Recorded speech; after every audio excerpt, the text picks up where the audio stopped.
This is a redneck kind of job. This season on Highway Through Hell. Help! Whoa, wait, whoa. Oh my God. Everybody get away. Out of the way, out of the way! Oh, that's not good. Wow. Holy crap! Carnage. Coming down. Biggest fear? Not making it home. On the Highway Through Hell. The last line of defense is a heavy rescue team ready to tackle any disaster. Because closure is not an option.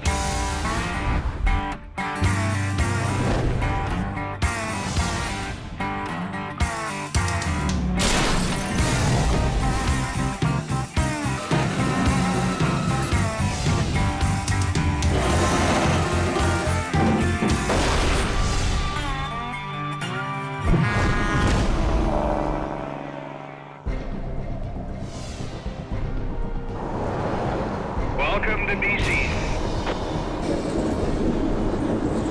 So we got a mess here. Oh, they're gonna get pounded tonight. On BC's Coquihalla Highway, mandatory tire chain-up went into effect an hour ago. Look at what you're causing down here. Look at that. That's your fault. Oh my God! Hey, see the plows? See all three plows. They cannot get through because you are here. Stop traffic can cost the economy tens of thousands of dollars a minute.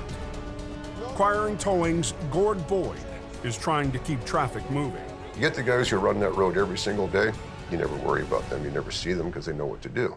Now get your chains on. Hey, no time for arguing, pal. You're blocking the highway. Get your chains on. Get your chains on. But not everybody is that experienced.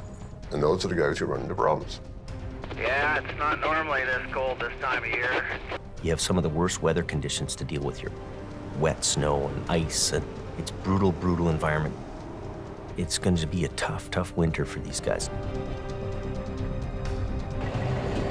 I got all excited because the Coke was open and damn it. Keeping the hill clear of spun-out semis is Acquiring Towing's specialty. It's up to us to get down there and get that bottleneck open. This guy doesn't have any chains on. I don't know why he tried to come up this hill without chains, but that was kind of foolish. Conditions getting worse. It iced over on everybody. Everybody's sliding all over the place there. As darkness falls, Big Al Acquiring works a stretch of road known as the Smasher.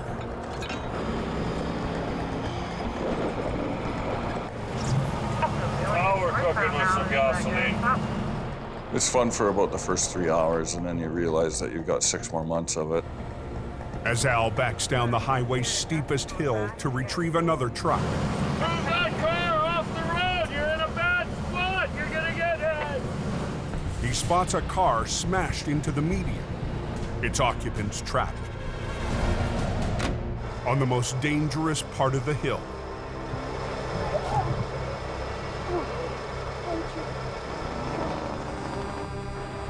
You got to take responsibility for bystanders, make sure they're well out of the way. The important thing is you're not right here.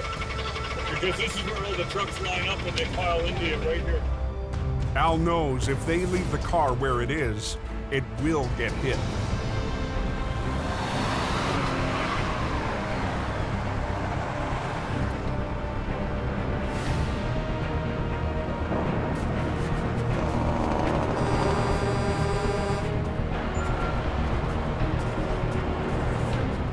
You never know what the situation is going to be. It can be a really tough neighborhood to operate in.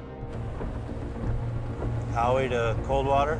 At 11:35 p.m. Hey, buddy, how's it going? Great. With no sign of a break in the weather, Turning into a gong show here real fast. Howie Irwin heads up to join the battle. It's an adventure thing for me. There's adrenaline junkies, and they get it from sport. I get it from work. It sounds to me like it's blocked all the way up the hill here. Oh, I want to get to the off-ramp. There's about 1.5 kilometers back up. So there's probably a good 50 or 60 trucks in the lineup. For a decade from his base in nearby Hope, Jamie Davis en route. That's the big one. Jamie Davis has been battling wrecks on the Coke. But last season, Jamie's expansion Like the fist of God came down on it. forced him to make Howie lead driver in BC. He was the Golden Gloves champ. He was my hero, working with one truck, one guy, you know. But this winter, Jamie's champ I'll be out for half a second. I'm just gonna check on my chains. has changed teams. He's working out of a city tow yard to be closer to family. We begged him to come back to work this season, but he wanted to be close to his horses and his farm. It was hard on my wife, with me being that far away from home all the time. Sad that I left. I didn't want to leave, but other opportunities pop up. But the first storm of the season is hard to resist. And after a 2-hour drive into the mountains, there's more than enough work for everybody. We're going up to the next U-turn past it, back down to it, and then start pulling them up the hill. Here we go. Howie's first stranded trucker of the night has been stuck for half an hour. Contestant number 1. Don't worry about it, I'll get you out of here. What's your name? Shannon. Howie. All right, climb in. Release your brakes, just cover them with your foot. It'll be a one big wheelie right to the level spot at the top, and then I'll let you go. Okay. There's a long night ahead, but Howie is just happy to be back, even for only a few hours. I'd rather be where the action is all the time. Yeah, no problem. En route. Yeah, I'll miss it. It's the biggest hill around. It's the Wild Wild West.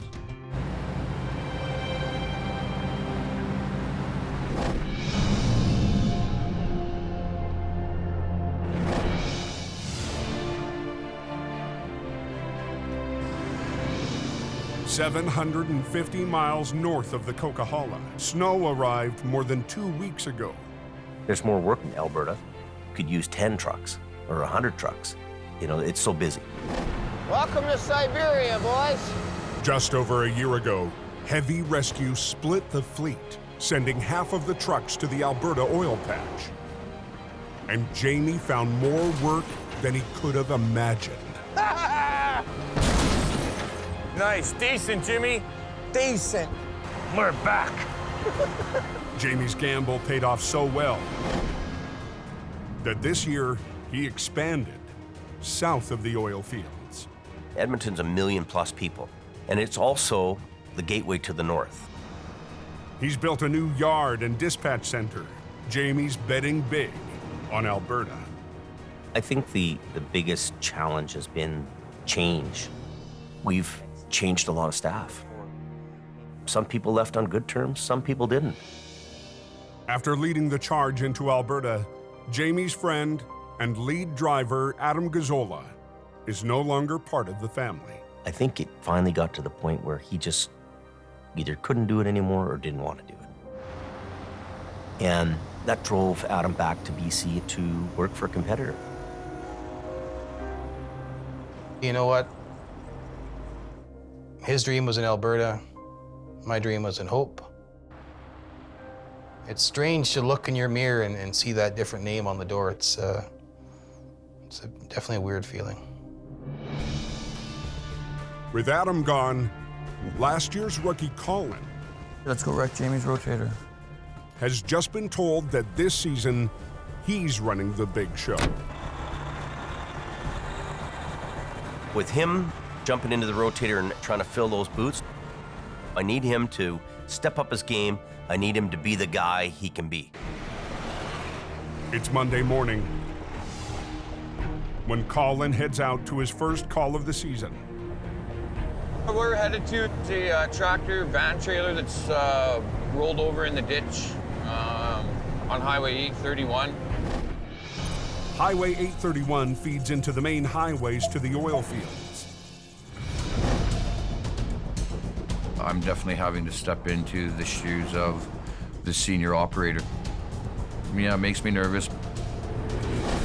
Last season, Can't hear you through the foot. Your other line to that chain. Thank you. Colin had Adam to keep him out of trouble. But guys like him, they're looking for somebody to tell them what to do. Today, Colin is on his own. Well, look what we got there, eh?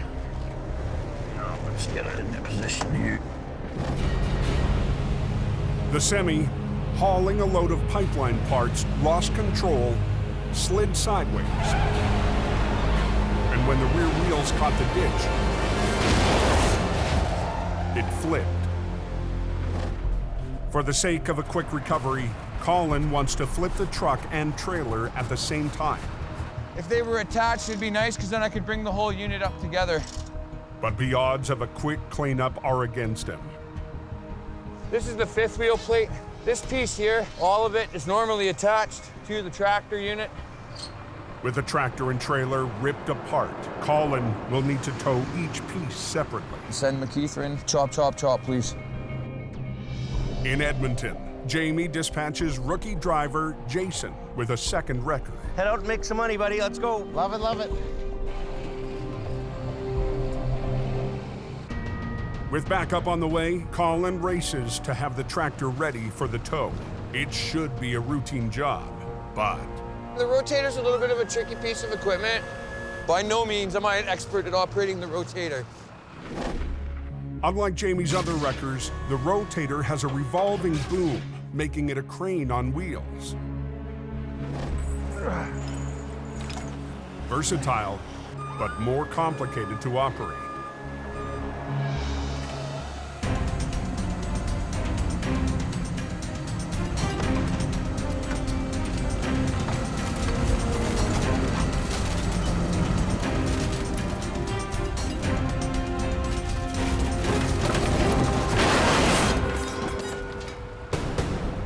Yeah, we're good. We're good there. Colin chalks up his first win. What's going on here? But he can't go any further without his backup. They got half the highway shut down. There he is. The second wrecker finally arrives. So, if you want to back up to it... Oh, my hair's not working. Why? It's frozen. Collins just hit a big delay in his first recovery as lead driver. Son of a bitch. What happens when guys don't drain their air tanks? All the water and moisture that sits in the tank freezes, causes chaos. He needs his backup driver to release the wrecked tractor's air brakes and tow it off the highway. If you don't have air, brakes are locked up. It's a pain in the ass. Without a way to release the brakes, the wrecker needs to tow from the other end. To hook up and tow from this position requires a complete shutdown of the highway. Yeah, I was a little pissed off, but whatever, you got to deal with it. I'm gonna get my plan into play and shut it down and do what I have to do and then get it reopened as fast as I can. Yeah, I can see the flagger up there with the Tundra shut right down. Okay, when you pull forward, I'm just gonna straighten out the steering wheel a little bit. Okay.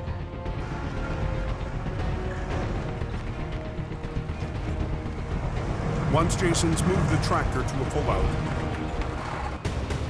he and Colin can turn to the trailer. Jay, can you go grab the sledgehammer from the toolbox?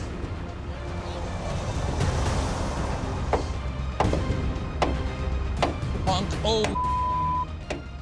To finish the job before sundown, Okay, good. Colin can't afford any more delays. A year ago, I'd be getting screamed at by Adam.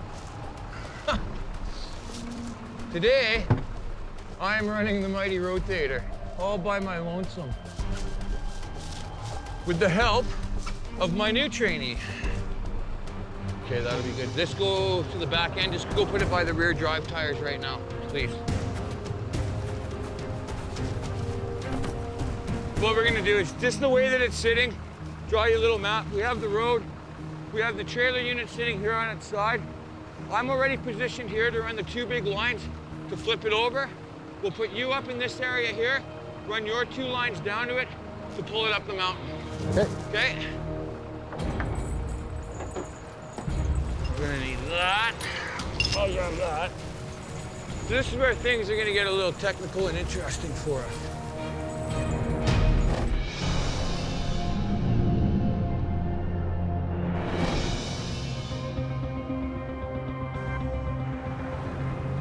Back in BC, Jamie's dispatched his newest hire to a job east of home. I just like the tow. I just like to help out people when they're in trouble. John has a heavy rescue resume 20 years long, and he's promised he's the guy to keep the BC highways open. I need John to develop and become a Howie. Hopefully, he can fill those boots. But unlike Howie, John has spent most of his career in the city. Jamie's business manager, Hendrik, hired John just a week ago. Good morning, everybody. We've called the first meeting of our new team in Hope. First, we've got John. John, welcome. Thank you, Hendrik. John will be the heavy-duty driver, Class 1, and he will be taking the lead on all the major accident scenes. None of the other guys have worked with John, and I think that he's going to have to work with those guys and gain their trust. 5-0 is going to be assigned to John versus old truck. I would be privileged to drive Bruce's old truck. I've got some big shoes to fill. You're fine. Today, John's on Highway 3 with Bruce's legendary Blue 5-0 to rescue a wrecked snowplow from the Skagit River. This is my first week here. It's a big pride position for myself to prove that I can do the job. Prove to Jamie Davis that he's made the right decision in hiring me. His number 2 today is Wayne Sahada. Oh, he's lucky, eh? Yeah, he rolled it. Must have been a hell of a ride. He's lucky he didn't land upside down in that water. Hypothermia. The plow lost control on the icy curve, crossed the eastbound lane, and rolled down into the It did roll over, so you got to worry about hydraulic fluid. So we'll just keep an eye on it as we're pulling it out and make sure that nothing ruptures. Hopefully it doesn't. The path that we had to bring it back up, it was full of boulders and jagged rocks and maybe puncture the fuel tanks, which would then leak into the river. To avoid doing more damage, John needs to reach out and lift the plow vertically. 5-0, it doesn't have an extendable boom. It can't boom out and lift at the same time. So we need a bigger truck to do this. Last spring, Jamie ordered a brand new 50-ton tandem axle, HR 116. It's lightweight, it does its job. It's got the brute strength, it's a machine. It's due to arrive any day, but not soon enough for this job. So 1 hour west of the wreck site, Jamie's brother Jason from Aggressive Towing heads out with his Rotator. I always have this comfort zone in the back of my mind where I can rely on my brother to come and give us a hand. Last season, Jason stepped in to take on a difficult recovery. Hold it! While Jamie was away. Missed the big pull. Jason's on his way, and with a wreck in the river, there's still a risk of contamination. So John and Wayne decide to drag it a few feet onto the bank.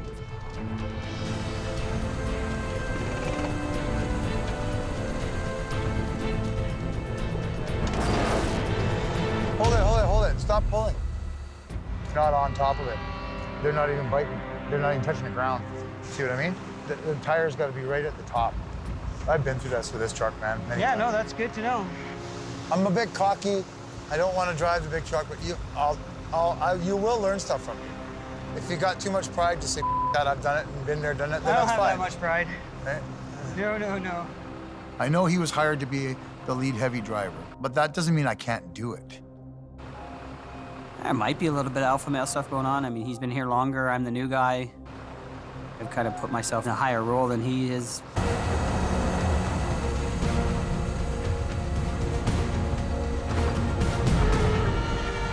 What the Is it moving? I'm moving. Just dragging him back.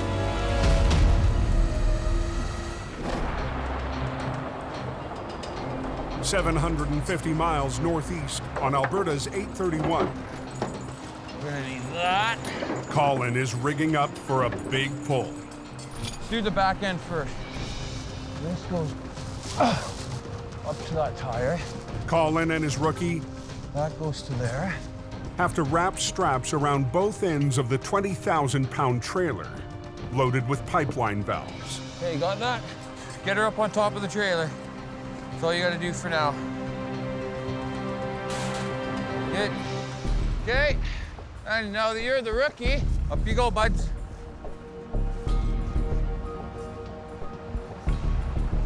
Hey. Okay, right there.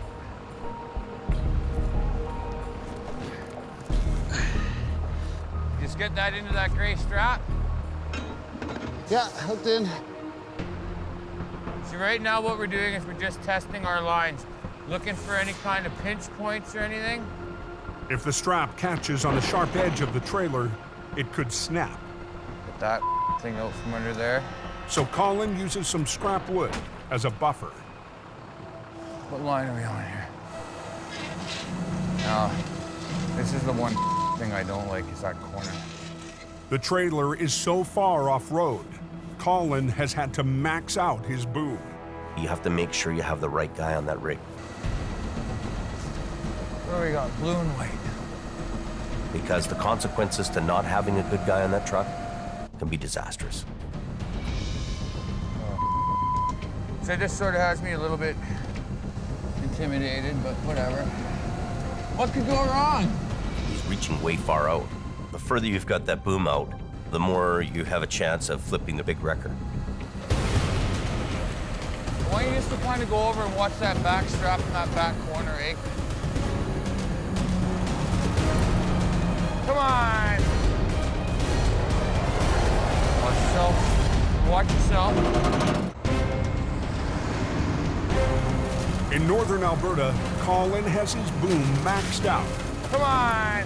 He's gambled on an awkward angle to speed up the job. Oh, look at you. Nice and sweet.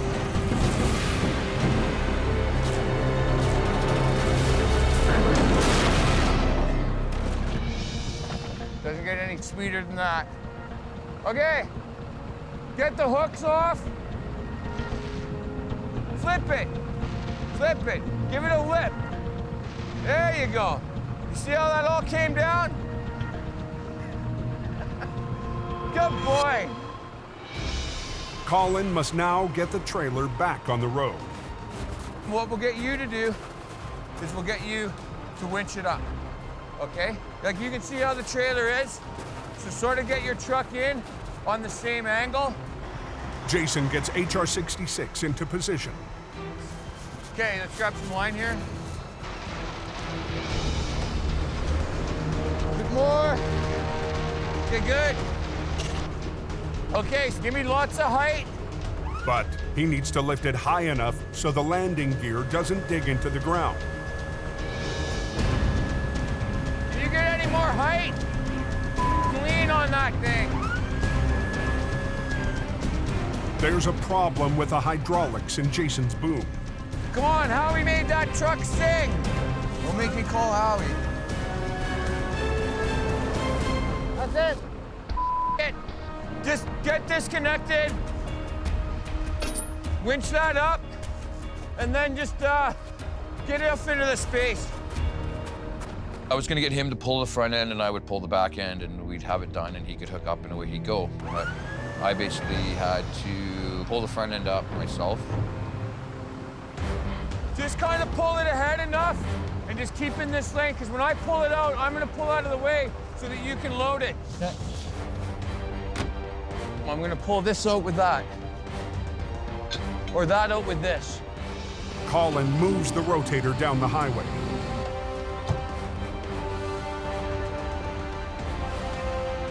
Good? Yeah. You.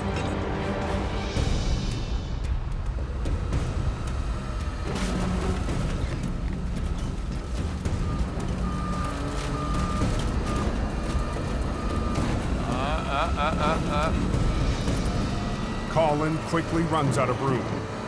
Well, I'm just gonna have to get over. To finish the pull, he'll need the whole road. I'm gonna have to. You definitely want to keep traffic flowing. You don't want to have to shut the highway down at all for any length of time. No more traffic northbound, please. I need an all stop. Okay.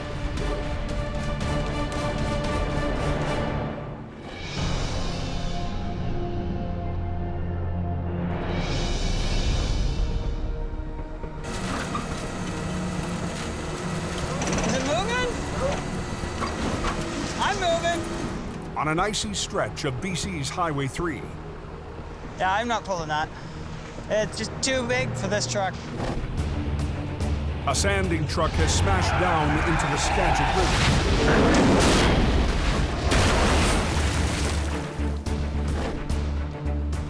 River. Like Colin, John's trying to prove himself, but he's struggling.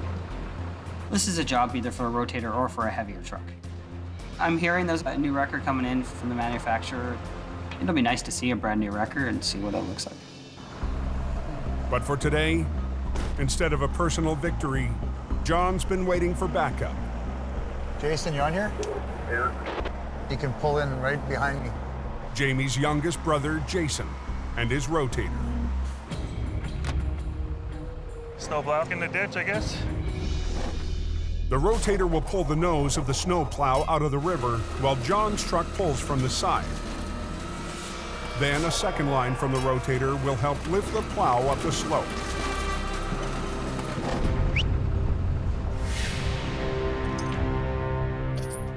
On these particular plow trucks, you can have two plows. There's one underneath and they can attach one to the front. What we did is we hooked the chain up to the front plow pin. Are we ready? Just bring it tight. But the plow truck weighs 26 tons, and the front end has sustained major damage. Cabs, it's twisted, it's bent. You can't predict that it's actually going to work. Is that a rock? That is, yeah. The vehicle was parallel to the road. I wanted to turn it 90 degrees and take it straight back up. We got a long way to go. You want to bring your other line to here?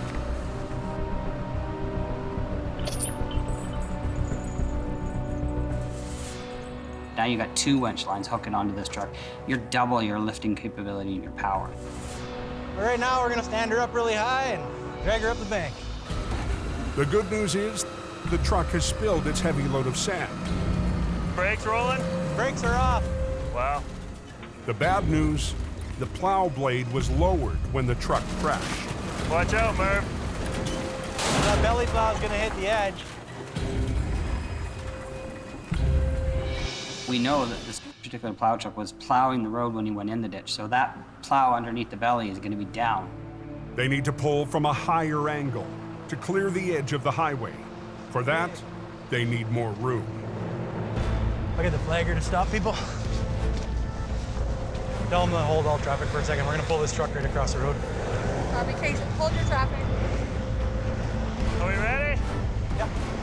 Reposition the rotator to give us a little bit more lift and more angle. Lift it straight up over the bank. Okay, well, I'm going to keep going.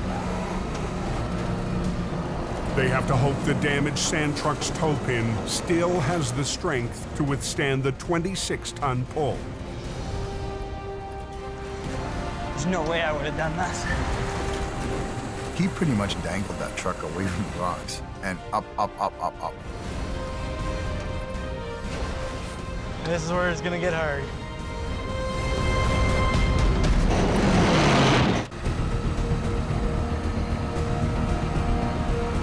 On Alberta's 831, trucks are backed up for miles, while Colin McLean wrangles a trailer onto the road.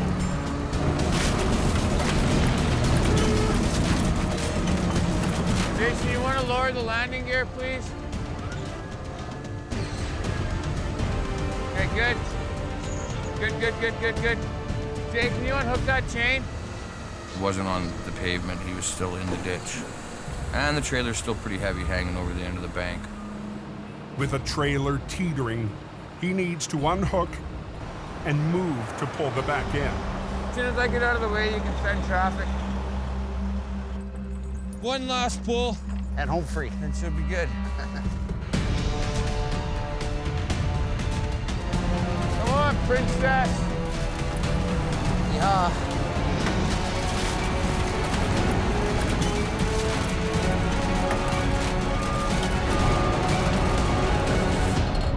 Okay, we're good. Back up to this thing and let's get this trailer out of here. I feel really good. You know, that first winter job, that first rollover, maybe it took an hour longer than I would have liked. 2 feet! But nobody's getting hurt. And nothing's getting wrecked. Okay, in. Good, you got tires are rolling. What I see of Colin, I think he's come a long way. He makes the decisions, he's got a great work ethic, and he gets the job done. Winter is here in northern Alberta. This is just the tip of the iceberg, and it's gonna get worse from here on out, so.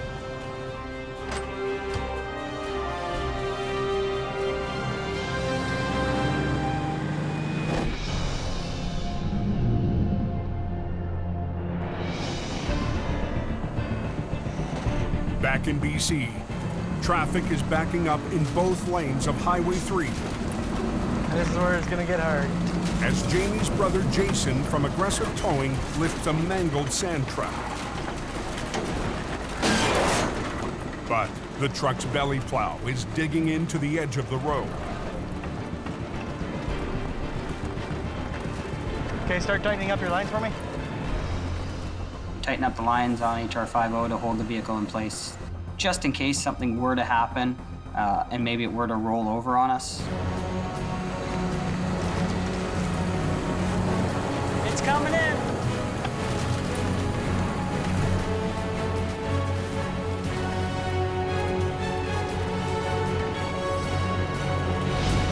So we're okay? It ain't gonna go backwards. Anytime they come out, you're happy. When the going gets tough, the tough keep pulling. If we didn't have Aggressive there to back us up, I don't know if we could have got that plow up. Okay, Johnny, I'm pulling ahead. We're gonna back up to the front, we're gonna hook it up, and we'll be on our way. Up.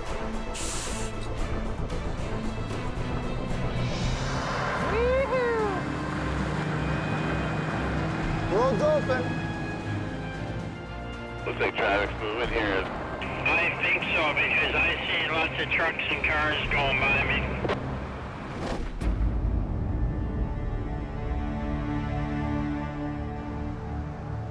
The next morning, just east of Hope, BC.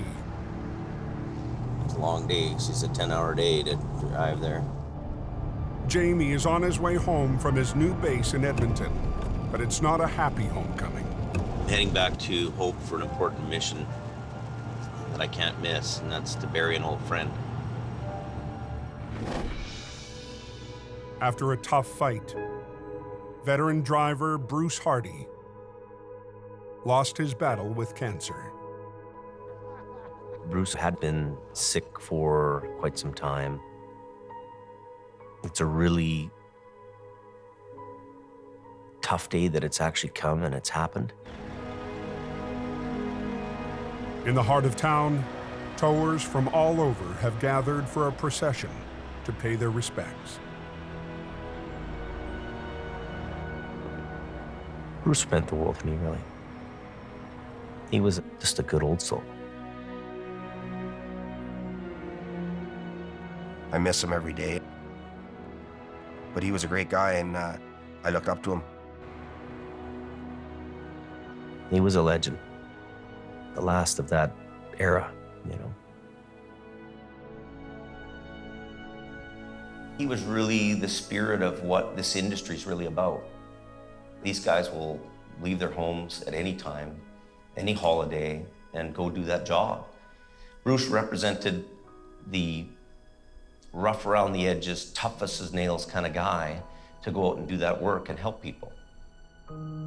Rest in peace, Bruce.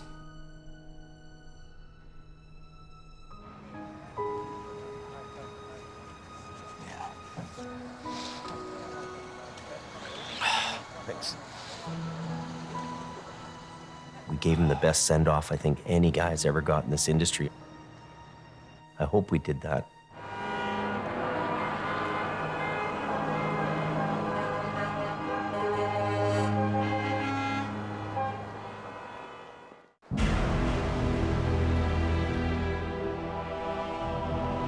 What are we looking at on the cope this morning? A sudden warm front hits BC's coastal mountains. Need to get home. Got things to do tomorrow. On the Coquihalla Highway, the snow from last week's storm melts into a thick layer of slack. Drivers struggle through the slippery conditions. And at 9:05 a.m., just north of the summit, the highway claims its first victim. We took the driver to the hospital just because he's got high blood pressure and he was complaining of some chest pains. Just as a precaution, we want to make sure he's okay. A pickup truck towing an industrial compressor lost control on the slick hill. It ricocheted off the center post, then tore through the barriers along the side and down the bank. It's a F-350 and a little utility trailer. With Jamie in town, his new lead driver, John, wants to put on a good show. Both tires on the truck are done, back tires are shot. Didn't really see the front. It'll be an interesting job. It's a little slick, little icy up top here. It's a pretty bad corner here. It's a blind corner. Everybody's got their foot into the gas as they're climbing up this hill. You don't know who's gonna do something stupid, like actually hammer the brakes. And then the guy behind him doesn't see, doesn't have time to react. Boom, now we got another collision. Look at this guy, look out. It's exactly what happened to Heavy Rescue last year. Uh-oh. Look out, look out! On a similar stretch of road. Today, John won't need to call Jamie's brother for help. The newest weapon in Heavy Rescue's arsenal, HR-116, was dispatched an hour ago. I had to bring 116 here in order to keep care of my claim. It kind of sent a message out that, hey, we're here and we're not going anywhere. There's the big truck! The new 50-ton tandem wrecker has a long-reach boom that should help get the job done fast.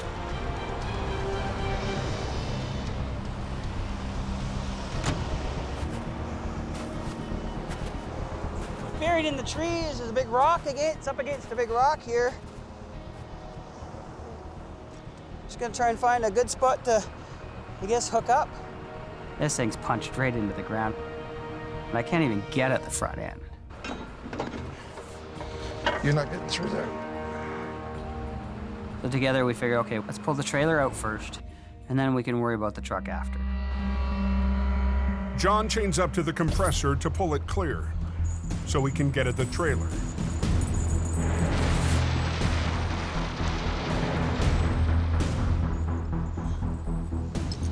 Okay.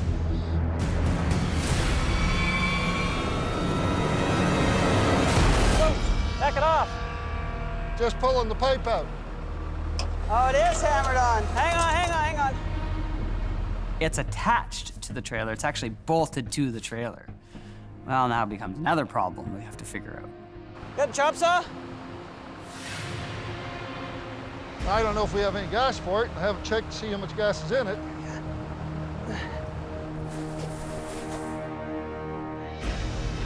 Gotta love it.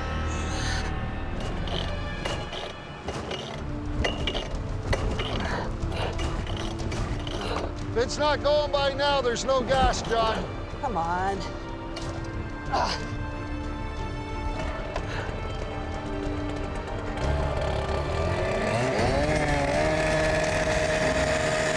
Well, yeah, it had some gas in it. Enough. Just.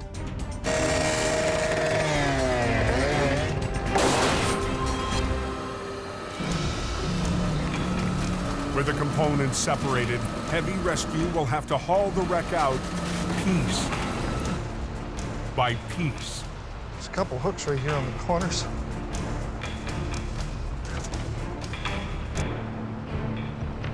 It's adding time to the job. Move up. A job John wanted done by now. You boom out anymore? I have to prove myself to Jamie. He's the boss. Cable down. If you can't prove yourself to him, just move on somewhere else. I was hoping it would have flipped, but it won't. With the trailer out, they turn to the heaviest piece. Now we gotta concentrate on the truck. Whoa, wait, whoa, whoa, whoa, whoa, don't do that to me. Don't do that, man. Sorry. Just a show.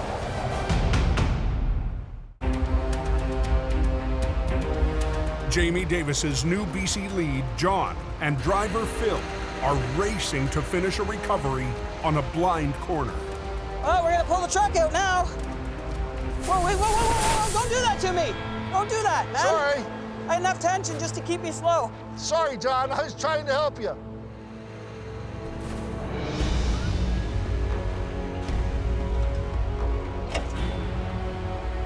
We're good. We're hooked.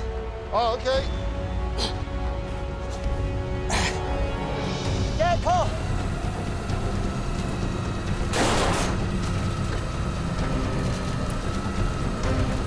Move all the way up. All the way up? Yep.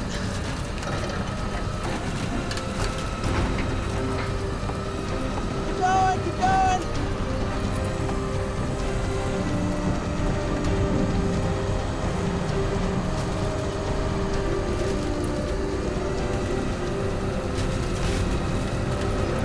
Hold.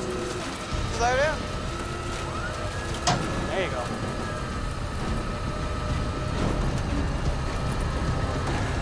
Straight. Jamie shows up to see how his new senior driver is handling the job. I wanted this out before Jamie got here. I don't know what's taking so long in this job, but I gotta go up there and find out why. That thing was down there, eh? You needed a big truck. You know, John, we'll see I'd put that chain right around the other side of the bumper like he's got it. over time if he rises to the top or sinks to the bottom. Hold it. Hold it. Okay.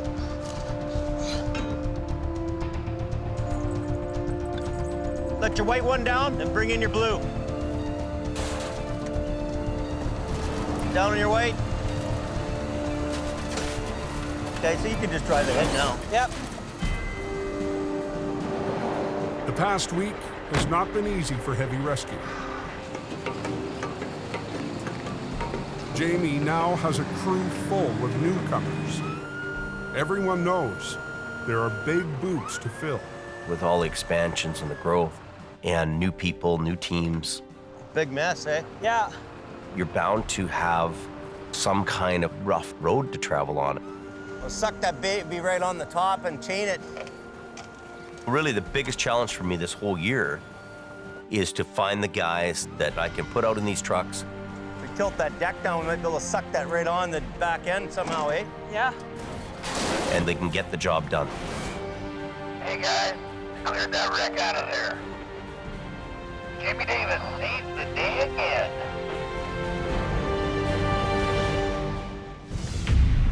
Next time on Highway Through Hell, a new highway presents a chance. The road's closed. And a challenge. Overhead power lines are very bad for an operator.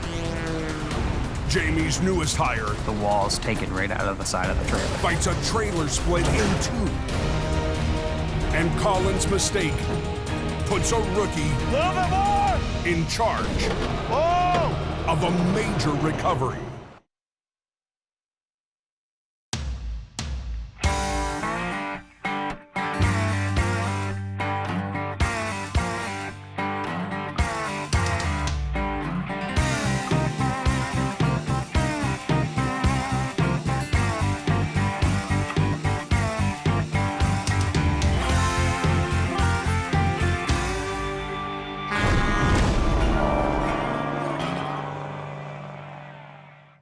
This time on Highway Through Hell. That's huge pressure to handle that wreck. A head-on wreck That's something else. shuts the Trans-Canada and threatens the railway below. Ken Monkhouse faces an icy recovery. There you go, go. On a remote mountain road. Stop! Stop! And ice storm devastation strikes Look at that thing come down. in Heavy Rescue's backyard. Everybody get away. On the Highway Through Hell.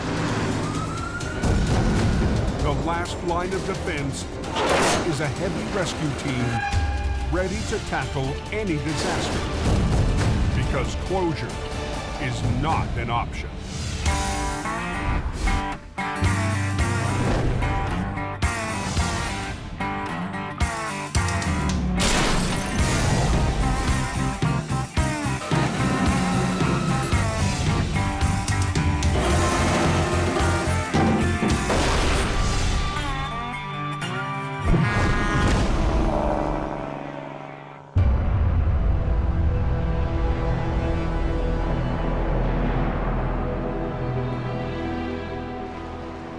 Heavy freezing rain. For 2 days, freezing rain pounded BC's Cascade Mountains, Never a dull moment on this highway. covering the entire area around Hope in a blanket of ice. Very slippery up there in places. It's all freezing rain up there. It can be one of the most dangerous things going. Trees and power lines strain under the weight. They were saying this is the worst one since 1964. Until finally, they give way. Power's out at the Chevron as well as Banijay, guys. Couldn't make it to a count of 10 without hearing a tree going over. You're talking about bringing big trees down, power lines coming down, flash freezing on the highway.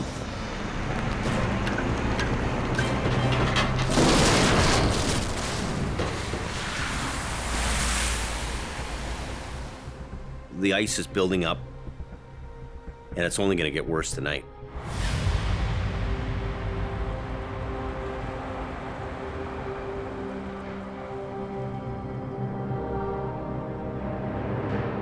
I can't believe that truck. Look at it. Look at the ice on that thing. Yeah, does not sound good. Just after dark, the rain starts hammering down once again. At 8:40 p.m., Good evening, Jamie Davis. the first call comes in. John, Jamie's lead driver in Hope, responds in HR 116. A semi-truck hit a tree on Highway 1. We got trees falling, cracking and breaking with the ice on them. John heads 20 minutes west on Highway 1, dodging fallen trees on the icy highway. Oh, there we go. There's the tree that he hit. The semi was on a narrow, tree-lined stretch of the Trans-Canada when a branch fell right in its path, shattering the windshield. Going to a situation in the conditions that we're going to, we're all in fear of what might happen. Oh, there's another one. I want to hit that. But I have to fight the fear to get the job done to make sure everybody else is safe.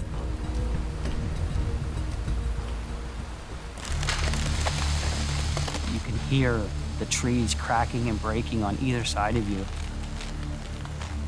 There's a couple of trees right here. You look how they're bending. They're bending right over top of the road.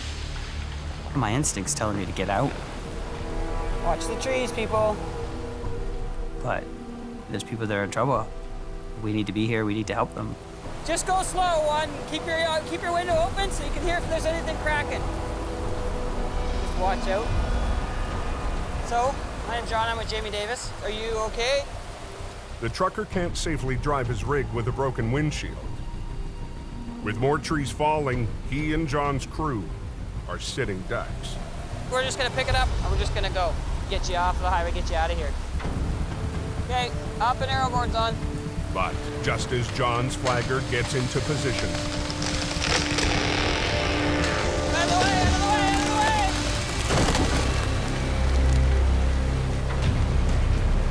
way! Ooh, that was close. okay. Just took the drill right off. Wow. That just tells you how dangerous it is out here. And a tree had come down and clipped the front of our Tundra. Thank God nobody was standing there when that happened. We need to get everybody out of here, and we need to get them out of here now. It's not a safe place. None of it is, no. There's no time for John to rig up to the semi. The RCMP orders everyone out of the danger zone. So we're just gonna move them up out of the trees, and then we'll hook them up from the other side and get moving. So let's go. Okay. Let's go. We gotta roll. John takes the lead, guiding the driver up the road away from the overhanging branches. You don't know what's coming down. It's very scary.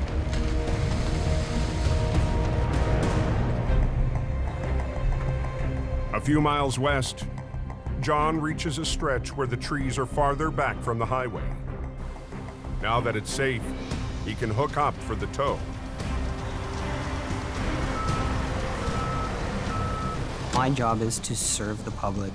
If somebody needs me, I'm gonna get there, and I'm gonna help them.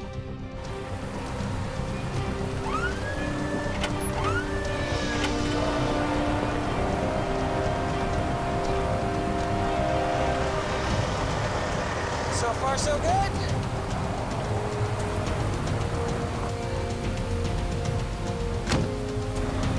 Definitely service before sell.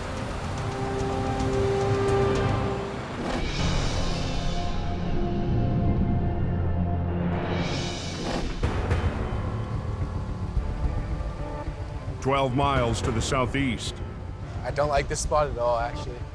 the ice has stranded another vehicle. It wouldn't go any further, so then we were kind of readjusting and then put it in park, and all of a sudden the truck just slid. The two young men got stuck on a remote back road, sliding sideways toward the river. The road slanted, right? So the ice just did the rest. They tied their pickup to a tree to keep it from going over the 30-foot drop into the water. I was so scared that gonna go down into the river. That little tree saved it. Heavy Rescue's Wayne Sahata is heading to scout the location. I'd never seen anything like that. There was carnage everywhere. Just carnage left over from Mother Nature. With a 6-mile stretch of road clogged with fallen trees, Wayne didn't think his flatbed could make it. I went up there with my little minivan just to have a look. Is that the only sandbags you got? Yeah, one on the other side, but yeah, just two. Got any more in the back? Nope. I'm not quite sure what I'm gonna do with this guy's pickup. But if that little rope they've got breaks, that truck is sliding in. It was bad. It's ice, solid ice. I'll get the other truck up here, the small one, because mine won't make it up here. It's too many trees, broken trees. The only truck that we had that could do that would have been our little 1-ton tow truck. My turn to go and play. Wayne calls in Ray Potter, who drives for Jamie part-time. All right, let's figure out a way how to turn around and get out of here. Wayne plans to meet Ray halfway down the road. Hop in, let's go. Let's go, hopefully not kill ourselves. Don't say that. I don't even want to get in now. Like, They were scared. Neither one of them wanted to be anywhere near my van when I attempted to turn it around. I just don't want to go through that again.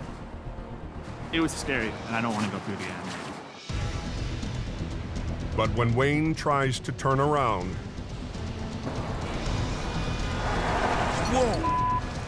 Oh, God. My van started to slide towards the ditch. I was like, whoa. Now I'm worried about getting my van out because it's trying to slide towards the cliff. All right, ready? Hang on.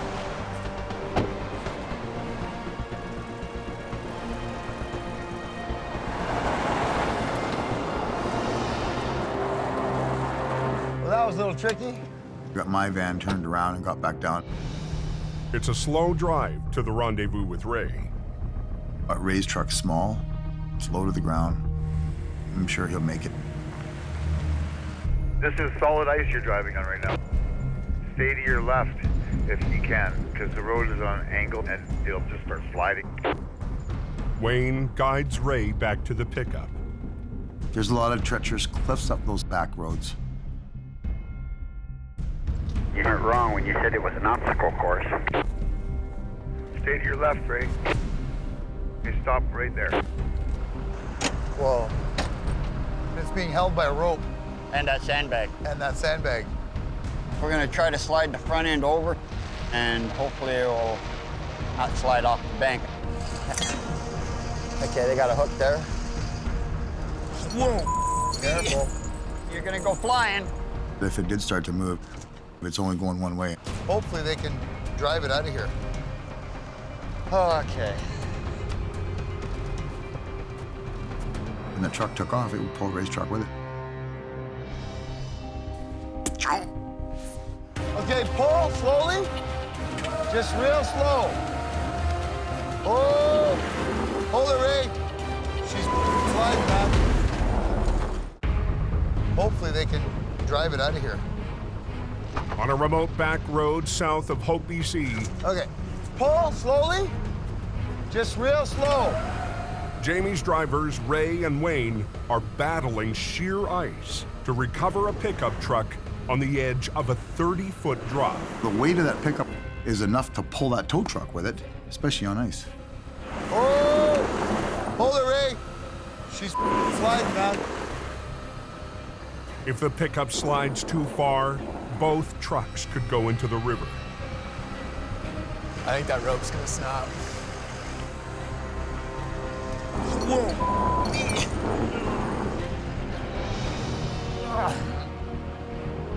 Okay, pull slowly. Keep pulling. Is this ever slippery?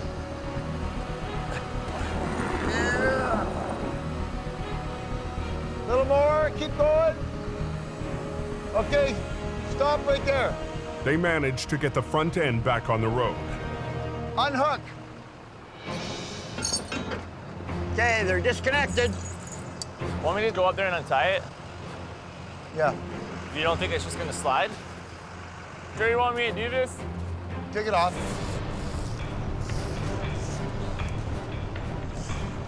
There we go.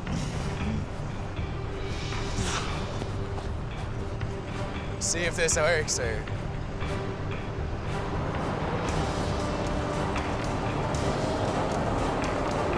Oh yeah, good to go. You betcha. You want to drive it down now? Yeah. And I'll follow you down. That actually went quite smooth, considering we're on sheer ice. Job. Thank you for your assistance.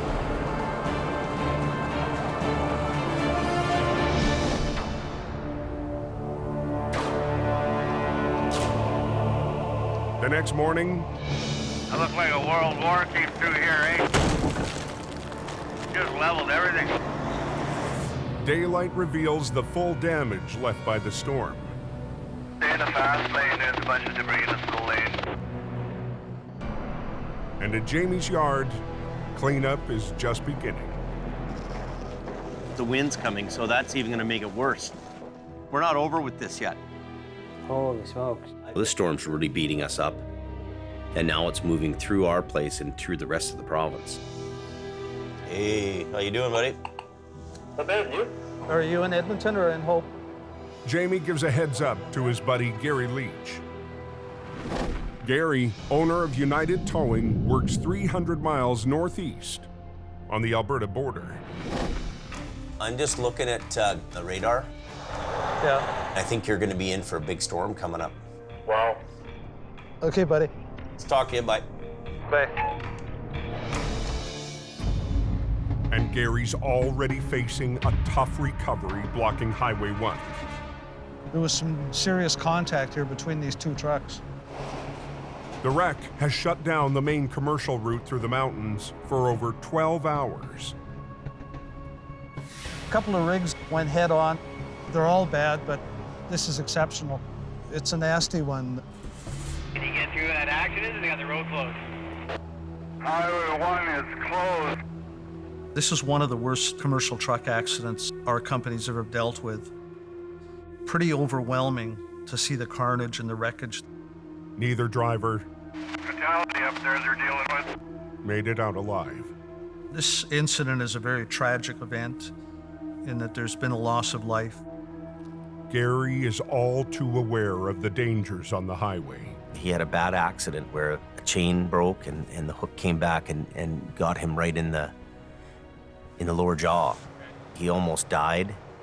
But Gary fought back, and last year he received the North American towing industry's highest honor, the Silver Star. Well, it's a huge honor to get the award that he got tonight. Hits me close to home because he's a friend of mine.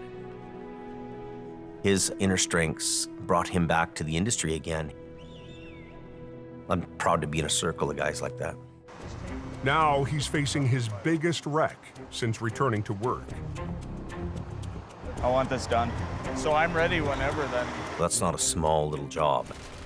You're dealing with 2 tractor trailers, fatality accident, investigation. You've got a 2-lane highway that, needs to be open. Gary's number 2 is his lead driver and son, Colin. I applaud him for coming back. He loves towing too much to not do it. Colin and his crew are under the gun to clear out both wrecks before the storm hits. It's one of the major routes between east and west. That's huge pressure on Gary to handle that wreck. Rig it up, pull it up, and drag it up here. Everything up here, highway back open. Yeah. Everybody's happy. Yeah. Colin's first priority is the wreck on the road with a fully loaded trailer.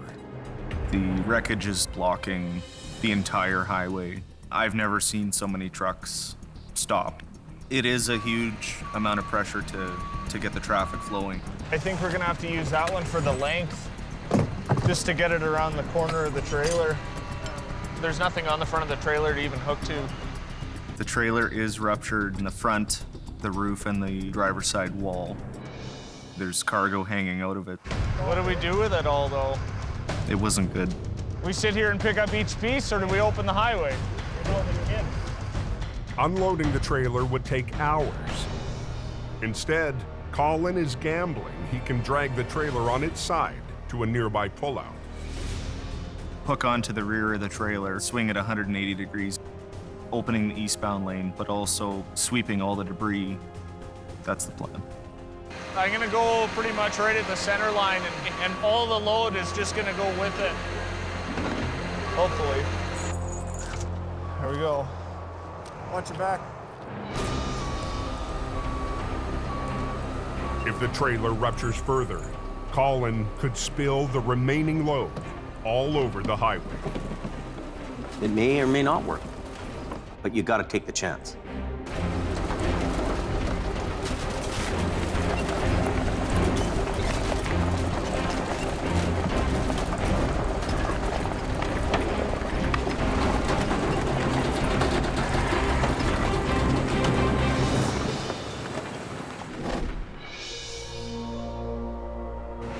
"300 miles southwest, Eastbound scale tube too is closed.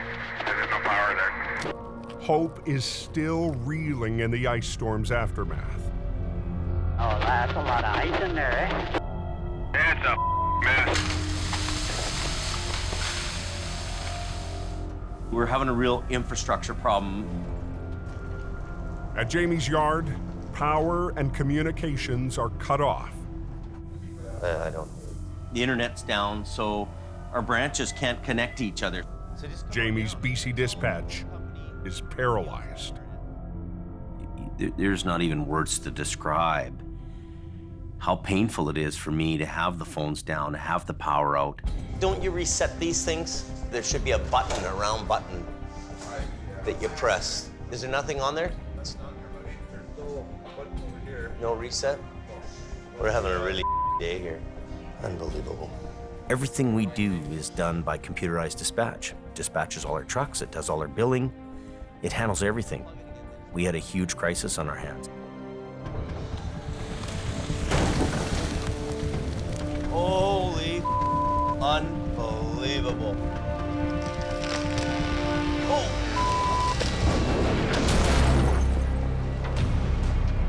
caved in on it. Wow.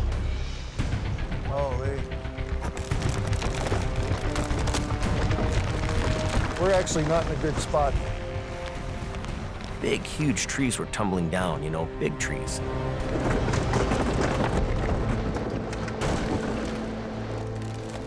That one's ready to go. You see that?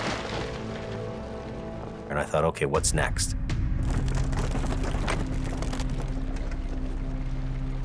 Whoa, whoa, whoa. Clear, right up there. Look. Up there. Look at this. Oh. Look at it come down. Oh my God. Everybody get away. Clear, right up there. Look at this. Look at this. After 2 days of building ice, Oh. Look at it come down. Oh my God. the trees above Jamie's yard in Hope, BC Look out.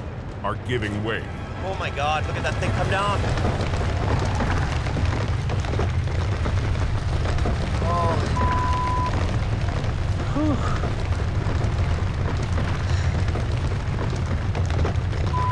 Unreal.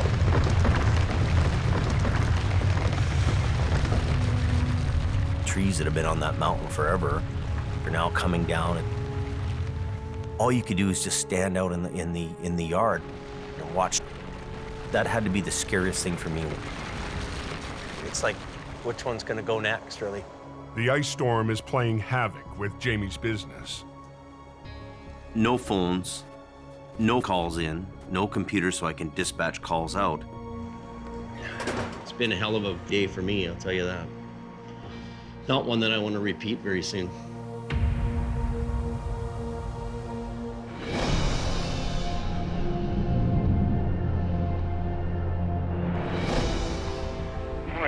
Like a parking lot out here.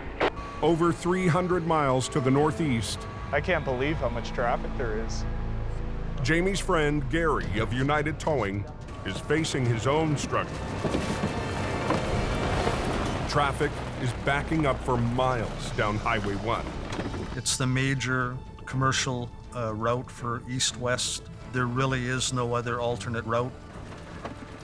And when that highway is closed, it's a very critical incident. Gary and son Colin are trying to move the mangled trailer the fastest way possible.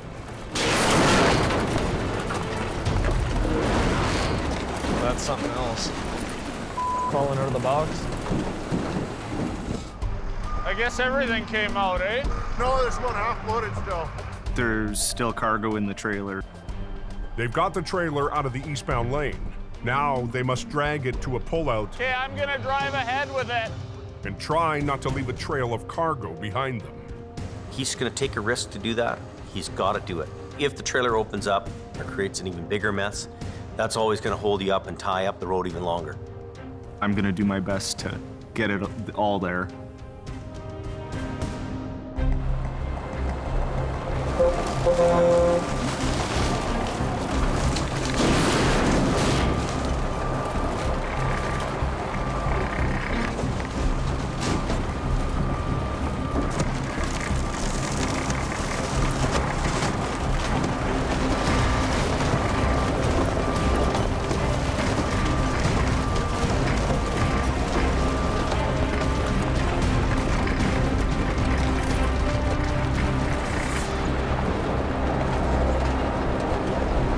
I thought the trailer was going to tear in two. I can't believe that all stayed in there. The crew has to clear the remaining debris before moving on to the second wreck down the slope. But with weather and darkness on the way, We have concerns about doing this kind of recovery in the dark. there's no time to start phase 2 of the job. Yeah, well, this is it. This can stay here. We'll be back for the second truck. Visibility's down, it's dark out. It's not only a risk to their crew, it's also a risk to other motorists coming onto an accident scene in the middle of the night. For now, all lanes reopen to traffic. Highway's open. Yes, 10-4. One down, one to go.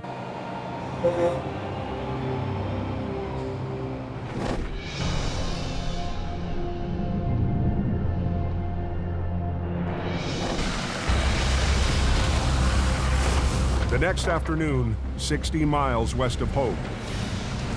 This is why you always buy maximum insurance anytime you insure a vehicle, because stuff like this happens.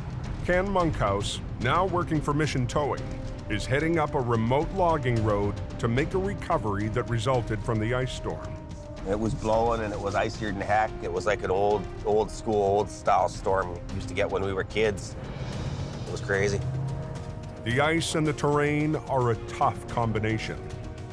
It's a Forest Service road, so you got lots of tall trees, you got lots of steep embankments.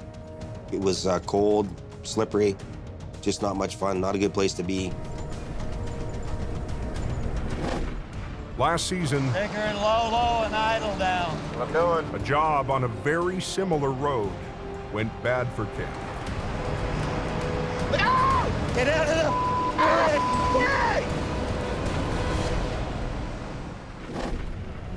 It took Ken months to get over that scare.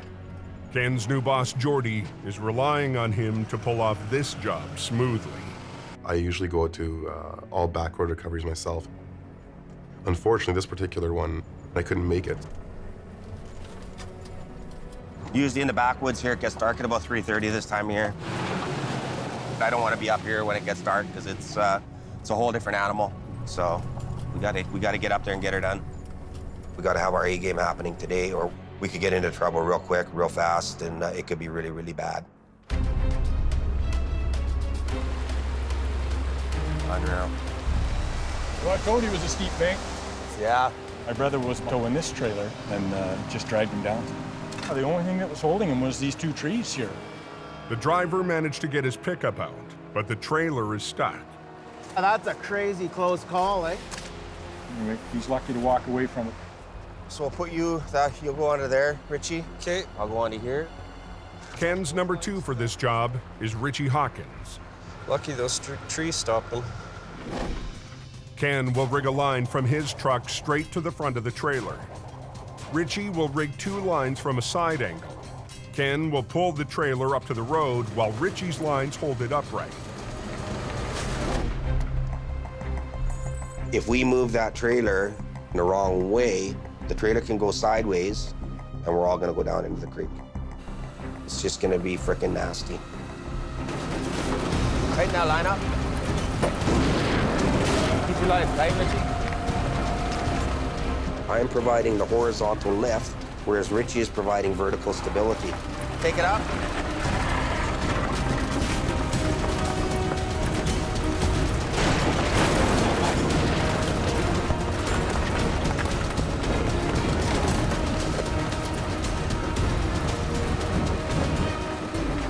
Hang on a minute, Richie. Take it up. Get this line tight again.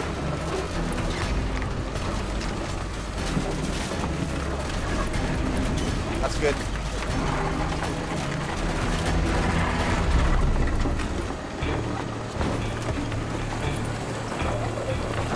Okay, stop.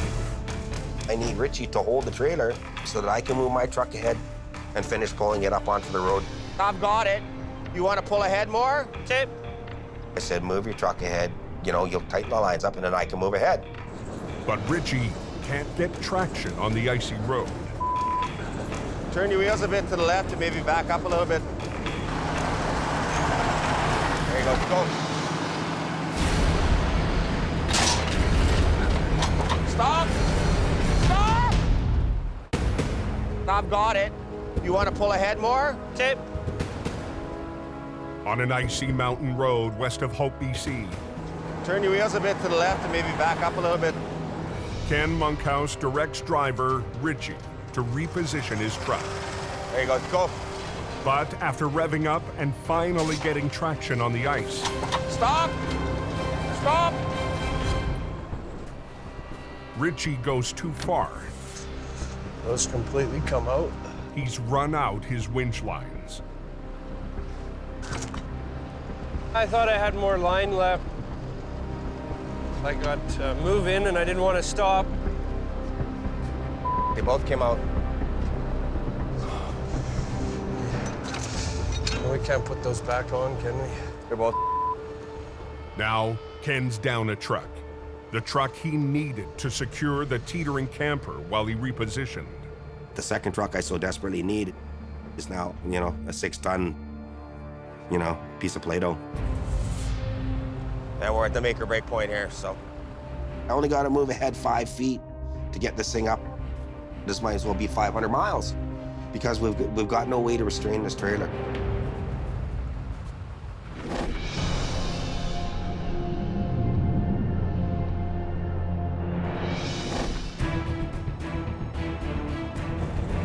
.375 miles east, Colin Leach from United Towing is heading in his Rotator to finish the job on Highway 1. It's unlike any other wreck I've ever done before. His father Gary follows close behind. Last night's storm has buried the second wreck under deep snow, but the big problem is what's below the wreckage. This truck that we're going to be recovering is just on the left here. One of the concerns today is to ensure that none of the wreckage that slides down that embankment onto the railroad tracks below. If the wreck breaks apart and tumbles down the slope during the recovery, it'll block the main track for east-west trains. You cause something or anything to stop that train, they say it's $1 million an hour. We should speak with him. Yeah. A railway rep is on scene to monitor the recovery and control rail traffic. We're hoping nothing's going to slide down, but Yeah, for sure. we'll do everything we can to prevent that. There's anywhere from 12 to, on a busy day, 30-some trains a day. Stuff coming down onto the tracks is a big no-no. We're gonna give it a slam, see what happens. The cab's off of it, the hood's gone, trailer's ripped off. There's nothing left. It's all shrapnel. You can't just hook onto it and tow it away. They'll start with the biggest piece, rigging to the axles of the trailer and trying to slide it up the slope. The crew shuts down both the highway and the railway. We have 2 different worlds breathing down our neck. Hey guys, they closed down. Sounds good. It was basically double the pressure. I hope everything will stay together here. Okay, can you guys see if you can get this back door closed? We try to close the doors to create more rigidity in it. It's not latching at all on this side. It won't do it, eh? Yeah, I can't even get a bite of it. Not this time. It's gonna take structural integrity out of it. Ah, jeez. We're ready to move, so make sure everybody's clear. We don't want any pieces letting go because it's a heck of a slope. When you have something that severe, when stuff goes wrong, it goes wrong in a big way.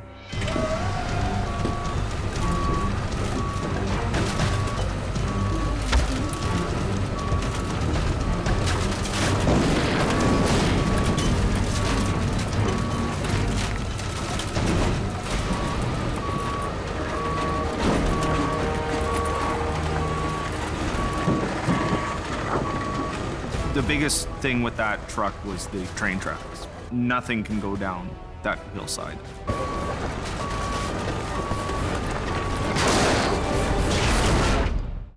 They got some kind of an accident scene up here. Not quite sure how long that's gonna be. Oh, man. Just west of Golden, BC. Colin Leach needs to get a very damaged trailer up onto the road. It might go. A trailer threatening to collapse onto the train tracks below. If something is to detach from your hook or brake and that thing rolls down onto the train tracks, that's going to cause you a bunch of stress. The last thing that I wanted to happen was it to break loose and beeline right for those train tracks. I was crossing my fingers that it would stay together.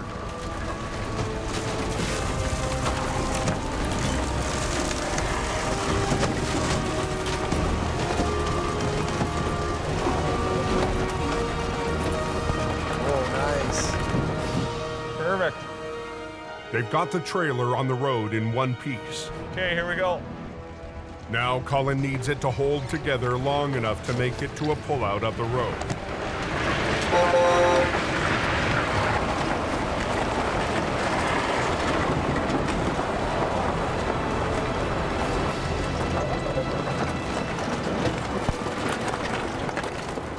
The trailer went really well and surprisingly stayed together enough to get it here.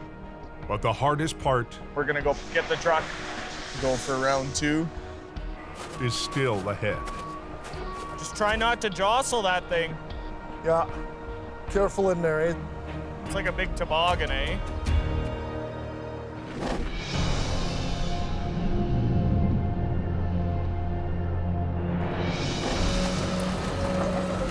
I can't release it. It just wants to go down. On a mountain road west of Hope, Ken Monkhouse has lost his anchor truck.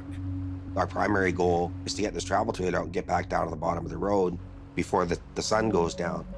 Clock's ticking. Ken needs to move his truck to finish the pull. Oh, I just got to figure a way to stabilize it so it can't move. But the second driver ran out his winch lines. He can't stabilize the trailer. We're in logging country, so we got to think like loggers. And that's what we're gonna do. So we need to probably take that cable that you had hooked, one of the cables that broke, wrap it around one of those trees a bunch, and take it down to the tongue to hold it so that I can release and pull ahead. Without a tow truck to hold on, Ken's taking a chance on a tree. Just be careful, Rich.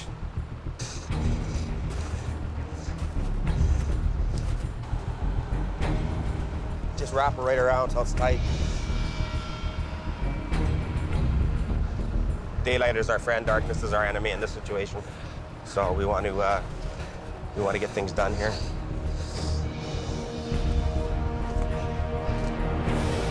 That should be good, Rich. Yeah, get out of there, buddy. Ken slowly eases the tension on his line. The tree seems to hold, so Ken unhooks completely.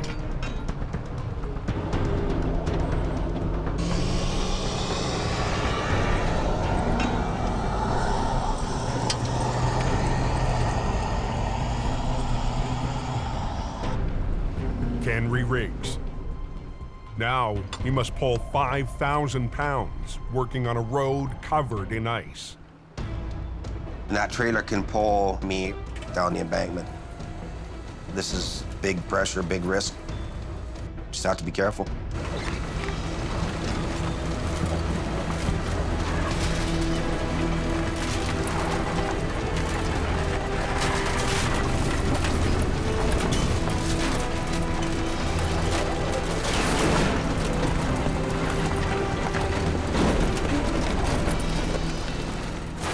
It's out. Around.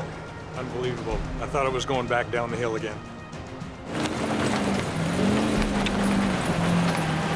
After last year's near miss, Ken has won the back road rematch. I'm not gonna let another Forest Service road kick my ass ever. I don't care what it takes.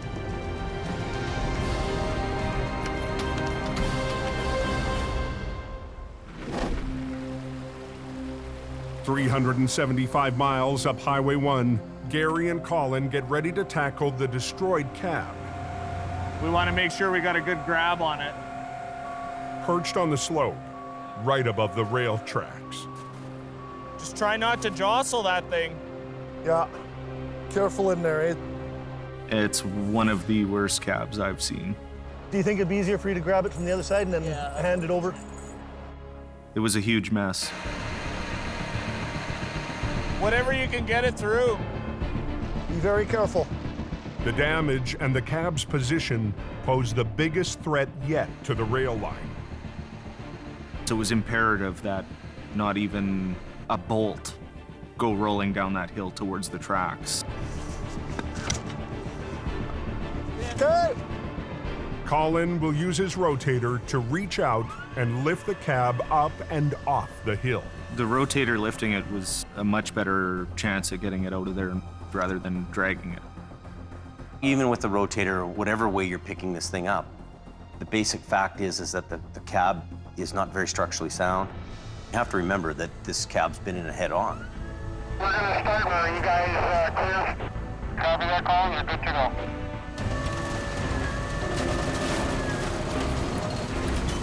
Just watch it there. It was creaking and cracking and snapping and popping.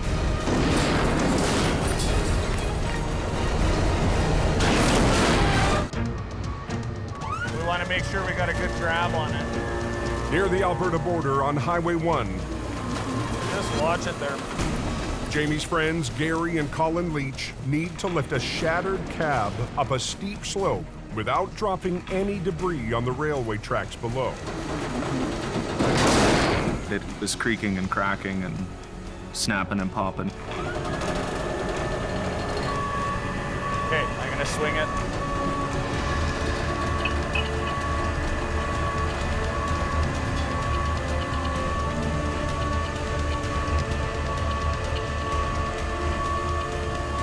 Heads up. I'm just gonna drive to the pullout with it like this.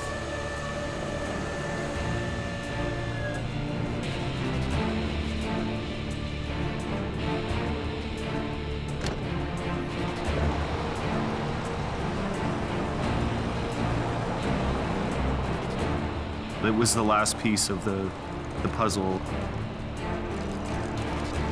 We have to get it into the pullout so we can open the highway.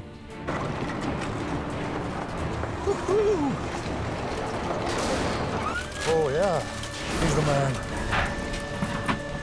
All right, here we go. We're moving. It's a victory for Colin and his father, a man who shows the real spirit of heavy rescue. When you get bucked off a horse, the best way is just to get back on again, and I think that was true in my case. Gary has, been through, one of the worst accidents, that anybody could go through. Here's a guy who had a really bad day, and he keeps on trucking.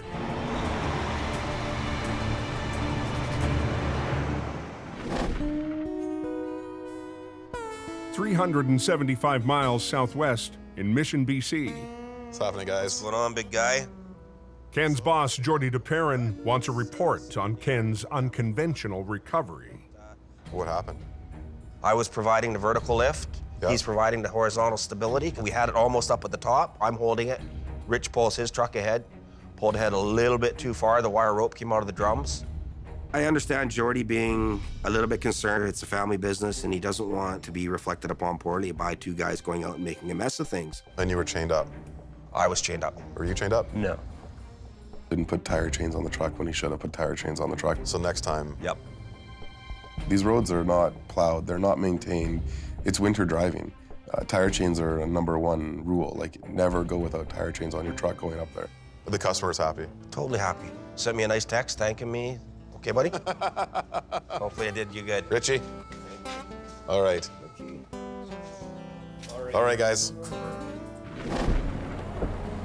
Back near Hope, Never a dull moment on this highway, eh? the ice storm is finally melting away. Wicked ice storm we had down here, boy. Cleaning up the damage will take weeks. Do you own a chainsaw? I'm sorry. Do I own a chainsaw? But despite the mess in his yard, Jamie Good afternoon, Jamie Davis. is back up and running. Perfect, thanks. One of the best feelings is when the power's back on and Hey, Phil, northbound Highway 5 at the snow shed, heavy wrecker. we can get back to taking care of our customers, get back to the work we do, keep the roads open, keep people moving. Better get that Jamie Davis out there. He's #1.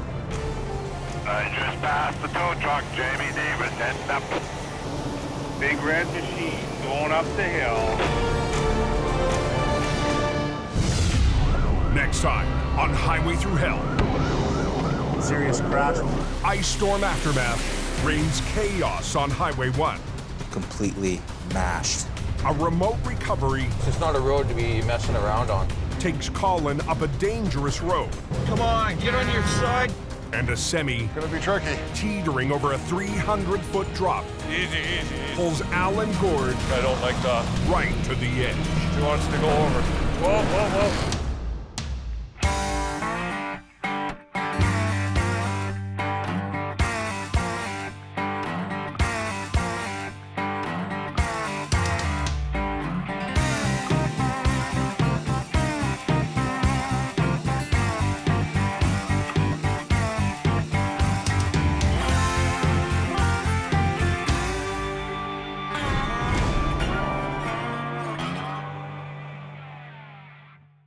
This time, on Highway Through Hell. Interesting. A jackknife, perched on a barrier, How are you gonna get the trailer? divides Jamie's crew. They're gonna push the cement out. We'll see what happens. What do you got? Simultaneous wrecks How many vehicles? send Jordy scrambling. 2 vehicles on fire. Everything's shut down. And Al teams up with Jamie's brother. Here we go. But a communication breakdown puts their recovery at risk. We're ripping. Al! It's breaking. On the Highway Through Hell, the last line of defense is a heavy rescue team ready to tackle any disaster. Because closure is not an option.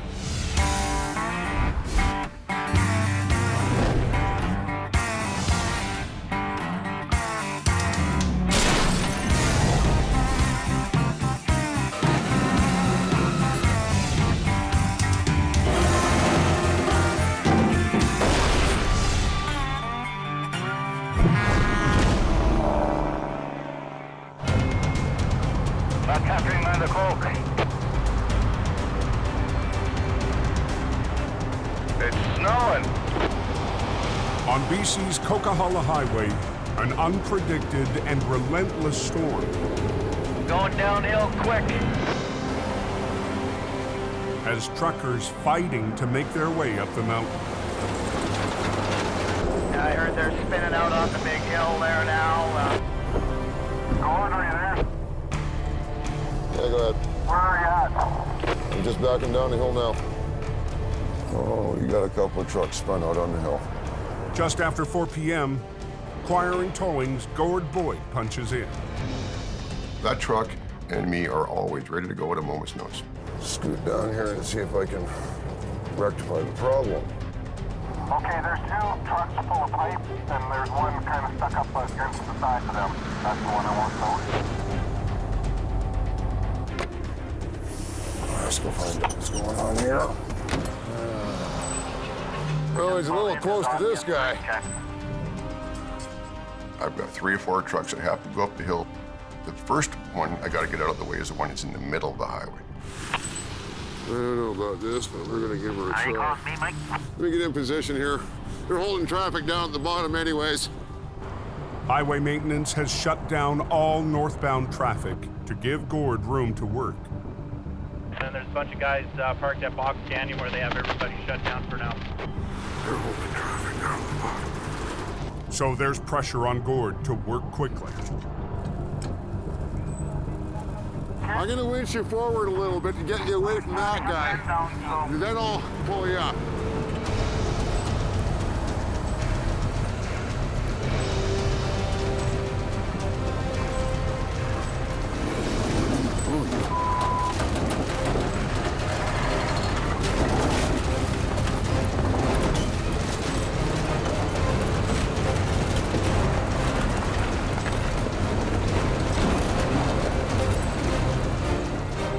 I'm busy winching and getting away from that guy beside him if I can, but it just seems to want to slide back down.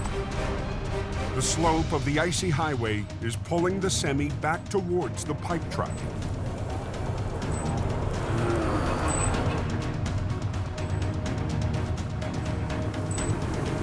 Okay, this is going to be tricky. As soon as I lift off, give me as much power as you can without spinning the wheels, right? We don't want to spin and slide into this guy. Okay, shall we? Okay, let's. As soon as you spin a wheel, you're going to slide whichever way the slope of the road is going to take you. Okay. My clients expect me to do the job without doing damage to their equipment and to do it quickly and efficiently, and thereby saving them money.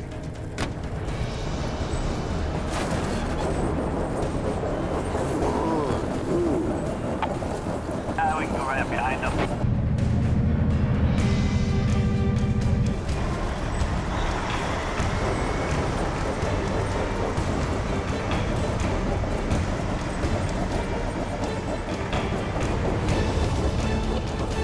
Oh, come on.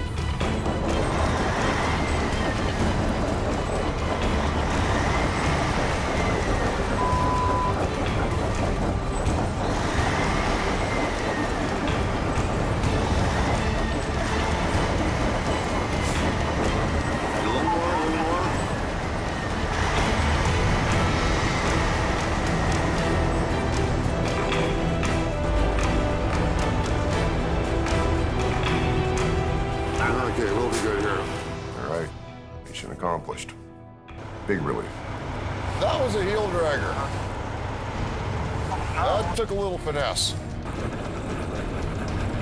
Yeah, better happy customer. That's what I want to see. The highway is open again. Hey, is the Coke open now? Yeah, she's wide open.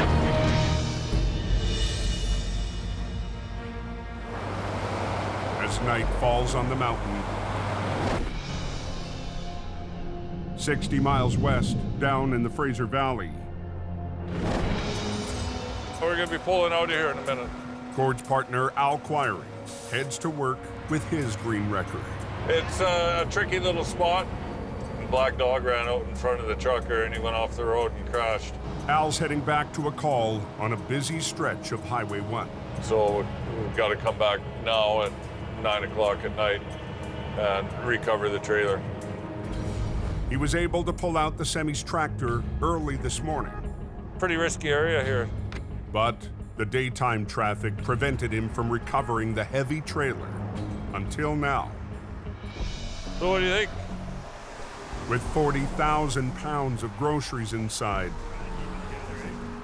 Al has called in some extra help. All right, slide back up. Jamie Davis's brother, Jason, and his rotator. I was surprised to hear from Al. Al's an independent guy, does his own thing, doesn't need much help from people. He's one man working his 10. General freight, yeah, groceries, general freight. But with Gord busy cleaning up the coke, Al turned to an old friend. We went to school together, and we've been friends for a long, long time. Good friends, vicious competitors. Tonight, they're on the same team. Firing's there, gonna do their thing there, but it'll be a little bit before anything happens. The RCMP will provide extra traffic control while the crew works next to the open lane. The trailer had about 34,000 to 40,000 pounds of cargo, so it's probably about 50,000 pounds in total. Groceries. We should be able to barrel roll. He said most of the weight is up front. Did he? Yeah. Take that chain down to Jason. We just want to kind of take up the slop in this, eh? Jason and his right-hand man, Chris Mervin, rigged the front end. Yeah, so if we don't put it there, though, we run a snatch block to it and then back. Being on its lid and sitting in a ditch it's hard to work with. So the first plan was to drag it up and onto the edge of the road where we could reach it better. Yeah, chain, eh? That's what scares me, is where's this gonna... Without a tractor to provide rigging points, One on the other side, then. hooking up the trailer is a challenge. So can we shovel this out and get a strap on it, Murph? No. No. It's like a foot deep all the way down. That's about the best. Grab a shovel off the driver's side of my deck. Al and sons, Kerry and Lucas, We'll dig out underneath here. tackle the back end. I had both of my sons there. I sure enjoy having them because they're very handy sized, big. Is that gonna come right up to the top, do you think? We're close. Think of a cheese slicer. This is the anti-cheese slicer. It'll spread a lot of weight over quite a bit of area, whereas a cable or a chain will just pull itself right through the trailer. That's better. Okay. The trailer's already been damaged. So you ready to start pulling? Yeah, we're ready for a little lift, bud? Dragging it over the concrete with a heavy load could weaken the wall even more. Yeah, whenever you're ready. Okay, here we go for a little.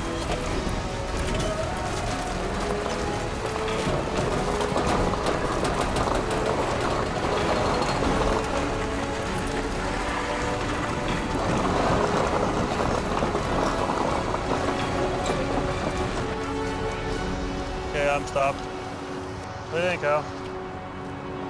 Looks like it's opened up a little bit. Yeah, it did, eh? It did open a bit. Slow and easy from here. This here, when you look at this here, this is the weak part of the trailer now.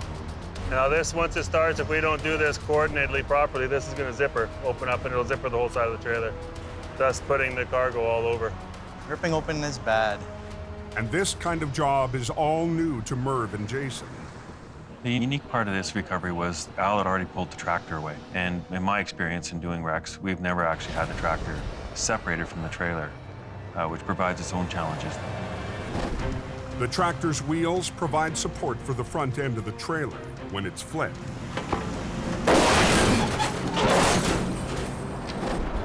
Without them, a hard touchdown could collapse and destroy the landing gear. Here, Al. To soften the landing, they'll attempt Al's signature move. The Aldergrove jelly roll. Yeah.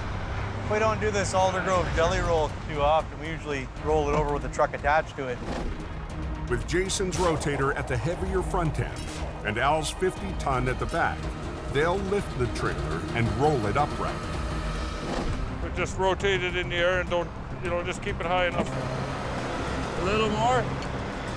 They run straps around the front end.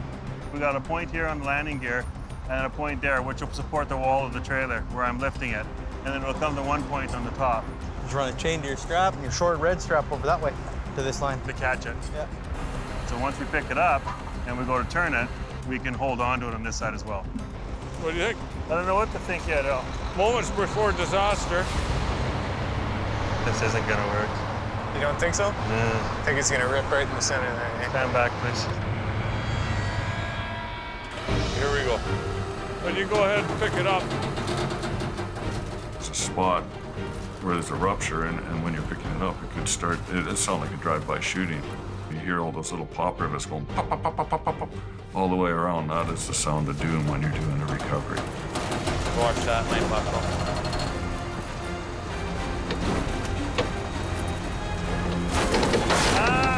Breaking.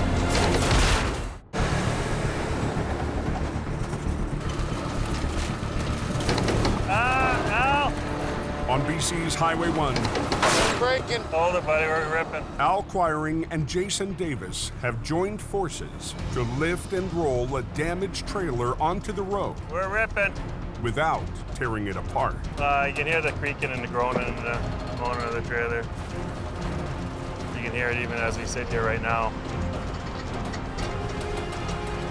It's basically like a wet piece of paper towel with a rock in the middle. Something's gonna blow out there. That's not good. We got to get some airbags under her fast. Well, we're having a few problems here. We're gonna have to get our air cushions in. Flat deck up front right now.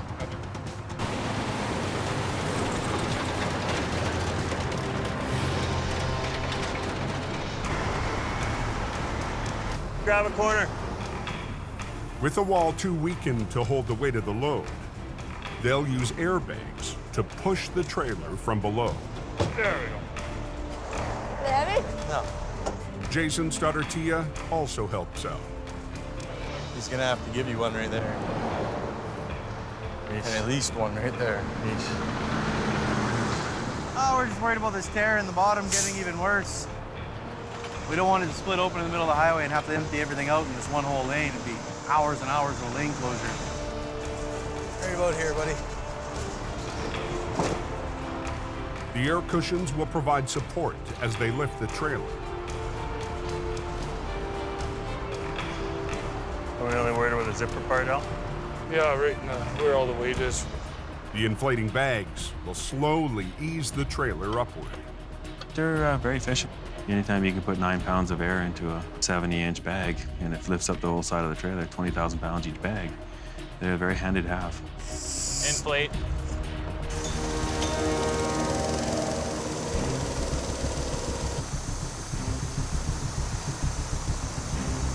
Yeah, it's inflating.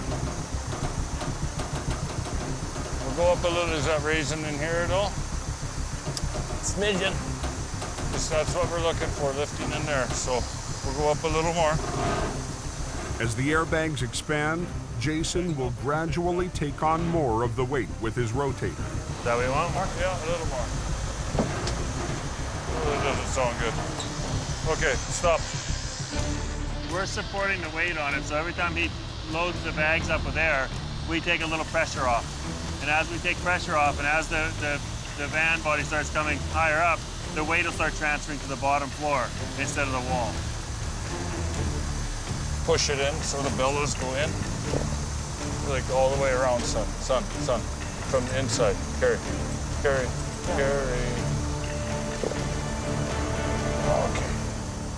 My boys don't have enough experience to take on the whole air cushion roll. So I had to keep an eye on that at the other end, keep an eye at our end, and keep an eye on that trailer to make sure that load stayed contained. We got that bag is wanting to push out. Al spots a new problem. Sometimes if you use the air cushions on pavement and there's a bit of dust in the road-based rock on the asphalt, it's like little ball bearings. I think we're spinning out on that gravel right there. You can roll the base out of that air cushion and then all of a sudden you lose support. And if that happens, that can be really catastrophic. The whole side of the trailer could blow out at that point. We're losing an airbag. 75 miles northeast on the Coquihalla. It's wet all the way there. For the last 5 hours, the temperature has been rising, turning the snow into heavy rain. Wet and dirty. Just how we like it. Just after 3 a.m., the conditions catch one driver off guard. Well, that's a hell of a place to park a truck now, isn't it? We're just grabbing some extra gears just in case we need it. At Jamie's yard, lead driver John takes the call. A semi-truck that has jackknifed and is apparently blocking the highway here.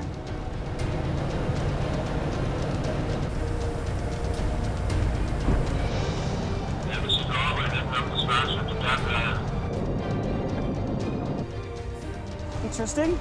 Just north of the avalanche snow shed. What did he do and how did he do it to end up like this?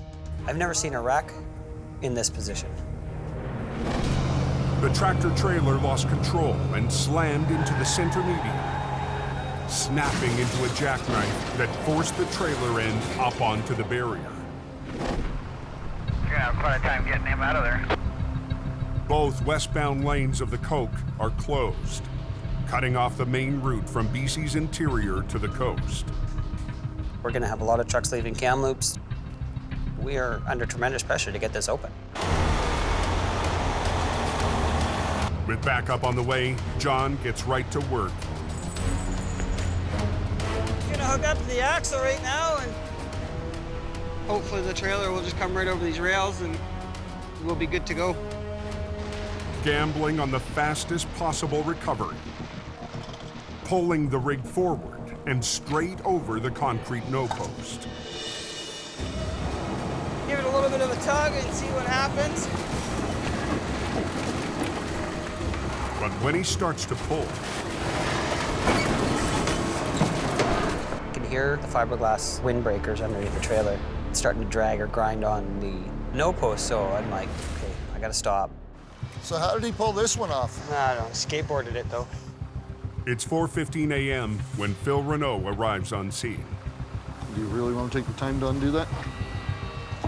They're pretty expensive. It is expensive. Yes, you're right. It's also time consuming.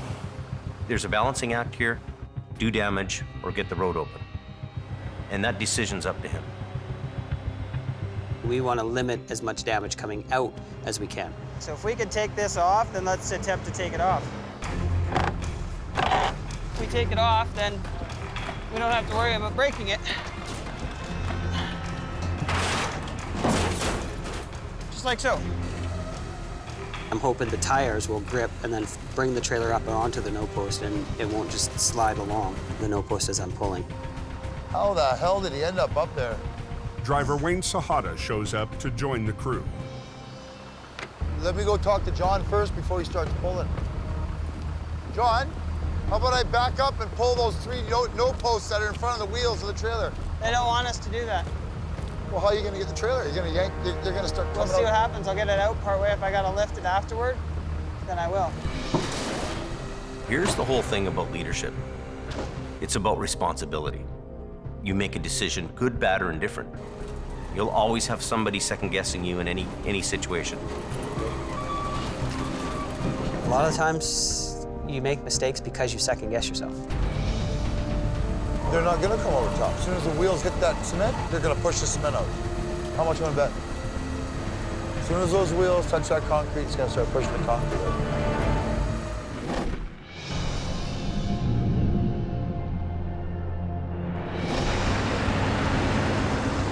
Back down on Highway 1 in the Fraser Valley. Tightener, just hold it there till it tightens. Al and his sons are struggling with a slipping airbag. That's not good, Al. As long as the thing don't skate anymore. One bag jumped out.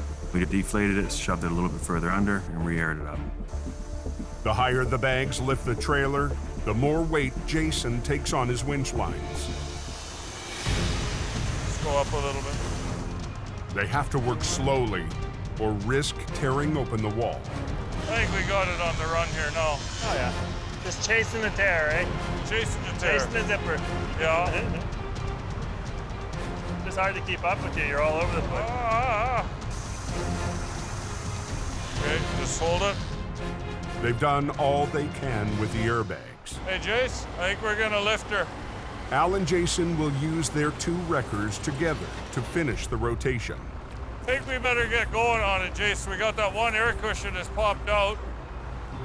It will require perfect coordination. So what do you want me to do then, Al? Like, I don't know what function I gotta do at the right time, right? That's what's scaring me. Al's intense. He's task-oriented. He takes it on, he's always thinking. And he's always thinking doesn't mean he's always communicating. Al's used to working alone, or with his longtime partner, Gord. It is a little bit weird because Gord and I have worked together a tremendous amount. Tighten up.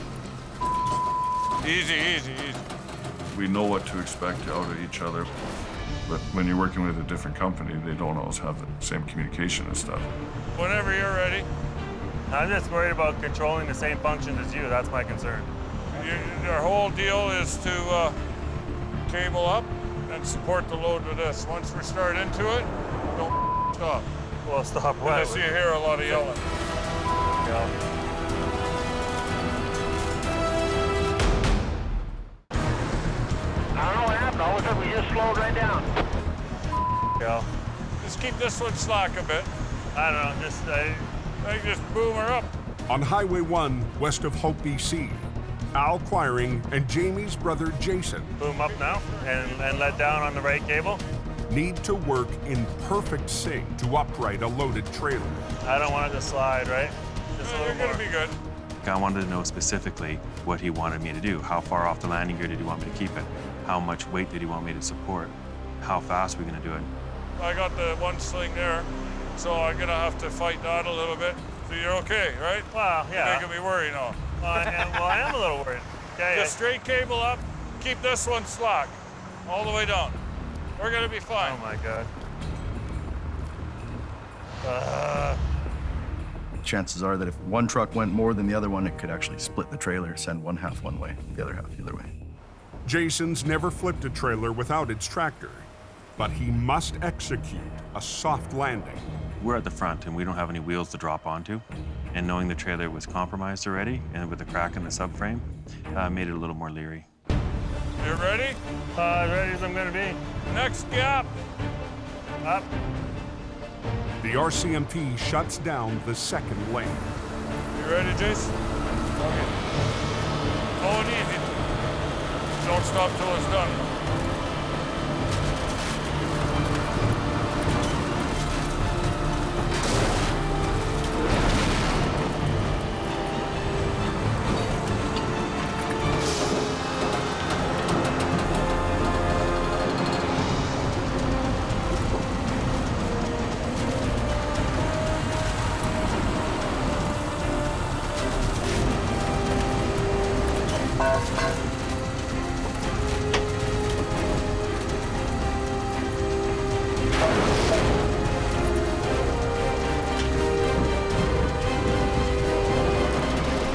Touchdown.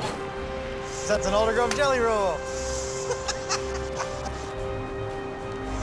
The Aldergrove jelly roll worked again. It was kind of iffy it was going to work there for a second. But we always win in the end, eventually. I'm just happy it didn't blow in half, that's all. Time-wise, we're 3 hours. We talked about being 3 hours, and we're right on the money, 3 hours, 20 minutes. So even with that little problem we had, we're still good. Yeah, it worked out good with my friend Jason, and it's kind of cool to see the younger generations coming up behind us.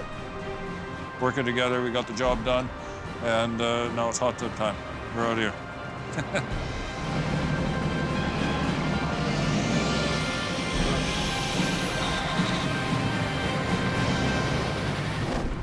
Turn around and go back, driver. The Coke is closed. Coquihalla Highway closed indefinitely. 60 miles to the northeast, near the summit of the cove. Close right down, that's it. Nobody coming up. They're not gonna come over top. As soon as the wheels hit that cement, they're gonna push the cement out. How much you wanna bet? John's gambling he can pull the Jackknife semi over the median without wrecking the concrete barrier. Got one set of tires over.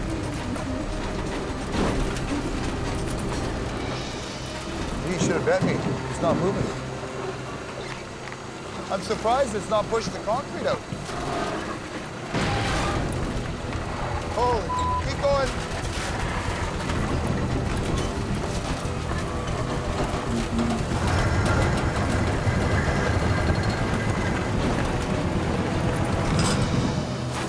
There you go, you're off, buddy. High five, buddy. Exactly what I wanted it to do. Are you just gonna hook up to the whole thing and just No, Reed's here. So we're gonna drop the trailer right now. I'm gonna keep pulling out the tractor. Reed can back up and hook up to the trailer. Okay. And then we'll hook the tractor up and get out of here.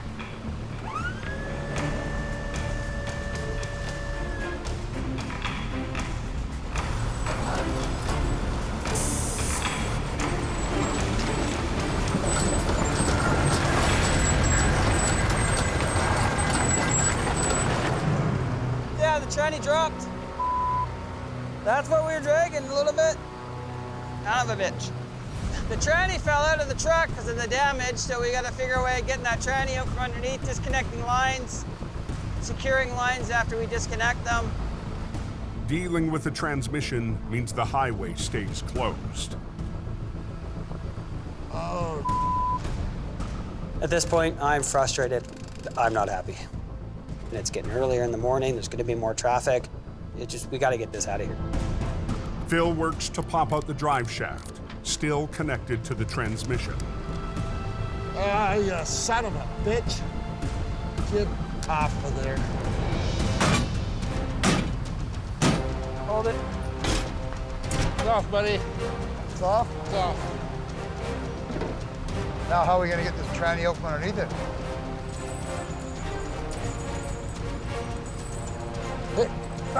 Holy crap, hang on. This thing's heavy. I'm guessing it probably weighs close to 500 pounds. Okay, ready? Hey, stop. Holy crap, hang on. Oh, here's the winch.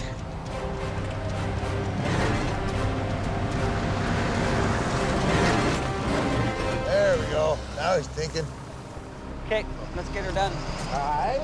It wasn't an easy battle. We overcame the challenges. Got the job done in the nick of time. Westbound's open, eh? Let's go, yeah, westbound is open. Early the next morning, in a yard just west of Hope. Some of my most exciting moments in life have been towing one of these. Al Quiring is prepping for a monster-sized tow. What? What?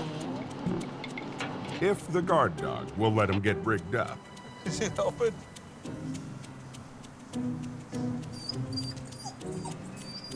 Oh, come on. Don't even start with me. Listen, you're supposed to be vicious. You're supposed to be vicious. What's going to happen when the word gets out? Hey? It's done for you. It's done. Some dogs, they want to chew you. This one just seems to want to lick you or hump you to death. Okay, now that's it. Just getting ready to move out of the yard here in the... Logging supervisor Jesse Dorman needs to get the yarder, or a mini pipe, to a remote site. So today we're going to be moving this rubber-tired mini pipe here up the road to the Hope Princeton Highway. We got a logging job we're starting there today. The yarder hauls felled trees using an elaborate system of cables. Take the hydraulic hose off? Jesse needs to get it to a logging road, 12 miles east off of Highway 3. Probably weighs about 90 to 95,000 pounds. It's heavy and long, so hopefully just no breakdowns, no issues on the highway. That machine outweighs my truck easily 2 to 1. It's a give and take business. You don't want to give an inch because that thing will take you. Everything looking good back there, Tom? Had a little bed coming up on the outside there. The heavy load puts so much pressure on the tires, they could cause serious damage if they blow. They burst with huge amount of force. I like to have the windows down because you've got the hum of the tires, and then all of a sudden you hear a tunk, tunk, tunk, tunk, tunk. That's usually an indication that a tread ply is gonna start coming apart. Ears are tuned to it. Any sounds, something that doesn't sound normal. You're better to go a little slower. I'd rather be an hour late than be over the bank or worse, involved in a catastrophic accident. As Al reaches the entrance to the logging road, his work is done. I'm relieved, very relieved when I unpinned from those things and we're headed for home. It's a warm, satisfying feeling. Now it's up to Jesse to move the heavy machine the final 2 miles right up the mountain. We're gonna start making our way up there as the grader pulls it and take our time, safety first, and hopefully everything goes well here. Jesse will drive ahead while the grader pulls almost 100,000 pounds up the steep, icy logging road. Chains are doing well on the grader, and both machines are running well, so there's always the potential of the machine sliding off the road, rolling over. Could be catastrophic, but hopefully that doesn't happen.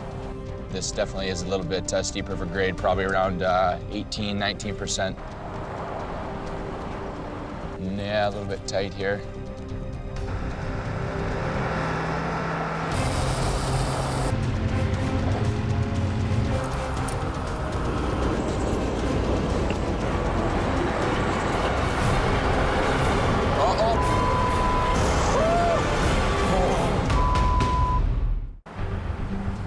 Up a steep logging road off BC's Highway 3. Keep her going. Supervisor Jesse Dorman keeps a close eye on a grader struggling to pull 100,000 pounds up the mountain.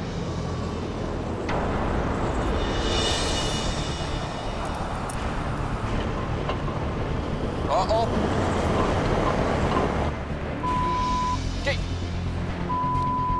Oh.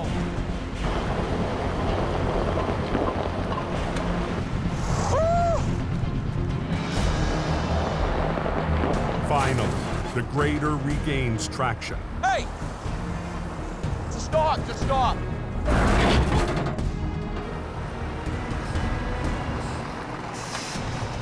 Was he spinning? Yeah, he was spinning. Let's unhook and we'll give it another scrape, get right down and try and compact it. Okay.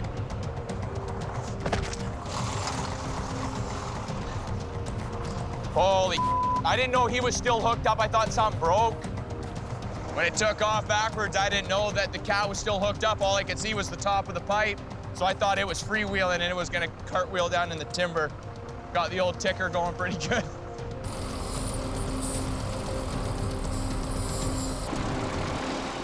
The grader scrapes up the terrain for a better grip on the steepest stretch.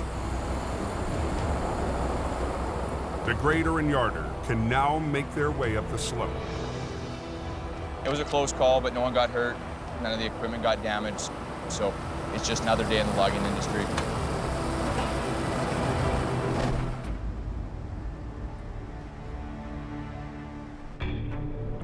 The next morning, Can you get through that accident? They got the road closed.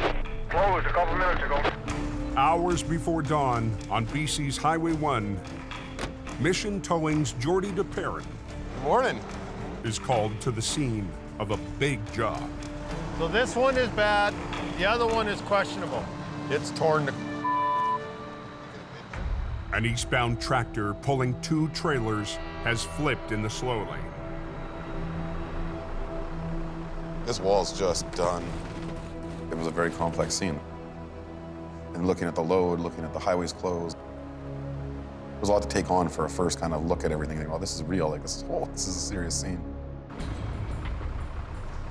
It's compromised mid-roof. That mid-wall is going to be probably, I'm going to assume, blown out. How far did he slide on its side? Did you see? Fair ways. It took out a pole way back there. When the tractor trailer rolled over, it went into the ditch and took out a hydro pole. So there's another hazard there as well. Like, we could air cushion it, but if that wall's pushed out, I think it's better to unload it. The rear trailer is too damaged to flip fully loaded, even using airbags. Take an eggshell and put a bunch of weight inside of it and just try and pick it up, you know? When that eggshell's cracked all the way around, it's gonna fall apart. Offloading it is the safest, easiest way to go with doing this job. But it'll take time and put Jordy and crew under extra pressure. I'll start pulling it off. Basically, that job is bonded goods. I mean, everything in that trailer is concealed. Everything has to be accounted for, which is also a little more time-consuming on the recovery part as well. If you pick up something that's wet, make sure you just pass the word down the chain. It's slow going. Some of these boxes are pretty... Germangled. Yeah. And in just 1 hour, the rush of traffic will begin. This is Highway 1, this is a major artery, so my main concern right now is opening this highway. Early morning on BC's Trans-Canada Highway. Wall is tore right up pretty good from the roof. The morning rush is already backing up. As the salvage crew finishes cleanup, Mission Towing's Jordy DePerrin is anxious to start his recovery. Number one, the highway's gotta get open. I had the Ministry of Transport, the Highways Department, the RCMP, BC Hydro, they're all looking at me. Just as the crew is finally cleared to start rigging, there's another holdup. Everybody's got to come out and line up on the inside of this trailer. Hydro's dropping those lines, and they're afraid they're under so much tension they're going to whip over here. The truck and trailers took out a power pole. The power companies there working. When they had to drop those lines, it was another huge delay for us to stand back and wait and watch. What do you got? How many vehicles? What is it? But Jordy won't be standing around for long. Bad or no? All of a sudden, we get a call for another pretty serious major collision down the highway from where we were. Now, the highway is closed in 2 spots. 1 mile to the west, 2 cars have collided, bursting into flames. I'm going to put this stuff in your truck. We got to go to another accident. The morning's turned into just a chaotic mess, really, on the highway.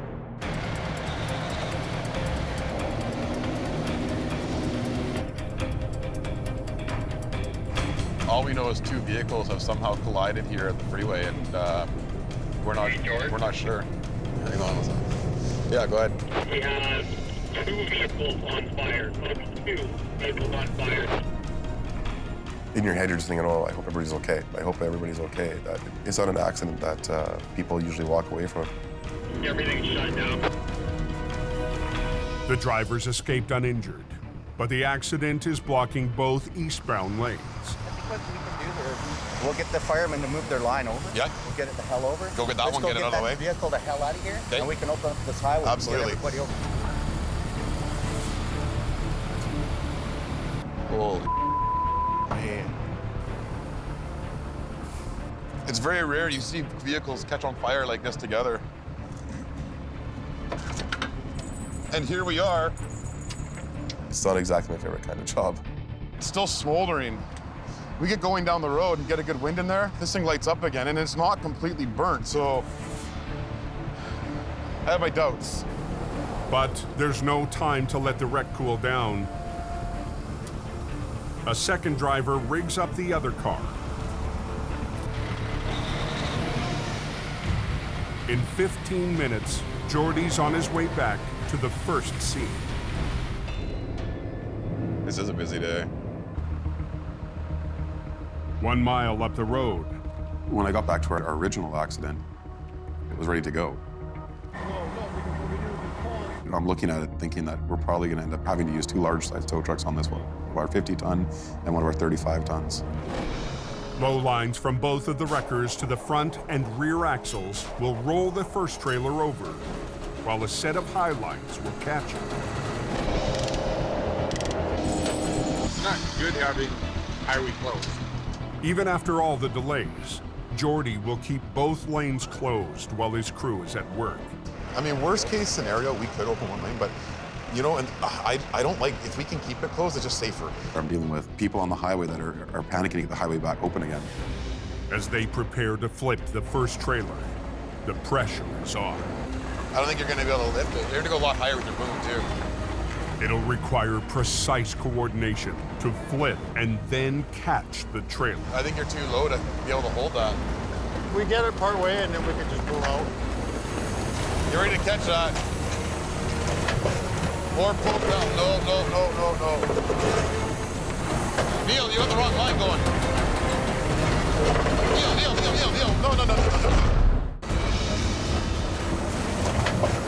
Or pull down. No. Neil. No. Fuck. That line's gotta come off. This line's gotta pull. On Highway 1 west of Hope, all traffic is stopped and Jordy needs a quick recovery. I looked over at Neil and realized he's pulling the wrong lines. Kind of a tense moment there. Pulling on the catch line instead of the flip line has dragged the trailer towards the wrecker. You're too close now, man. Neil slacks off the catch line and starts winching the low line instead. Just this line, bottoms, go. Ready to catch it. Hang on.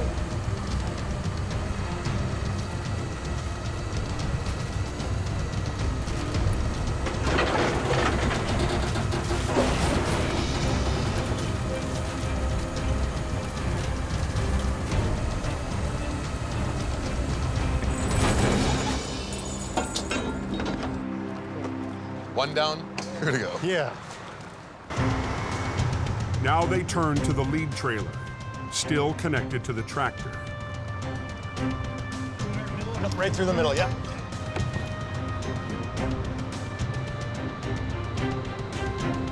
The possibility of it slamming to the ground and rupturing something else, rupturing a fuel tank that wasn't already ruptured. It's pretty embarrassing when you're the operator, especially as a scene coordinator. So they rig a line from their 3-ton tow truck using a small excavator to redirect it to pull back on the trailer. When the two wreckers upright this, that wrecker works as a control, and it's called a controlled roll. And we control that, we set it down, nothing slams down. You're gonna sit in the truck in neutral, and you're gonna control it with the brake. I just don't want it to slam down, you're gonna control it, okay? Yeah. Is Neil hooked? Okay. But just make sure that line stays slack until it gets to that balancing point. Yep. You will slow this thing right down, okay? Everybody's on board? Yep. Okay, let's do this. Okay, this line, but hang on, okay? Go.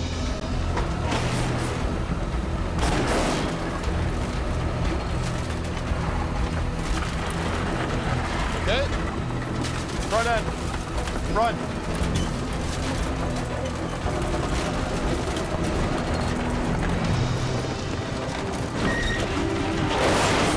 Neil?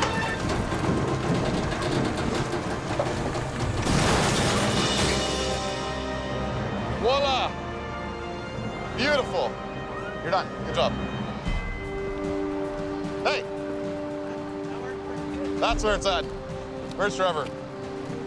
Beautiful. Told you. Beautiful. Got her. Good job, buddy.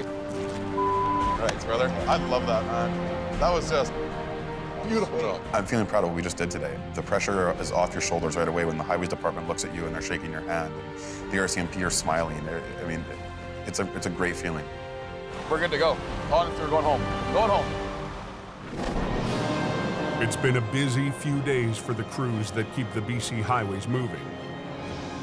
And the season is far from over. It doesn't really matter what color the truck is you drive.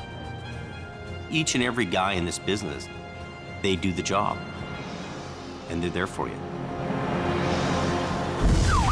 Next time on Highway Through Hell. She's a mess. A simple job. Really a light load. Keep pulling. Holds an ugly surprise. I'm off the ground, Jamie. When a rusty Jamie Why are you not coming over? returns to the road. Visibility's down to like 50 feet. In Alberta, Come on. the heaviest wrecks of the season. Holy crap, carnage.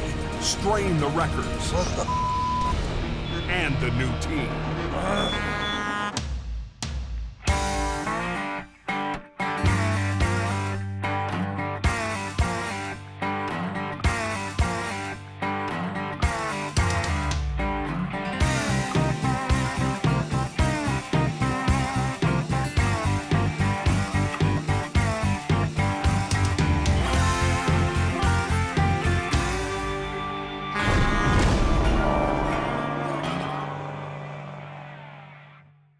This time, on Highway Through Hell. Stand by. Gord! Gord, just wait! Al and Gord struggle. You gotta watch where you're going, Gord. I was. To get in sync. Let the traffic come! A whiteout in Alberta. Oh, that guy's kind of speeding back there. Creates a dangerous chain reaction. Whoa, that's an accident. Stay back. And a stuck excavator. There's no such thing as a little bit dead. Proves too much for Al's rigging.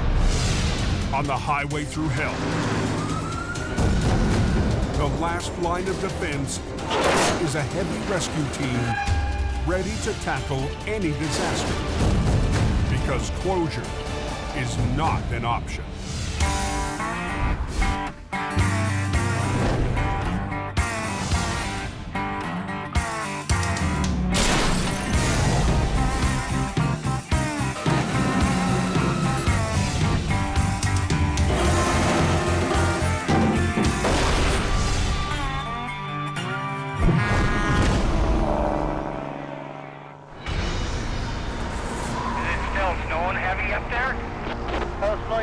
Yeah. The weather's moving so fast, it seems, right now.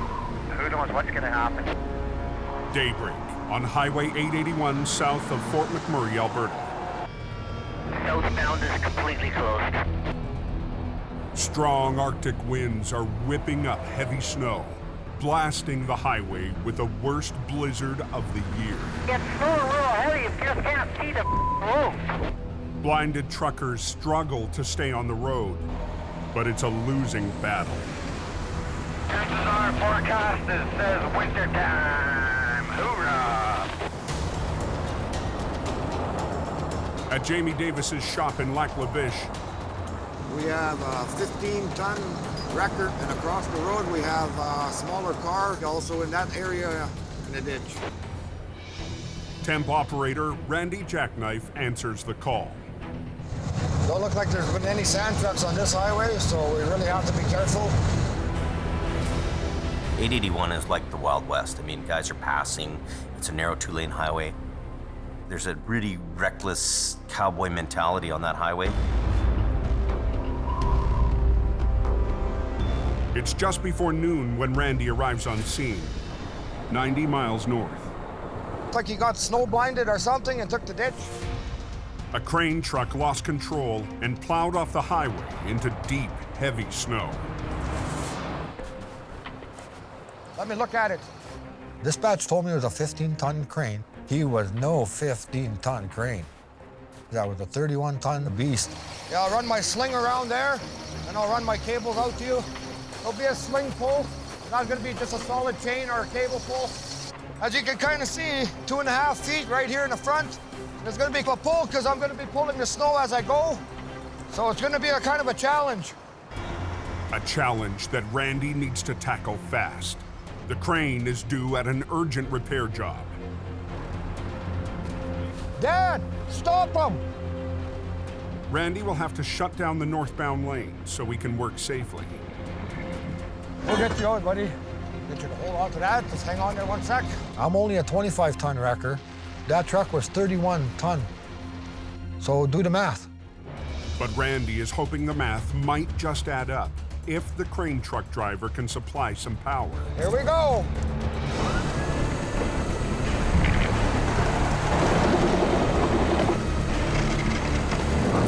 Come on, Mike.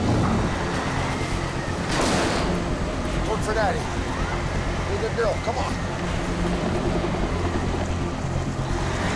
There we go. He's coming.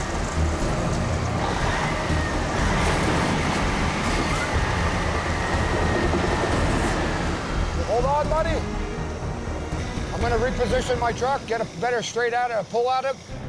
Randy's got more than just the recovery to worry about. Let him through! Visibility is getting worse by the minute, and that's creating a new risk. Even with traffic control in place right away at the accident scene, if people aren't paying attention, they roll up on an accident scene, they come around a corner, they see a car parked in the middle of the lane or a truck, slam into the back of it. Okay, then, stop him, stop him. It don't take long to get another accident happening. Things happen fast on that highway because people do not slow down. I probably got a mile of traffic on that side backed up already. And you can see visibility is getting more treacherous out here. There's absolutely nothing. Gotta have your game on here, man. Holy hammer down. I'm gonna reposition my truck now. Kind of make it fast so I don't want to get traffic jammed up.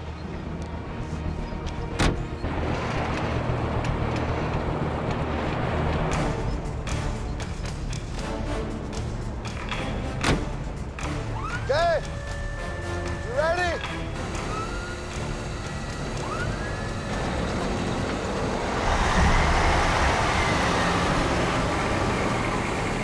She's coming. I see success coming. Randy coaxes the 30-ton truck to the shoulder. Come on, baby. Don't let me down. Sliding back over into the ditch. But his 25-ton record is struggling to winch it over the lip and onto the road. I need to get him off, and I need to go to assess the problem over there, let traffic continue to go. Hey, hey! Pay attention! Slow down, pay attention, quit taking pictures! And the combination of high speeds and low visibility has Randy on edge. Got to deal with other people too, eh? And that's not good to have somebody doing like that. Look at that trucker. There's a ditch over there on the right-hand side.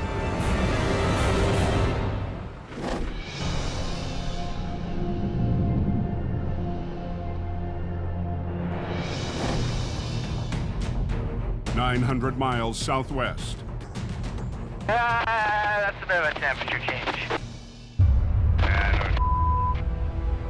An early spring thaw has hit the mountains east of Hope, BC. Oh, look, it's a trailer in front of the road. But at Sunday Summit on Highway 3, Al and Gord from Quiring Towing are facing a messy recovery. You got a trailer laying on its side full of mushroom compost. Basically decomposing vegetable matter, rotting grass. Check out the drop. I mean, look at how lucky this guy was. Windy corners, steep hills. It's prime towing country, that's for sure. Man. The semi, fully loaded with compost, lost control on a sharp curve and smashed into a barrier.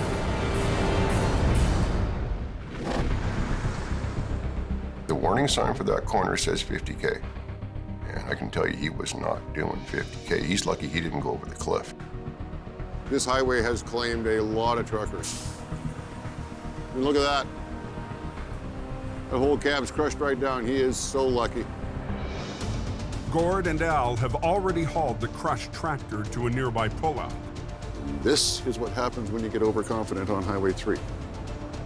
But the trailer, with most of its load still inside, They're just gonna take the whole road and drag it down? will be much trickier to move. That should do it. Al has decided to take a chance. For starters, there was no room on the open side of that trailer to work any machinery. You weren't gonna unload it right where it's at, not unless you're working in midair.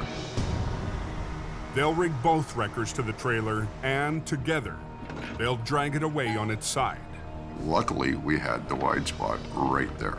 Get the obstruction off the road, then deal with the load. Okay. It's the quickest way to clear the road, unless the thin trailer wall gives way. You know, at any point, the trailer could have broken in half, and we could have had a bigger mess on our hands. That's probably good. Okay. There was a risk it could have ripped open, so you simply apply enough power to it and do it nice and slow, nice and easy. Don't get crazy. Low, low. Low, yeah, you bet. Okay. Communication is extremely crucial when you're doing something like that. The two of you have to work together. They'll need perfect coordination. If one is pulling harder than the other, it's not going to work. Just wait, Gord, just wait. Stand by, Gord. Gord, just wait.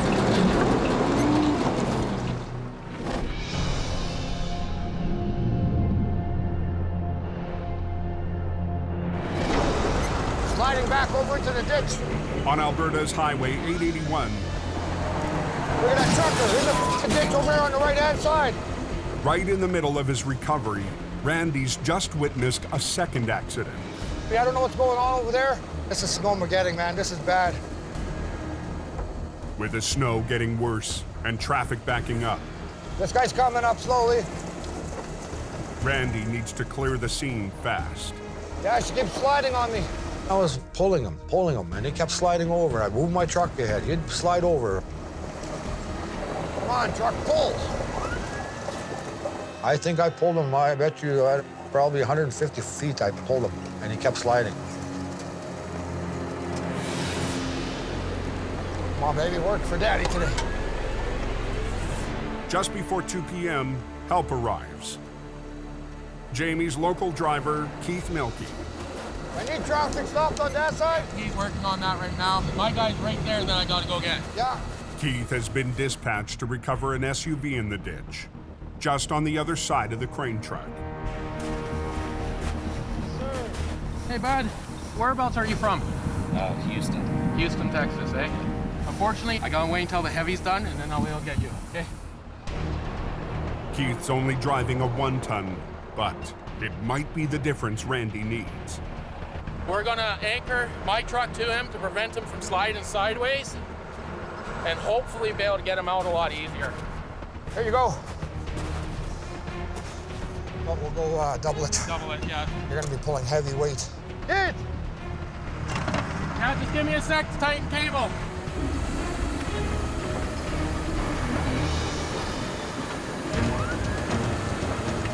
Now watch yourself now, we're gonna give him the pull.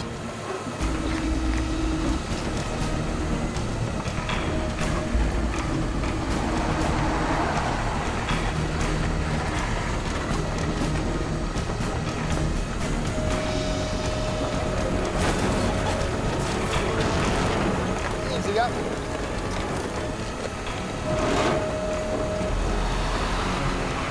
It's coming, looking good. Looking good. I'm looking like I might succeed.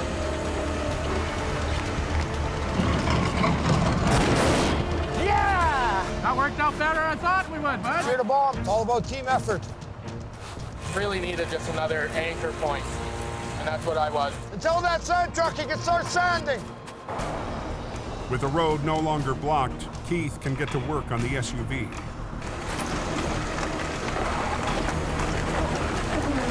Hold your brake. See if you can drive forward, bud. This guy's on his way. No harm, no foul. Hopefully there'll be no more wrecks today. Look it, we were here for 5 minutes and all of a sudden we got 300 vehicles, eh? But the backlog still stretches far off into the whiteout. Oh, that guy's kind of speeding back there.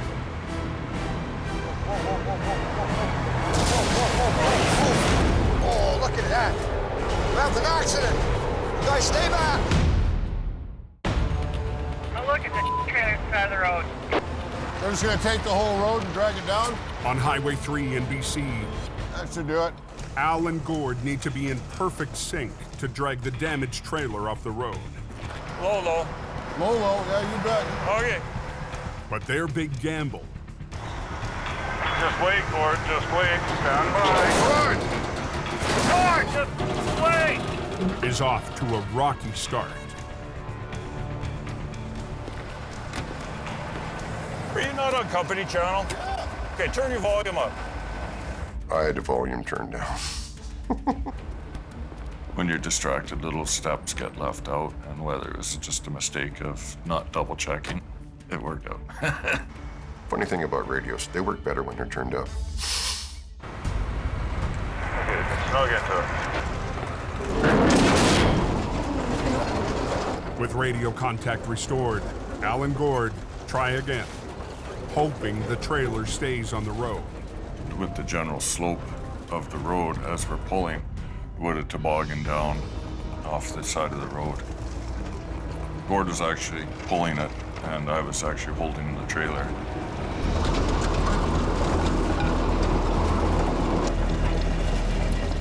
So I'm trying to pull it up and bring it around the corner down into the wide spot. There were vehicles parked in my way, so I was trying to get them out of the way while we're pulling it up. I was trying to watch 3 or 4 different directions at the same time.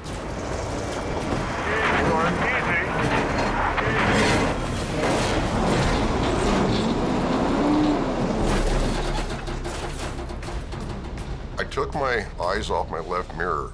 By the time I realized it was about to hit the median, it was too late. It was a dead stop for Gord. You gotta watch where you're going, Gord. I was. Well, didn't you not see where you're going? I was trying to. I was also watching that pickup that was in my way. Things weren't going well, and he was getting a little testy. Back up. Come on, Gord. I do the same thing. I'm just as guilty of it as he is. We act like a couple of brothers. So we had to stop and do a little re-rig for a minute, and then we proceeded. Just wait, Gord, just wait. Stand by. Okay, come on. Just give her a little bit. You okay on clearance there on your side?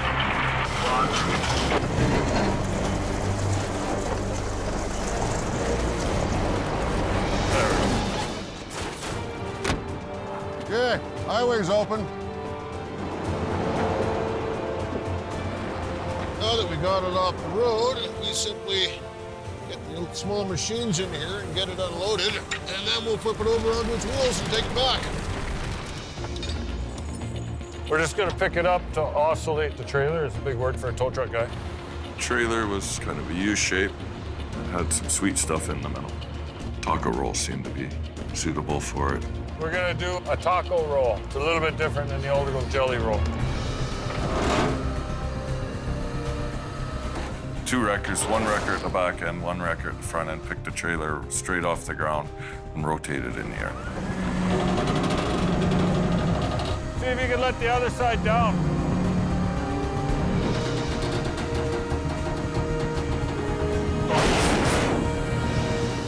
Just like that, man. Another job done.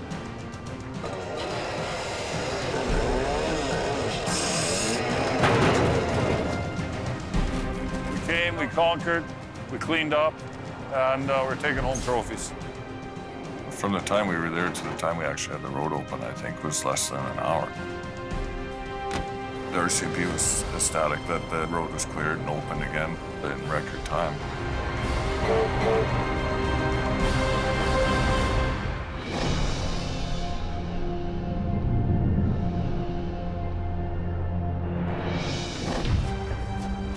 We have an accident. Somebody got rear-ended. On Alberta's Highway 881, Randy's big fear has come true. Call 911 and get location. Get an ambulance out here. In the whiteout conditions, one semi has violently rear-ended another. The second chain reaction so far. Company truck, hit a company truck. You guys stay back. Where's the driver of that truck? I'm just getting on scene. Are you the driver? You hurt anywhere? You're sure? When a semi hits somebody, man, that is an impact. Parts on the road all over. I have a chaos happening and I need backup. Okay, thank you very much. Hold on there, buddy. The road is closed at the moment. When visibility is a tough thing out there, you know, the drivers who are coming along are actually having a hard time seeing the flaggers, seeing the flagging signs, and seeing taillights of other motorists. So very, very real that another collision can take place. I want to assess this side of the highway first and get everybody safe over here. Put all your flashers on, all your lights. The highway's closed for now. And just kind of stay in the vehicle. Don't get out. Randy's priority, keep the traffic backup as short as possible and prevent another crash. Let the traffic come! Told Dan, the other flagger, when you figure you got 15 vehicles, let them through I will let this guy know over here, same thing. I got traffic flowing here again through Randy, and hopefully we'll get this cleared up. But some drivers refuse to slow down. This is a serious situation. Slow down!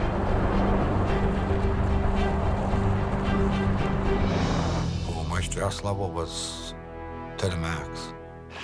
You know, I'm trying to do a job and then look at this carnage, eh? I had tightness in the chest. I just need to find my game here. And my heart was racing, pounding so bad. I was pouring sweat, and it was like minus 20 out there. Come on, think, Randy. Think. Think. Randy realizes he's in over his head Hi, can you hear me? and decides to make the call to dispatch. I got everything on the go right now. Craziness happening here. We have multiple accidents, and we got a semi took the ditch. He lost his load. I got another semi rear-ended another semi. Can I just please get some help out here?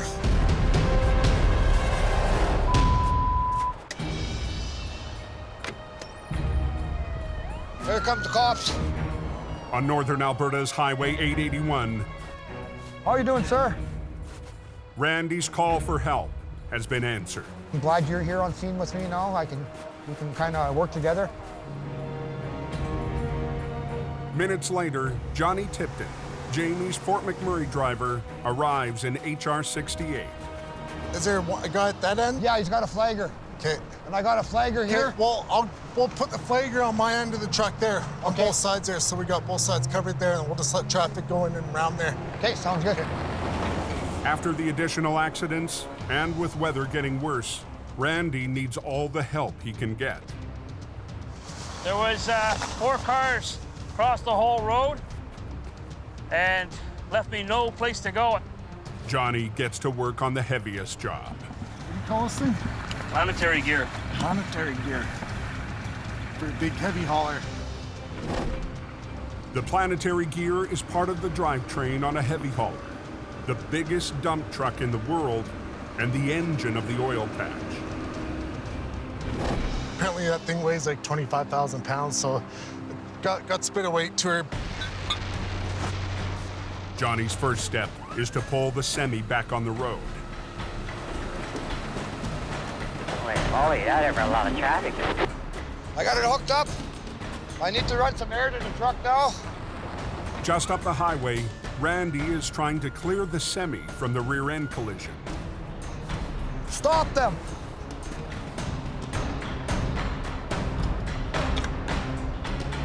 It's good to go. Randy is finally ready to roll. At that point, I just did my job, and I left Johnny to continue on to finish one last truck in the ditch. Okay. That last truck has a 25,000-pound piece of cargo that Johnny needs to get back on board, and he needs to do it fast. Sun's going down, and we're dealing with adverse weather conditions. You know that there's bound to be something going to happen with this kind of weather. If I throw a chain around the shackle to here, that'll keep it from twisting. Yeah, that'll work. With the gear in position, Johnny needs to lift it onto the truck.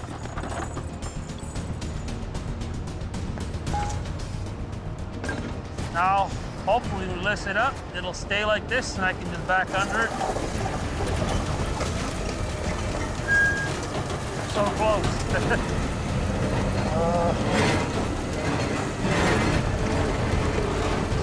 She started to twist. She just wants to rotate whenever we take all the weight off first, so. What do you think, Johnny? Can you get it done, or can't get it done? I can come back, and Jamie on his rotator could probably lift that easier, or? I don't want to give up on this job there. I'm not a quitter. I would have sat there for 2 days trying to get that loaded up. Plan A doesn't work for these guys out on the road. I need these guys to use their heads and come up with a plan B, C, D, whatever it takes. And local driver Keith might have an answer. I got my little wrecker here, so you can use my little wrecker to help spin you sideways. Yeah, I think that's our Okay. I'll get Dan to get back out here to play. Keith is hooked up to another storm casualty, but he can still use his boom winch. This thing weighs probably more than my truck. So I'm just double lining my load so that way I don't break anything. And we need to get in the exact position so none of us are in the crossfire. Hey, whoa.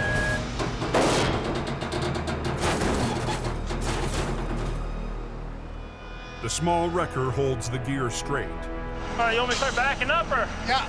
Okay, backing up. But the last step will require the most precision. Whoa. Lining up the gear Almost there. and easing it into place. Just gonna use the little truck there, slide that bracket up there, then get it settled in there. Then after, we'll winch it back up over the axles there. You just want me to pull forward a bit? Yeah. Keith needs to unhook to pull the stand back in place. Okay, winch her in. But that will leave the gear itself at risk of swinging back out of line. Are we good? We good? Yeah. Can you boom it out, because it's catching the lip there? Okay. You need to have it come my way like 1-2 inches.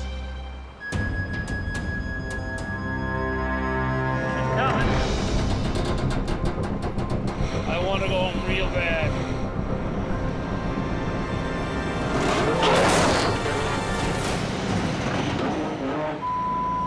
Almost had her too. Won't be going home now. Coming. Night is falling on Alberta's Highway 881. I want to go home real bad.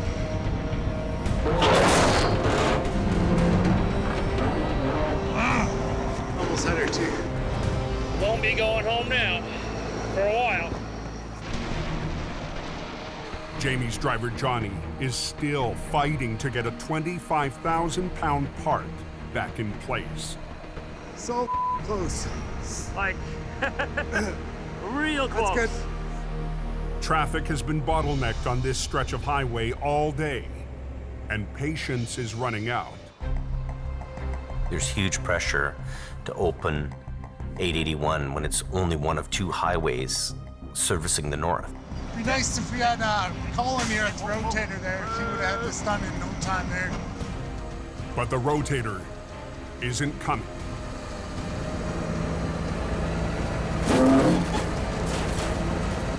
With Johnny unable to get the gear at the perfect angle, they try to move the stand instead. Oh yeah! There we go. That's the money shot, buddy. Yeah, we just got to straighten it out, it looks like. There we go.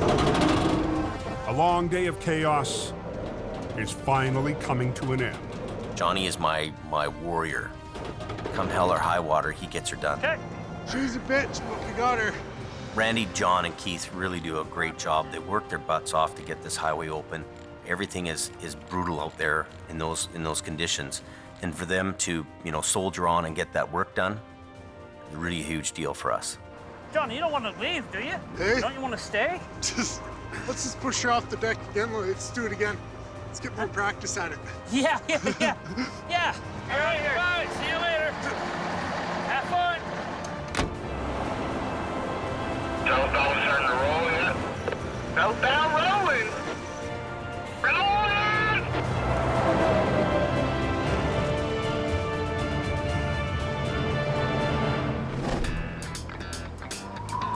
Early the next morning, Randy's recovered from his marathon day.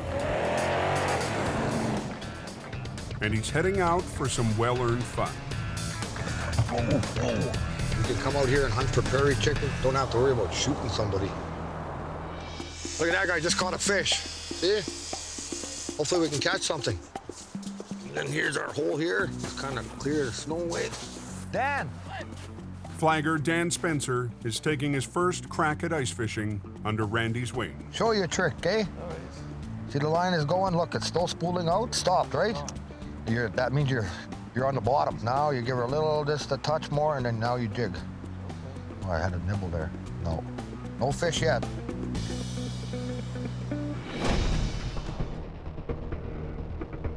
Back in BC, the spring weather is keeping things quiet on the mountain. A little warm out today. But Mission Towing's lead driver, Neil Wakefield, is heading out to an unusual call in the Fraser Valley. Got a RCMP call that there's a car submerged underwater in a culvert. But we've only got a short period of time. We're looking at about an hour, hour and a half before we run out of daylight. You're gonna use one truck, Neil? Neil's boss, Jordy DePerrin, is busy on another job. Neil is kind of my right-hand man. Neil's the guy I kind of lean on if I'm not here, if I need something done. You're done. Good job.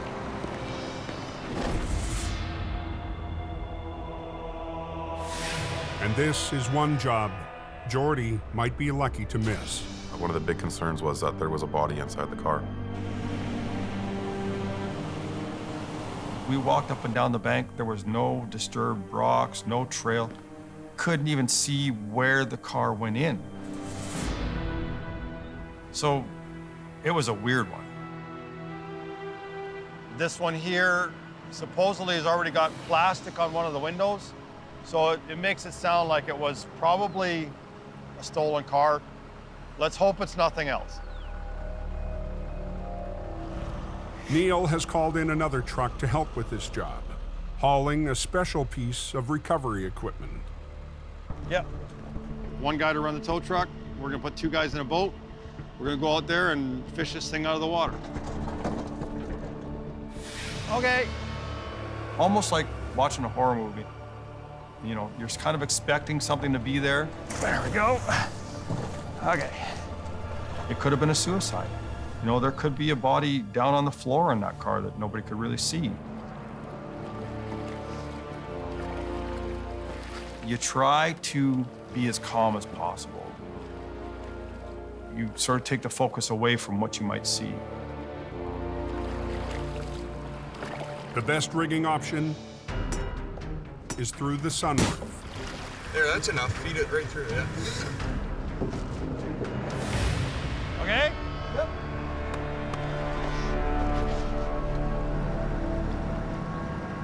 Okay, so we're good now. We just have to pull this thing up.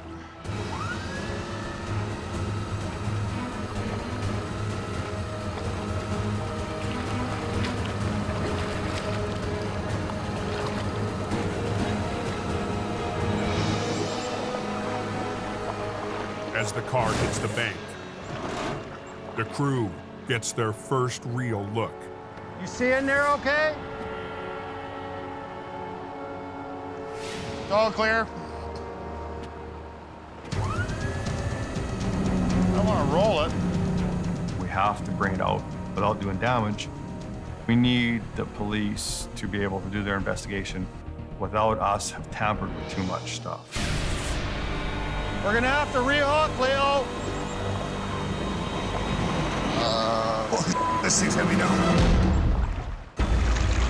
In BC's Fraser Valley, Mission Towing's Neil Wakefield is trying to winch an abandoned car onto dry land. Because I'm trying to keep it from rolling over. Without flipping it on its way up the bank. We're gonna have to rehook, Leo. The car could contain evidence of a crime. Okay, what we gotta do is we've gotta unhook and rehook because being that high, it wants to roll over. Yep. Once we hook to the wheel, then we can just pull it right up.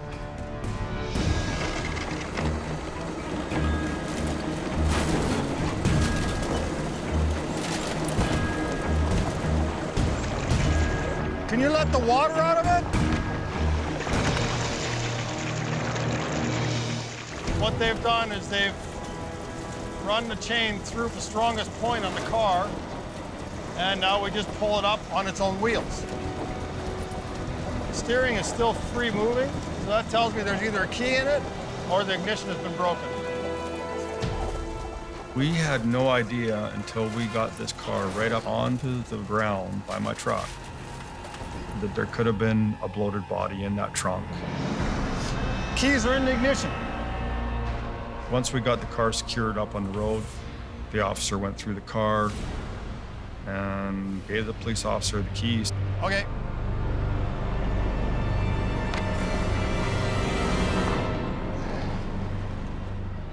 There was nobody in that vehicle. That trunk could have popped open and scared the hell out of us, but it didn't. The car was stolen out of Abbotsford, we found out. It's always a relief when you finish a job where there is nothing to upset you or make you think, because you can go on for hours thinking about what you saw. And for some people, it never goes away. We're very fortunate to have a great crew. They really pulled together on that accident scene and made that happen really quickly. You know, our crew is what really did it for us on that job and did it for me. You know, they made me shine.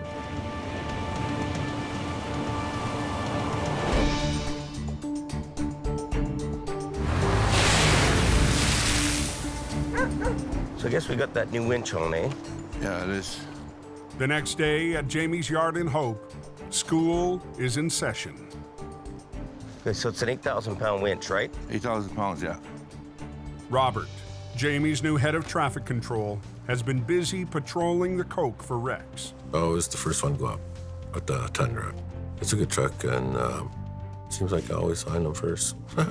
These are things that you think about when you're winching, right? So we know He's a go-getter, and he's willing to work, and he doesn't give me no attitude. He just gets out there and gets it done. Even a close call. Stop! Stop! With a runaway semi.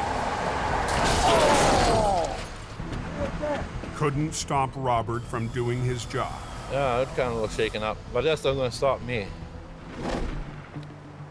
So Jamie's decided to give him more responsibility and a new tool. One of the reasons we wanted to put a winch on this truck is because you're up the Coke and you're doing all kinds of different jobs. So winching would make this truck more money, right? Mm-hmm. So you do your flagging, service calls, unlocks, boosts, tire changes, and now we can do winching. He's got the tenacity to make it go and to keep going. And if you don't have tenacity, you're not going to make it in this business. When you're going to roll something over, you want your winch line to be centered to the middle of it. So you have to jockey this thing around a little bit and get in there, okay? Okay. Yep. So put your parking brake on because you're going to need all the hold back you can get. Both these pillars are strong, and we'll hook into there, okay? Put the snatch block in here, right? Okay. So let's try it now. Okay, hold it. That makes it a little easier on your winch, right? So this snatch block is your best friend. Let's give it a try. Let's flip it right over now. Just flip it right over. See how the winch is loving it? Oh, Isn't that something? and as soon as it flips over, I stop, right? As soon as it flips over, it'll come on its own and you just let go.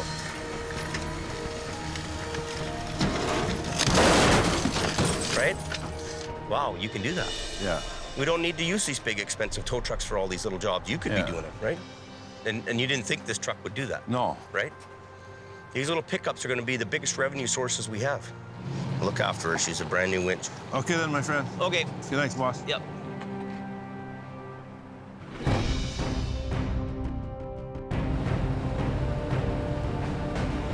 I don't know the cause, I just know the cure. 60 miles east, Al Quiring is on the road and ready for another challenge. He's got an excavator stuck on the riverbank there because it's not a very good spot. The location is in an old abandoned mill on the mighty Fraser River. And the Fraser River was trying to claim the excavator for itself. You've had a run-in today yet, or no? Not today. Okay. The early spring thaw has swollen the river into the excavation site. Springtime jobs are messy. The snow is melting. Just turns into a quagmire of mud. Yesterday, the 70,000-pound excavator got stuck in that quagmire. All efforts to free it only made the problem worse. But it was in quite a deep hole where they had been digging around, and of course, you know, gravity has taken effect. It's only going to keep going deeper the more you dig around it. What we might have to do is just get a scoop so that all that water around your tow hook hole clears away. I would say that'd be almost bottomless there once you start agitating and working it, because you're just going to keep going down until you hit China eventually. If you pick your boom up, will the machine tip forward a bit? It won't even. Won't move at all? It's probably about 70,000 pounds. Add the friction of the mud, you could be using almost 200,000 pounds of pull to make that machine move. It'll be close. It'll come down to what the tow truck can grab hold of.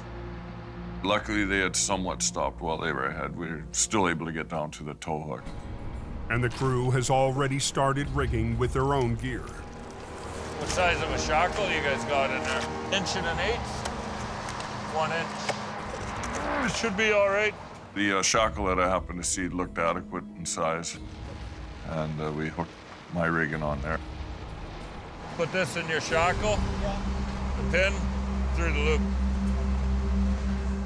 Yeah, right into the big shackle. That hook will go onto the small ring there. Perfect. Before Al even attempts a pull, he needs one simple but very important piece in place. If I didn't have that big log, my outriggers would have just punched right through the mud, and I probably would have dragged myself right into the hole. We're gonna be putting a lot of pressure on there. Something snaps, high tension leads. Take 15 steps back, because there's no such thing as a little bit dead with this, right? Seen it happen before where rigging's gone flying up in the air and landed on equipment or people, and it's had catastrophic results. So we're giving her some pull. Try not to spin your tracks excessively, just go real slow with them.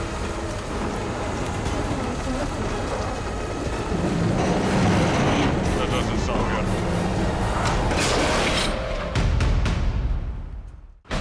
Take 15 steps back. In BC's Fraser Valley, Al Cliring is trying to free a 70,000-pound excavator firmly stuck in 6 feet of mud. It's battle of machine against machine, really, it is. As Al adds power, the mud refuses to let go.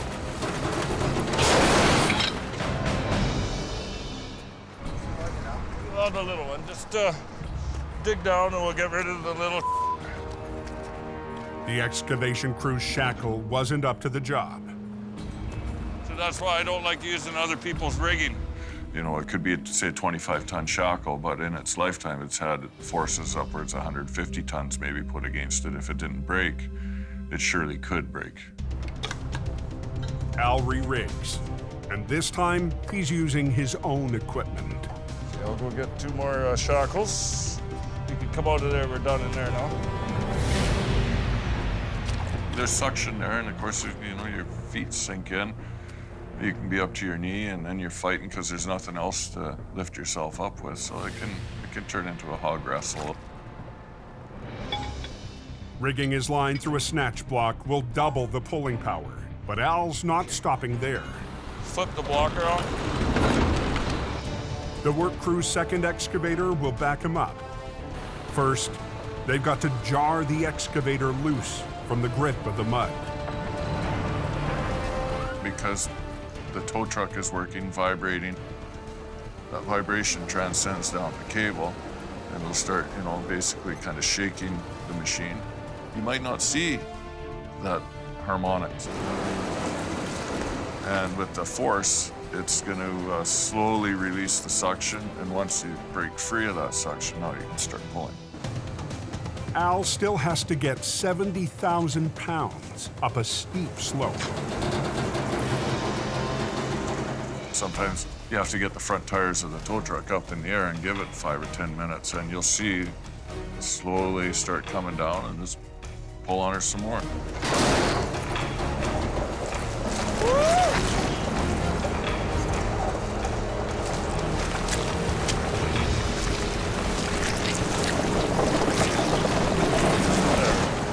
Good, good, good.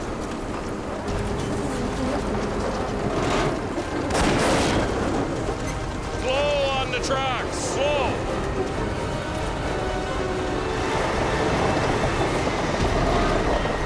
Hell yeah. She's out of there. We were really fortunate that we were able to recover that with the equipment we had there that day. We had our doubts from the start. That changed once Al took control, which was amazing. That's what I really liked. It was a messy job. Shut her down. But Al's never worried about keeping his truck shiny. and he can't resist a jab at the competition. Yeah, hey, Super James, we don't need you, buddy. We're okay, 10-4. Thank you, pal. Have a good day. Oh, hey, polish your chrome. The Vulcan record prevails every time. My family's business has always had a good reputation of seeing difficult jobs through. Some people are born to be piano makers, others are brain surgeons, others build rockets. Well, if you don't have it in you in the first place, you probably won't succeed in this business.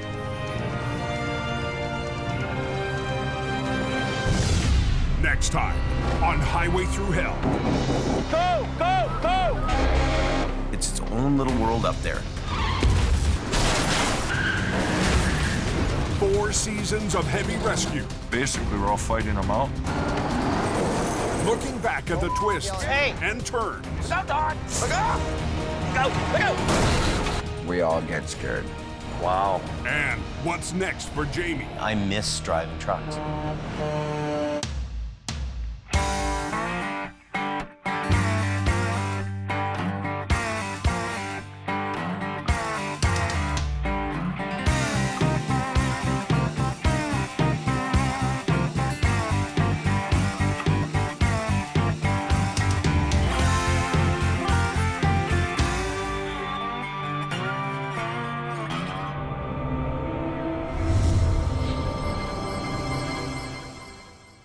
This time on Highway Through Hell.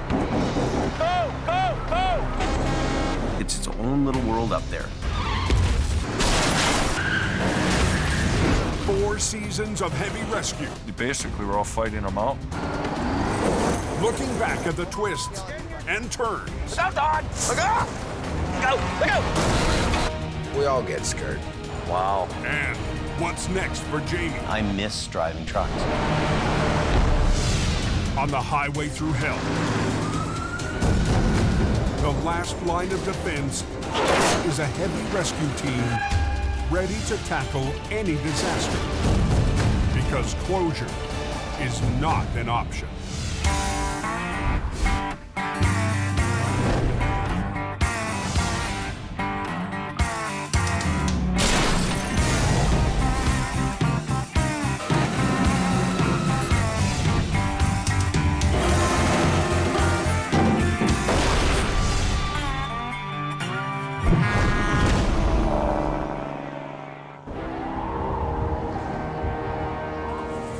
It's its own little world up there. Holy, you poor guys on that coke. It is a very brutal, hard place to work. Welcome to winter. On its worst day, the coke is absolutely horrible. Coquihalla is like being on another planet. Yeah, it gets pretty nasty up there. The title of the show was Highway Through Hell, and it's really 3 highways that go through 3 mountain passes, and they're the most important transportation hubs in North America. When everybody else is getting off the highway, you're going onto the highway. Highway 5, Coquihalla. When everybody else is getting out of the weather, you're going into the storm. And every time I see the snow coming down up here, I see that quiring. 42 calls in 24 hours. Go forward! Come on! Basically, we're all fighting them out. These vehicles must be out of here right now. It goes from bad to worse in an instant. Wow. Crashes are just phenomenal. When you get a monster crash, it's big. I got a line up on the right lane, and I got disco lights at the front, so we're here.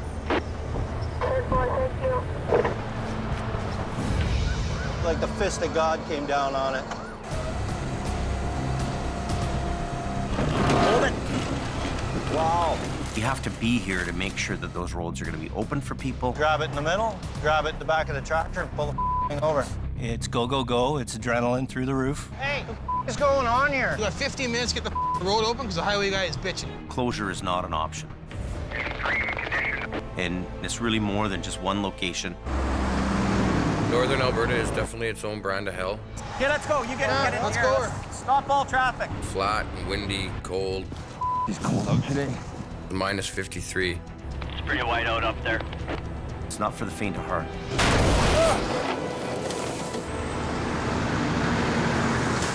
There's 4 things that are gonna kill you if you're a tow truck operator. No! Weather, fatigue, equipment, and other drivers.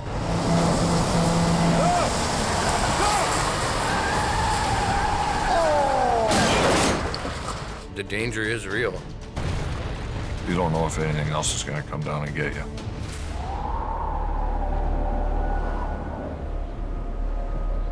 Highway Through Hell is one of the most successful documentary series ever made in Canada.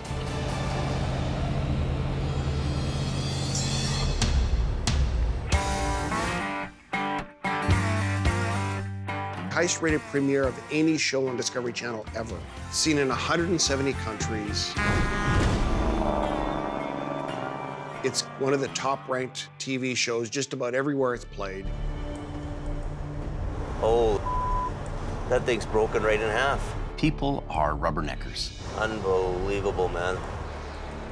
People drive by a car accident, they look, right? So there's this curiosity that people have when they go by a car accident.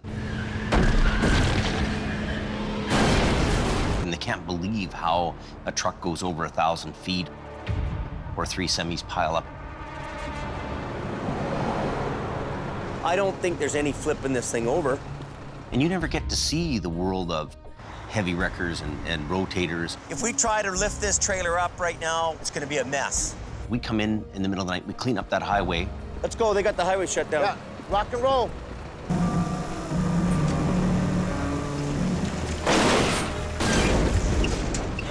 Yeah, baby! At the very beginning, we all agreed we were gonna make a show that really captured what it was like to try to keep a highway open. No holds barred, we were gonna tell the real story. Why doesn't he just pull down on that thing? And the public saw that. Don't yell at Get me, in your buddy. truck and go Don't home. yell at me. And I'll get into a truck stop and I'll see a trucker. And he'll say to me, keep it real, James, keep it real. Well, we are keeping it real. It was real all the time. Just another night on the highway through hell.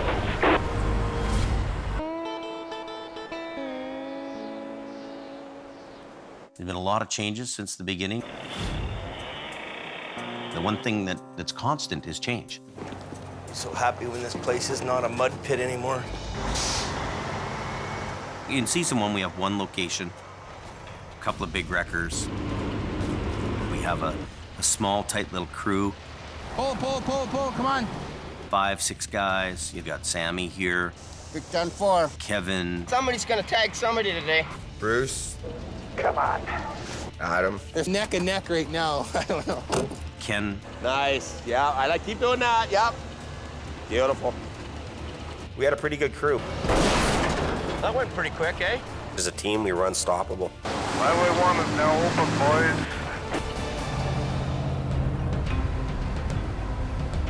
At the end of Season 2, Let's get out of here, man, I've had it.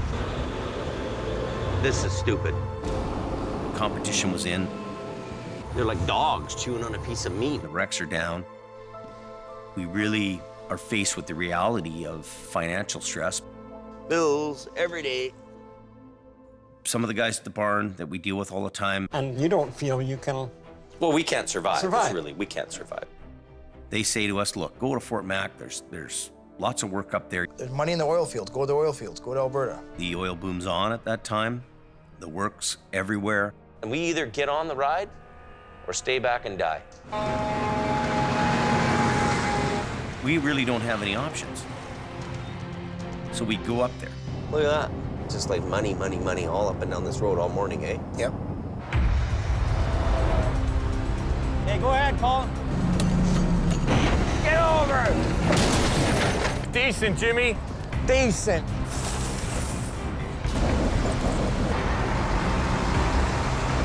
We're back. Traffic just called. Now we have 4 locations, 40 trucks. and 40 people. I'm in the office quite a bit. I'm bouncing between BC and Alberta. I didn't really think we would grow that fast. It was almost, the growth was too fast, too much. And I almost yearned for the days where things were simple and I had 3 or 4 guys and a few trucks. Jamie Davis en route. It's been a ride and a half, I tell you.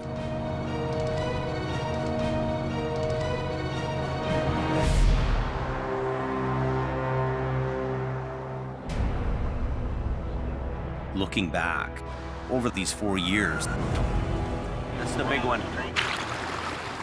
there's been certain jobs that just stood out. What an absolute disaster zone. Some of the largest, most complex, most technical wrecks. I'll do the lead if you want to catch up, okay? Keep going. There we go. Some of them are just unforgettable. Oh, see the rock slide there? Unbelievable. In season 1, we get a call for a head-on in the canyon. Nothing much left to that, eh? One truck had swerved for some rocks that had just come down, hit the other guy in a reefer trailer truck, and he went right over the edge. Holy moly. Good 100 feet down. The other guy went off into the rock face and burnt to the ground. What was really amazing to me is the carnage of this job. Parts, pieces, burnt down to the ground. It was really huge cleanup for us. That shows you just how dangerous the rock fall can be.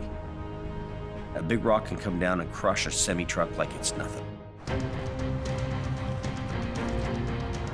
I remember how to do this. It's been a while. One of my favorite wrecks is the airbag job we do in season 2. We have a tractor trailer flipped over in the snow, and it's loaded with deli meats, worth $250,000. But we don't want to be tearing the wall out and lose all the product. The idea is get that as far down this way and down into the corner as you can. This tractor trailer has no damage anywhere, and he's got a load in there that's very valuable. It's perishable. This is a high-pressure deal for me. You know, there's still 37,000 pounds hanging on a shoestring here in the trailer. Easy for a trailer to split in half.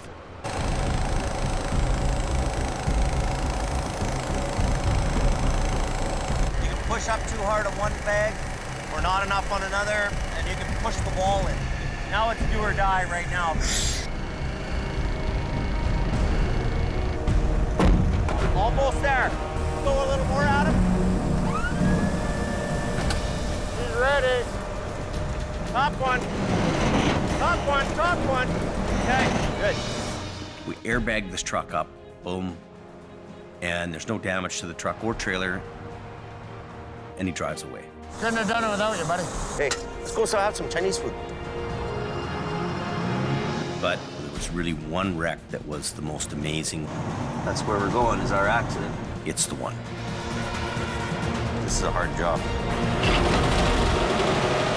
You know, I'd like to have another rotator here. The most impressive job for me over the past 4 years is the 2 rotator wreck over the bank. These people are lucky to be alive. I mean, they're hanging off of a cliff here that's 650 feet down. It's just hanging, barely.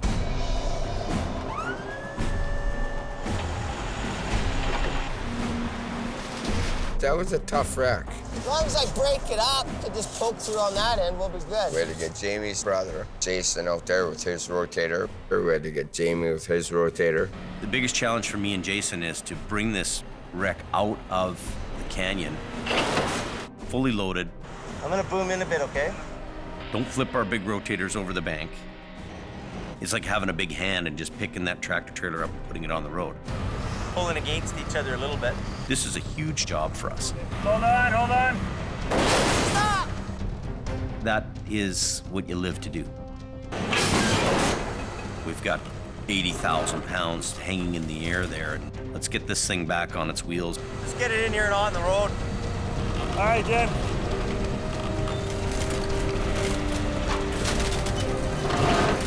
When Jason and I get it on the ground, wow. It's just beautiful. That's a textbook job. And I'm like, we just did it. It's a great feeling. We didn't drag the oil pan over a rock. We didn't drag the whole unit up, puncture a hole in the bottom of the trailer. Good recovery is what really makes my day. What's going on, man? What's going on? And this is the one that stands out. And it's the reason we got the big gear. That's about as good as you get it in this business. You know, it takes a special kind of guy to be in the wrecker business. It looks like it's going to be a busy night now. There you go. Push it. There's a lot of things that make up a good guy who can drive a big, heavy rescue truck. You be careful. You got to be kind of a Marine to be in the wrecker business, especially when you're doing mountain recovery. Are you the guy who caves and falls to the ground? He's up and down the bank. Or are you the guy who stays up and holds the log? Yeah, I'll do it. It's about, are you tough enough to do the job? If you're physically fit, that's part of the equation. The other part is, do you have the mental capacity? Unbelievable. There's 4 here. 5 pieces, 4 trucks. Sure, you can go buy a wrecker, the same as you can go into a golf store and buy clubs, but you leave that golf store, you're not Tiger Woods. It is a mess. You have to be able to think on your feet. Trailer's not wanting to release. Figure it out, get it done. That's what they pay you for. The biggest problem solving I had to deal with? Rolling over a truck that's 3 times the size of the wrecker I was driving. Keep going. Just keep going. I should put my wheel lift down. Keep pulling on it, man. Let's run what you brung.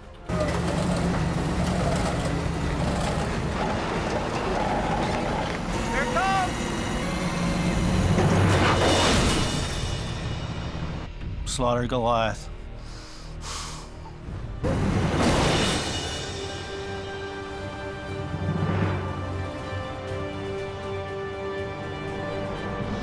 Anything? Nothing. In the world of heavy rescue, you have to expect the unexpected. The wall just cave in? Anything can happen. What do we got here? When we show up to an accident, we don't know what we're getting into until we actually get there. Wow. We have to come up with a plan on how we're gonna get that thing out of there with only the tools in our head and the tools in our truck. Everything is always different. Put that in the bay there, Kim. It has to go in the bay. You've always got to be thinking outside the box.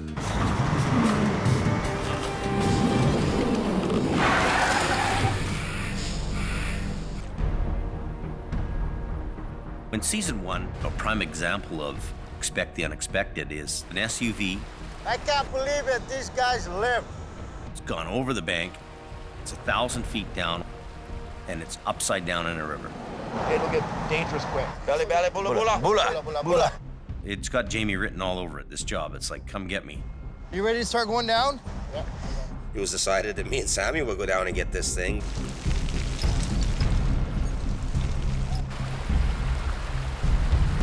So we got a little bit of a bite on it with like you threw a kind of a hook into it. The biggest challenge in this whole thing is the wire rope. If you put 1,000 feet of really heavy wire rope on a spool, how do you manhandle it? The rope we use originally is light wire rope. Go ahead, slow, bro.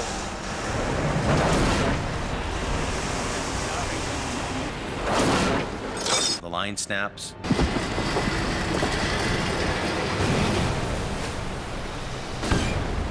And away it goes down the bank again. You guys okay there? Eventually, we bring some really heavy 5/8 line down there. Coming okay? Looking good, buddy. Coming up nice. We got it out finally, and it was a good feeling when the job was done. We got her done.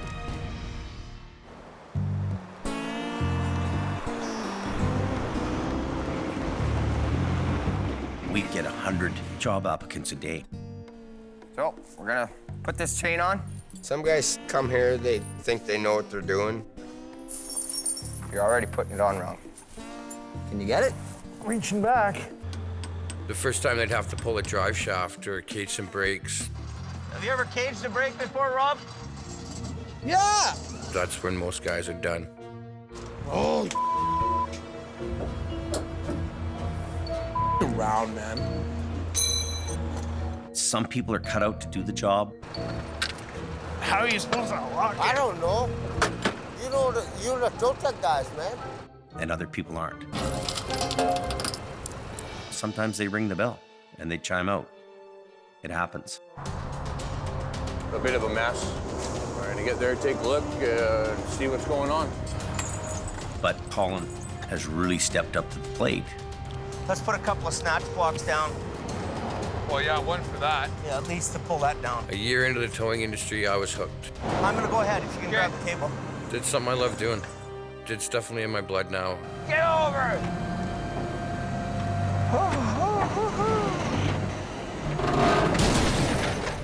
Nice. Okay, this line, but hang on, okay? John, go. I enjoy helping to keep the roads open. Front end. John, front. I was born to do this. Neil.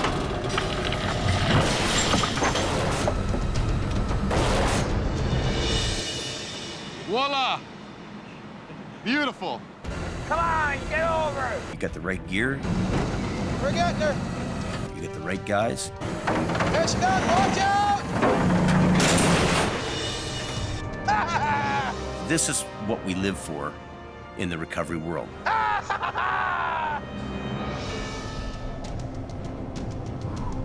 I think that part of the success of the show is that some of the characters are very interesting people. Central Casting couldn't come up with this group of guys.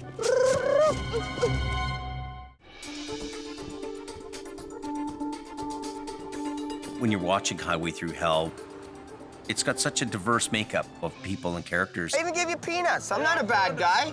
and they each contribute something different. Gotta work hard. It doesn't ever get old, it never gets boring. Central Casting couldn't come up with this group of guys. Somebody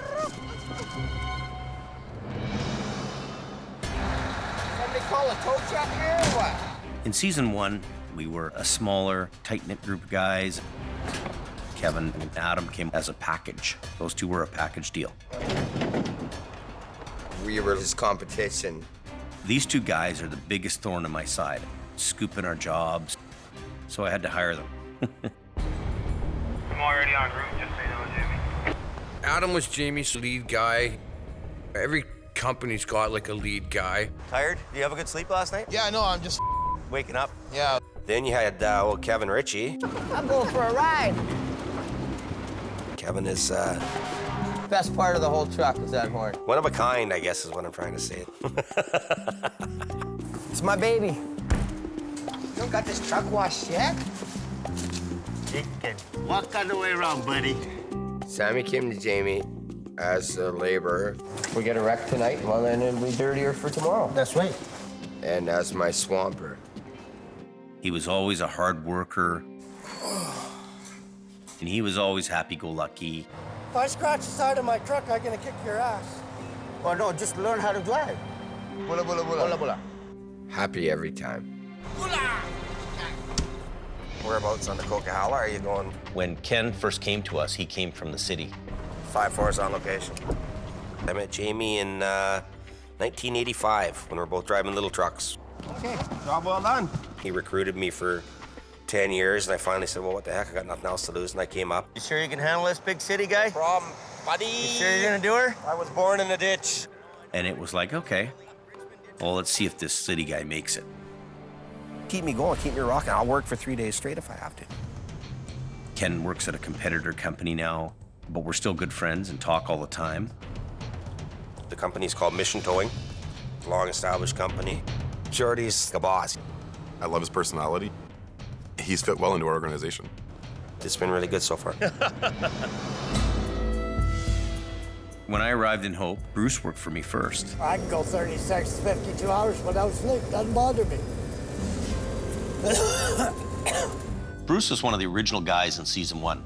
He was old school. I don't like cameras in my face, and when I'm trying to do my job, you guys are in my way.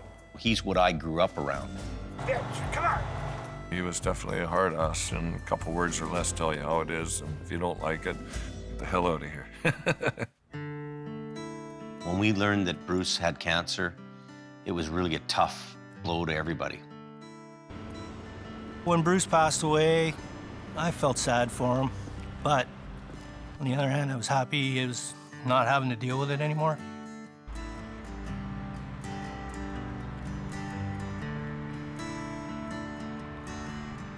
He was one of my best friends, and I'm still heartbroken that he's not around. Bruce's truck's parked in the yard, sitting there, and I just can't bear to get rid of it. We still think about Bruce, and talk about Bruce all the time. Thanks.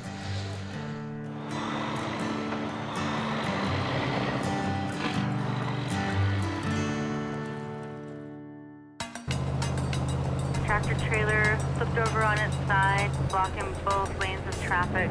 Scott Bird came to work for us in season 2. It's kind of a truck that you can use for a few weeks and at least make some money around here. Well, you know, one nice thing about it is it'll kind of fit in the gap on your museum pieces there. Me and Scotty have had always this love-hate relationship. Like, he can get on my nerves like nobody can.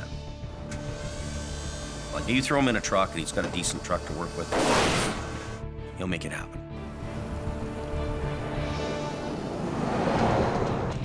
Scott is working for another company in Alberta, driving wrecker out there. I hope things work out for him.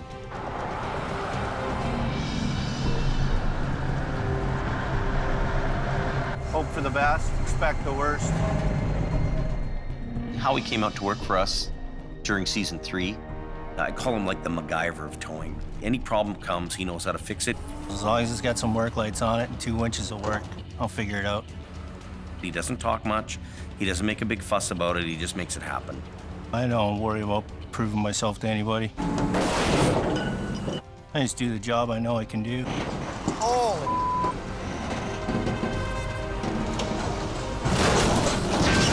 There you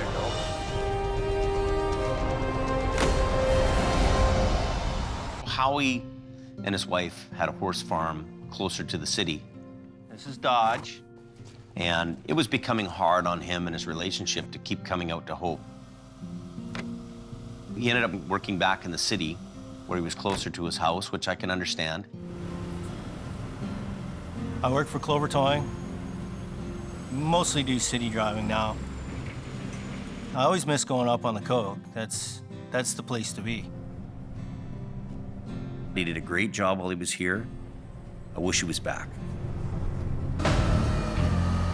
Colin started out in season 3. We needed him in Alberta. Back up! Here you go, kid, have at her. Let's go! When I started with Adam, Take this side off, run it down there. now I was definitely the new kid coming into his sandbox. Let's go, come on! See you later. Adam isn't with us anymore. It got to a point where I surrender, I wave the white flag, man. Adam being in Alberta wasn't what he wanted to do. Let's go, Kayla. He loves his daughter to pieces, and you know, when he was away, it was taking its toll on the family. Got her? You betcha. You know, Adam and I were great friends before he left. Did you hear about that story? No. There's a bunch of pileups on 63. I don't really have any hard feelings to Adam, simply that we were on different roads and it didn't work out.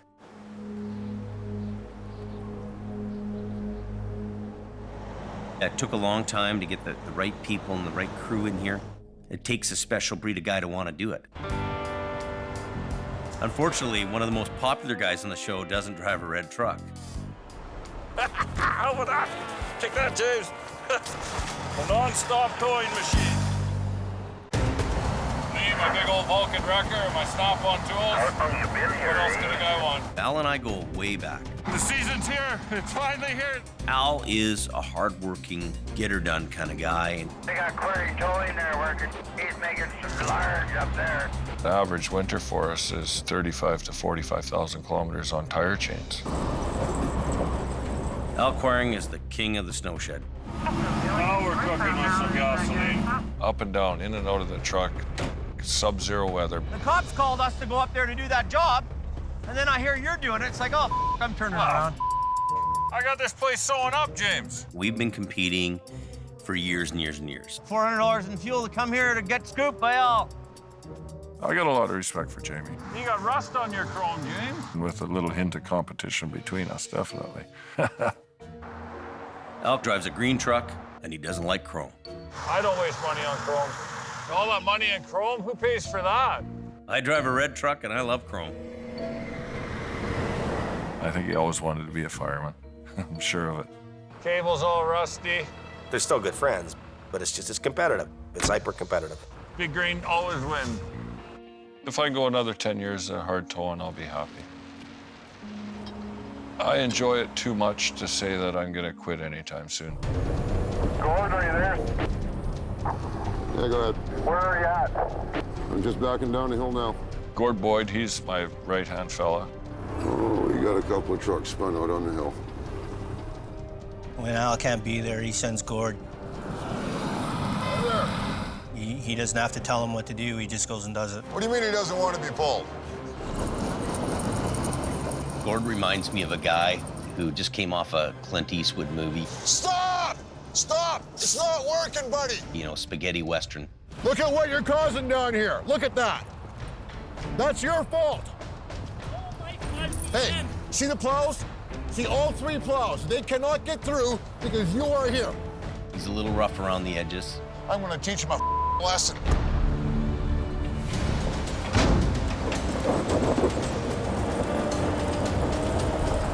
But Al's lucky to have a good guy like that. Just like that. They're few and far between. Welcome to the party, Gord.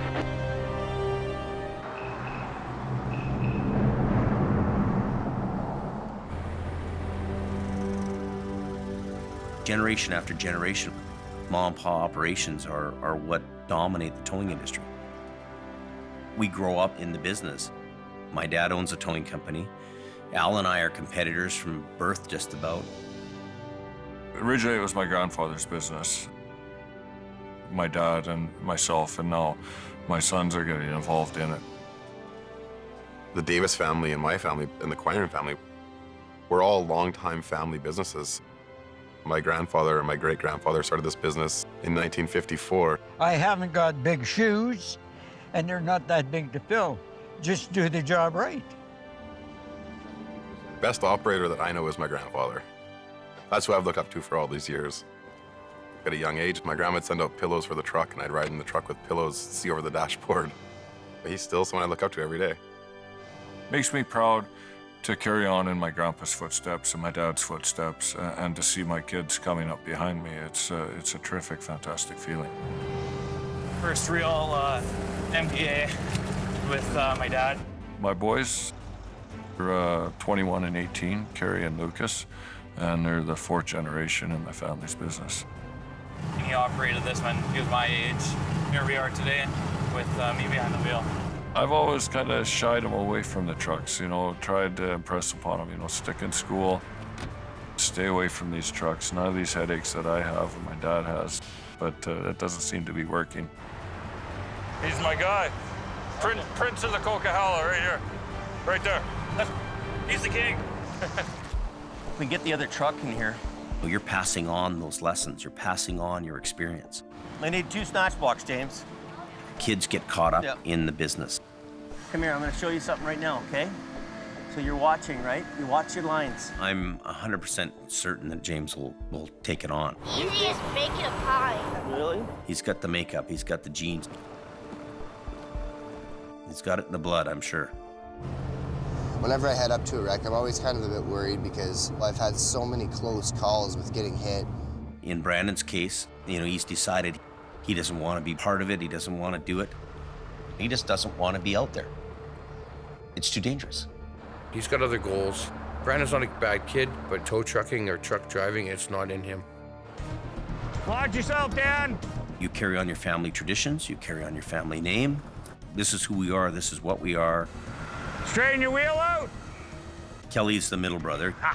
He's working with me in Alberta. Okay, let's get this thing off the road. Jason's my youngest brother. Go time. Jason's daughters, Mattia and Jasmine, are very active in the business. I'm really amazed to see them take on the tow trucks. Very interesting to sit back as a parent and watch these kids evolve around the towing business. Who's got my flashlight? We'd have to point to the DNA that keeps us towing. Brandon! Go, go, go! You never know who's coming along. Bang, you're done. Go, go! The tow man, Slow down. every day they put their lives on the line.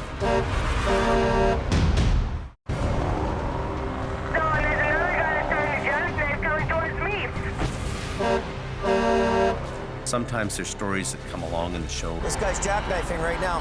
There's gonna be a crash here. that show you Wow. how dangerous this business really is. Hey! Slow down. The tow man, every day they put their lives on the line. Brandon! Go, go, go! You never know who's coming along. Bang, you're done. Go, go!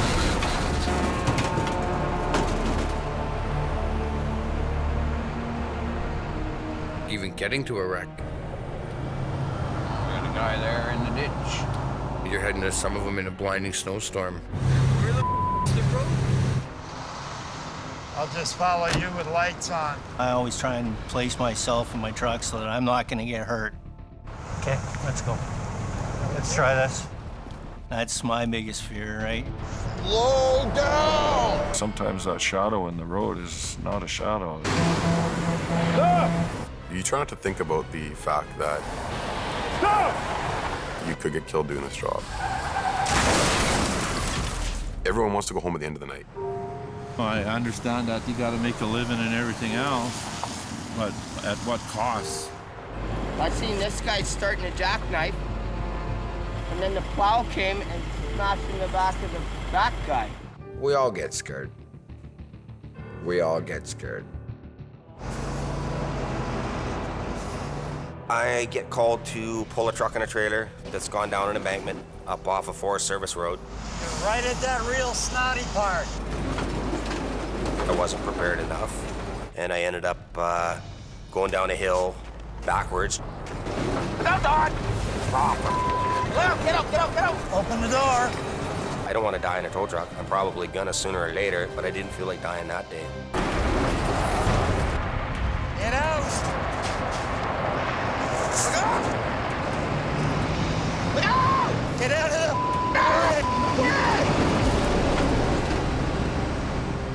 I was just lucky to come out of it alive. That was crazy, man. I'll never put myself or my coworkers into a situation like what I did that night, because it's just not worth it. One thing about our outfit, we've had some material damage. This is like a goat's trail, this place. We're spinning out. But we've not had persons injured or killed on the job. Oh my God. We've been lucky, but there's lots of times when other people haven't been lucky. A friend of mine was loading a car on the side of the highway. Somebody come along too fast, bad tires, and instantly amputated his left leg. Seeing what happened to Martin really hit home for everybody. Here's a guy at the side of the road working, and he loses his leg and his life's changed forever. Hey, buddy. Hey. How are you? Well, you know, things have changed a little. Oh my God. I still get asked, how's my friend doing? How's my friend doing? How's my friend doing? So I know that that particular episode really touched a nerve with people. The flashing yellow lights aren't just so I can look cool. They're there for a reason. Sometimes when you see a serious accident, Those events can change your life forever. Yeah, she was first aid nurse, so she came up to help. There was your big mistake right from there. Heavy rescue operators are out there on the front line every day. Sometimes you come face to face with the ones that don't make it home. Another vehicle came down the hill, struck that vehicle again, and then struck the woman that got out to help and killed her. That's not a fun part of the job. That's not a rush. This is some of his personal stuff, so we'll keep care of that. I've seen a few bodies. Things run through your mind. You wonder who the person is. You know, does the person have kids? You know, is there somebody at home waiting for him to get home? You don't want to ever see anybody die. I've seen a few too many.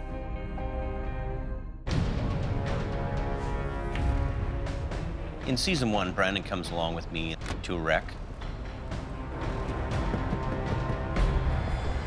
Hello?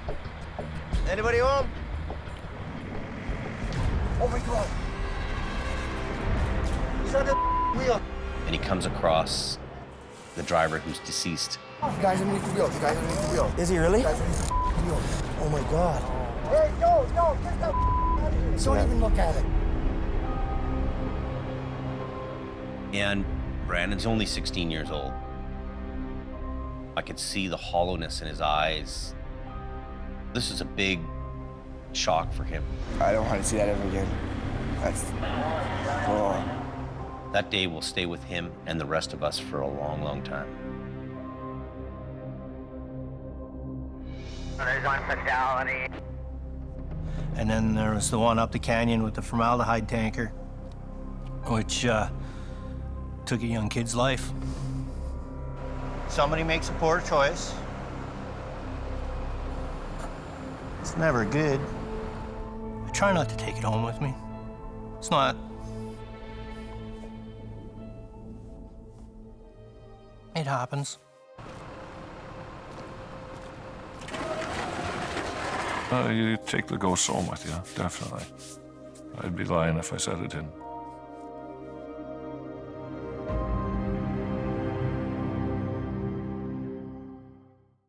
What's this about a wreck? Yeah, I got an accident here just on the other side of this corner, guys. Number one reason why I think the show does so well is its honesty. But you're back. I don't know what we're gonna do with that landing gear. When you see anything that happens on this show, it is 100% real. We're lucky. You can't stage somebody putting their truck in a ditch. Nobody's gonna do that for TV or for anything like that. When we're there cleaning them up and you guys are filming us, that's what's happening. You have a director with a camera with you, interviewing you along the way as you're on the way there. Highway is closed. Usually there's a sound guy and a camera guy meet me there. They film me showing up, getting out of the truck. I'd have lights go out. It'd be like, hey, come here, shine your light there. Get over here. Yep, my light. Yeah. Rig it up. Okay, out of the way. Here we go. Sometimes people are asking me questions when I've been up for 3 days, so you get the short answer. Did you just hear what I said? Okay, take 15 steps back, because there's no such thing as a little bit dead with this, right? And working in front of the cameras, that's always a concern of mine, because you know, you screw up on the camera, it's like peeing your pants on stage. You know, everybody sees, but only one guy feels. So.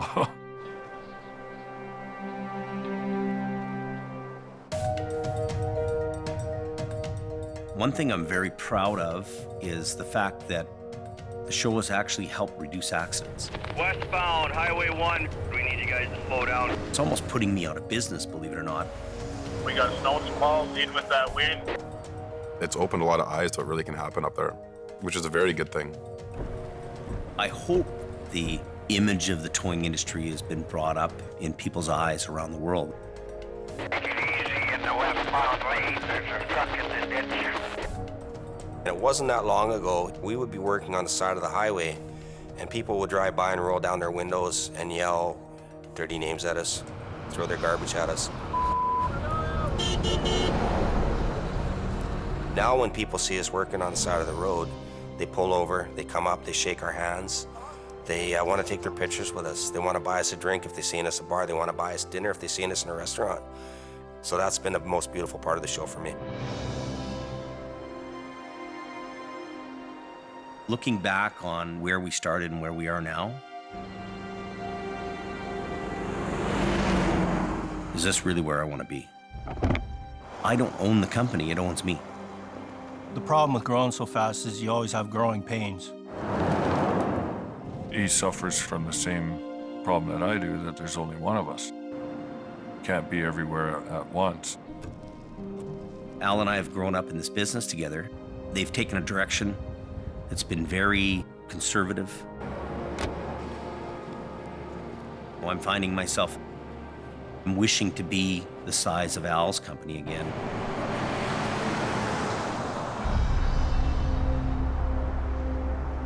I honestly don't know what's the next chapter in my life.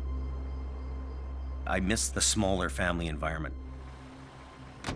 The wind is in his favor, but whether he can capture it within his sails is another story. That's up to him, right? I miss driving trucks. Yes, it's hard work, but doing that job and being out there is still better than sitting in an office every day. Firing up that truck is just freedom for me. Way simpler life. I don't really know where we're going. We're gonna just have to go down that road and see what happens.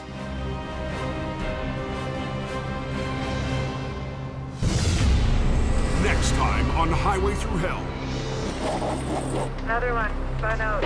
One final blast of winter. That's it, we're towing you. Means one busy night for Al. I'll stay there until we're done. Gord brings out the big guns. There are problems you can solve with a hammer. And the Rotator returns to BC. Kind of nice to have my old girl home again. But it might not survive. If something fails, it's catastrophic. The first night home.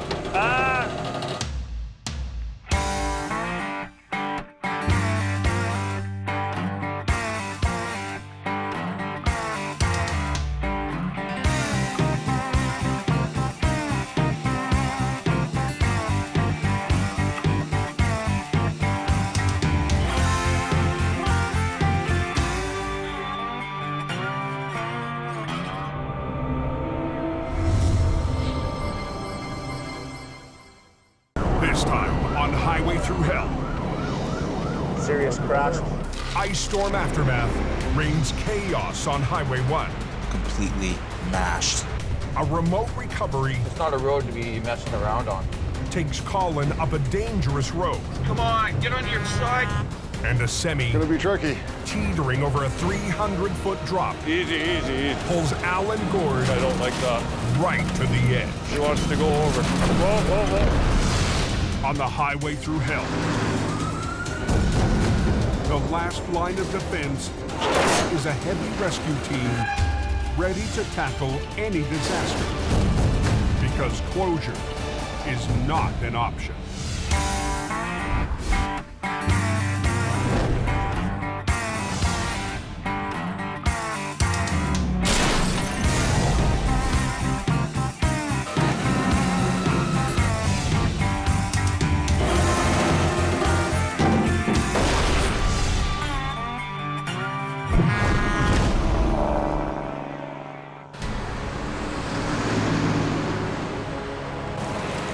One wicked ice storm we had down here, boy. A freak storm crippled Hope, BC last week. Today, a sudden warm front is melting away the last of the ice. What a bloody mess here. Holy crap. The Pacific air has also brought torrential rain. It's storming, it's windy, you can see it. Turning the highways into a slushy mess. It's gonna start flooding and we're gonna have big pools of water everywhere. It's gonna get uglier. Maintenance crews have already been working around the clock to clean up in the ice storm's wake. We've got debris everywhere. We've got broken trees, fallen trees. It's gonna take weeks to clean this mess up. But the rain and runoff aren't going to give them any break. Eastbound, slow it down. 2 waterfalls coming down onto the highway. That water is just roaring down there, man. At 4:30 p.m., excess water bursts from the mountains onto Highway 1. You're gonna have a flood problem here.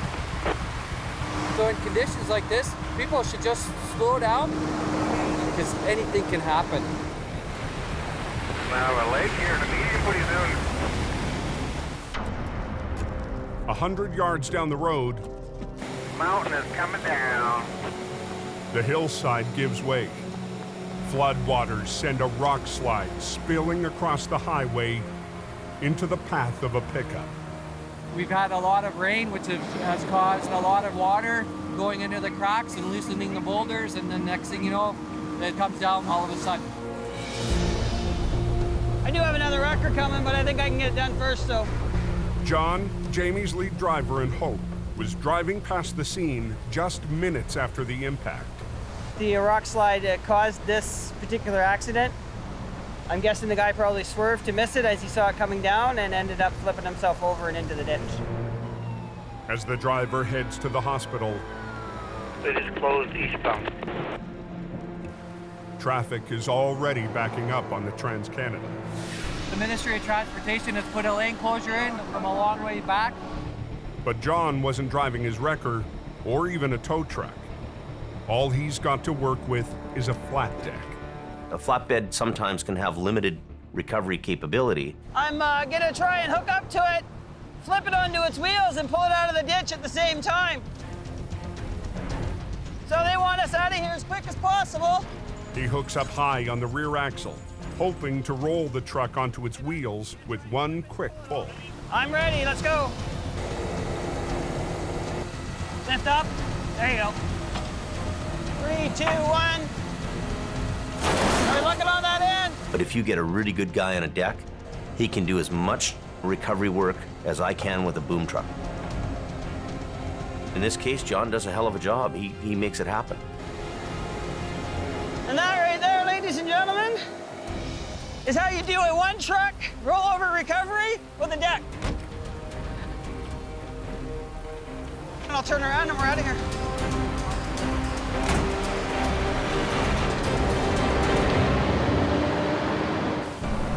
They're calling for heavy rainfall, like 70 millimeters, right? Yeah, I gotta wear rubber boots so you don't drown. As the downpour continues, the roads and visibility are getting worse. The speeds out here can get crazy at times.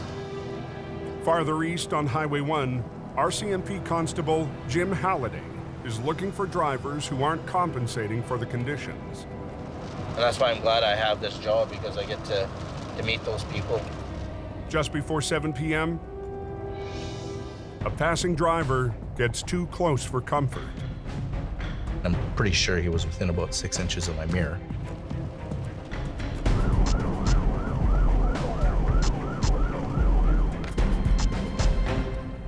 Hey there. You almost hit me there. How much have you had to drink tonight? No, nothing, sir. Nothing. First thing I noticed is this kind of vacant stare. Because I think you've been drinking. Honestly, officer, I wouldn't. No, I can smell it on you. And you're gonna sit here and lie to me. Come on back with me. Keep going, go, go, go, go, go, go, go, go, go, go. That says fail. To say drinking and driving, don't do it. These are the consequences. People still do it. And I have no idea why. Jamie Davis Heavy Rescue sends the 1-ton out to impound the vehicle. As a highway patrolman, that's what we do. Pick off impaired drivers, get them off the road. If I do nothing else tonight, it will be a success for me. It makes me feel good. I feel like I've done my job.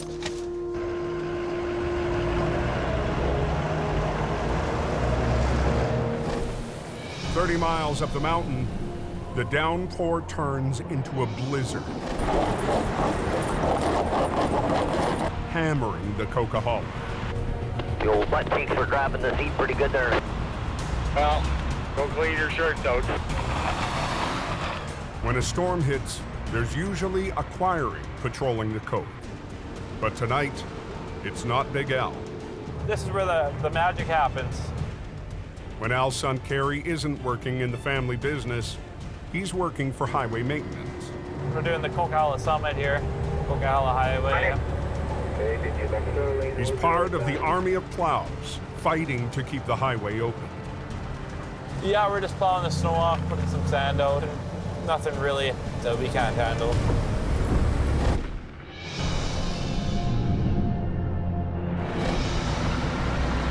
"40 miles to the south. I thought I was going to be out for a nice prime rib dinner, but it didn't work out. Kerry's father, Al Quiring, is heading up Highway 3 to handle an urgent job of his own. A tractor trailer coming out of mushroom composting facilities spun out. The vehicle's kind of half tipped into the ditch, right on the edge of a big drop-off. Al has to navigate a winding, narrow back road south of the highway. This hill right here is nasty. 1 minute we could be a big wrecker, the next minute we could be a big bobsled. And it is icy, so we got to exercise a bit of caution. 10 minutes up the road as Al reaches the scene. We'll just get out and have a look before we make any rational decisions. He can tell the semi's in a bad spot. I was going up a hill and I started spinning. And as I started backing down, I was getting too close to this edge. Here we are. So. And the more Al sees, it's never good when you see the tires off the ground like that. The worse it gets. One wrong move, we got a big problem now. I always worry about that. You're loaded right up to max too, eh? Yeah. The semi, loaded with 60,000 pounds of compost, is teetering on the edge of a 300-foot drop. Let's come and have a look at this. The only thing holding us up is this tree. When I saw that tiny little Charlie Brown Christmas tree holding this thing up, oh man, this is gonna be nasty. This tree breaks, it's gonna, this thing will flip over for sure. Let's come and have a look at this. On a remote back road off BC's Highway 3. The only thing holding us up is this tree. Al Quiring's facing a loaded semi, teetering on the edge of a 300-foot drop. That was a risky job, and in the dark, the dangers increase. There's no way Al can even attempt a recovery alone. There's your partner, our savior, hopefully. Al's called in Gord Boyd for help. But it's going to be tricky. Well, no room to work. Dangerous conditions. You're on a steep slope with ice and snow. Looks like it's slowly slipping down there. With the trailer in serious danger of toppling, Al and Gord have to make a plan fast. yeah, I'm just kind of looking at the odds here. Get you turned around. If you concentrate on the truck, you know, kind of one little pull there and one on the corner. Yeah. Get your ass in probably about here. Yeah. A lot of times once you start into a recovery, you're pretty much committed. You're not able to unhook, reposition the truck. If I run a line down and try and help you and use the strong line on the back, I'll try and hold the trailer up. 2 lines from Gord's wrecker will haul the front end of the trailer up, away from the cliff's edge, while a line from Al's wrecker will keep the fully loaded trailer from sliding. They start by rigging a low line to the tractor's tow pin, and another line from Gord's boom to the trailer's frame. Okay. Okay, just tighten up. Before hooking up, Al tests Gord's lines to see how the trailer reacts. Okay, just easy. A little more. I like to have a hand on it. And you can feel what that machine wants to do. Let's tighten on this a little bit more. Whoa, whoa, whoa. Okay, okay, okay. Easy, easy, easy. Wants to go that way. My biggest concern is that trailer pivoting and snapping that one tree off. Al adds his line from the wrecker to the back of the trailer. Al's going to use his side winch to keep the trailer from sliding any farther back in. He's just going to stabilize the trailer while I pull the bulk of the mass out. Hold your hand on there so you can feel what this thing's doing.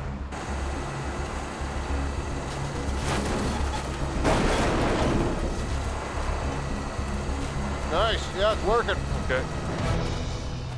Al also needs help from the truck's driver You'll be all right in there.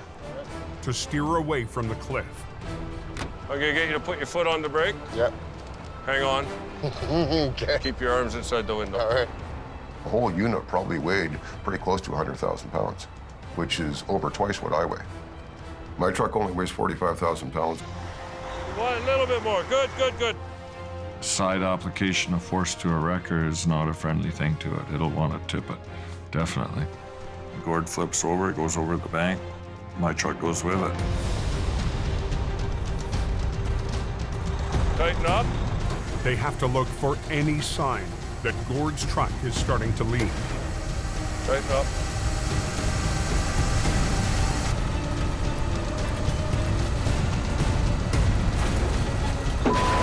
Easy, easy. I don't like that. She wants to go over. Whoa, whoa, whoa, whoa. Move down, Gord. Move down.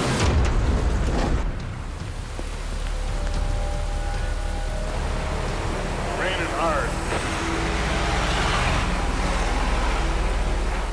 Back down in the Fraser Valley, the rain hasn't let up on Highway 1. Sounds like there's a big accident at Peters Road. So we've got a report of a serious crash where potentially we have one person trapped. RCMP Constable Jim Halliday is on the move. Chilliwack Tango 40, can we advise DOH and maybe get the highway shut down at Hurling and start redirecting traffic? A head-on collision has shut down the highway just west of Hope. I see a black car and it's completely mashed. And there's a silver car in the ditch and it's got no engine. And I'm thinking to myself, oh my word. One of the drivers is trapped in her vehicle. The condition of the woman in the black car was worsening. Firefighters race to cut her free.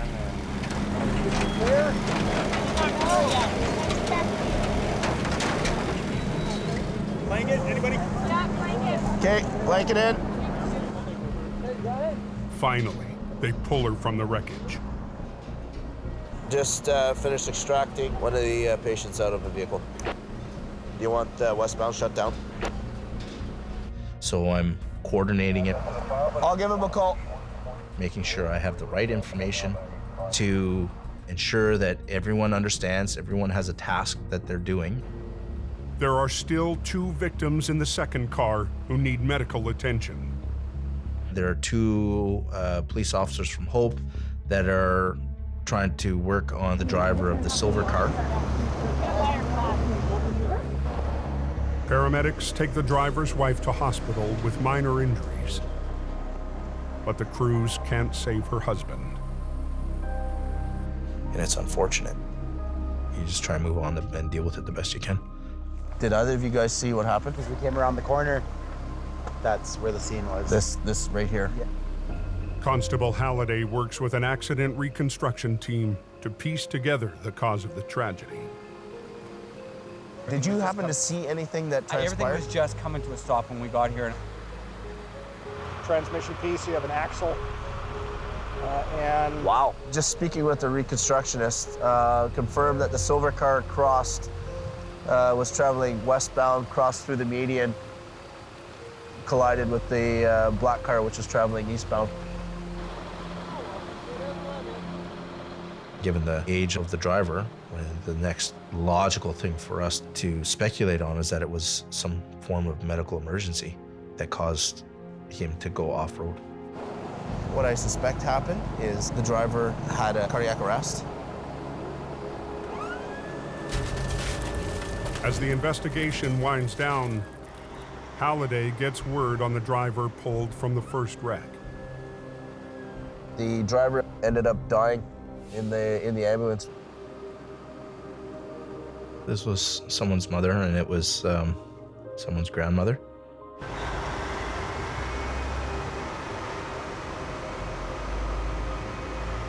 Responding to these types of collisions is probably the toughest part of our job. No one wants to tell a loved one that someone has died.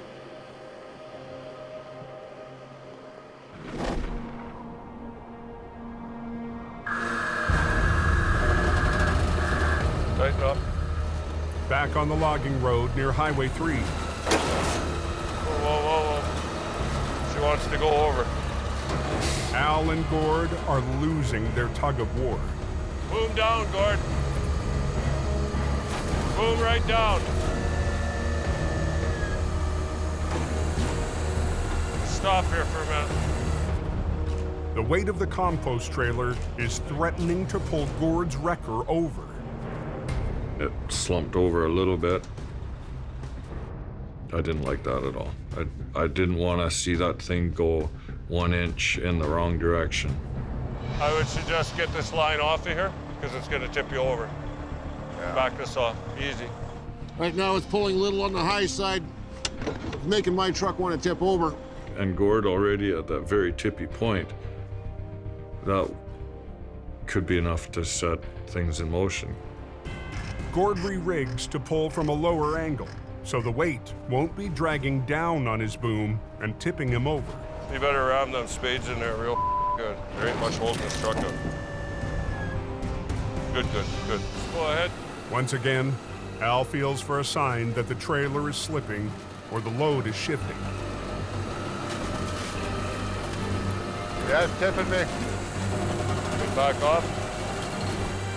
Because there ain't much holding that thing up, so. Yeah, I think it's too heavy.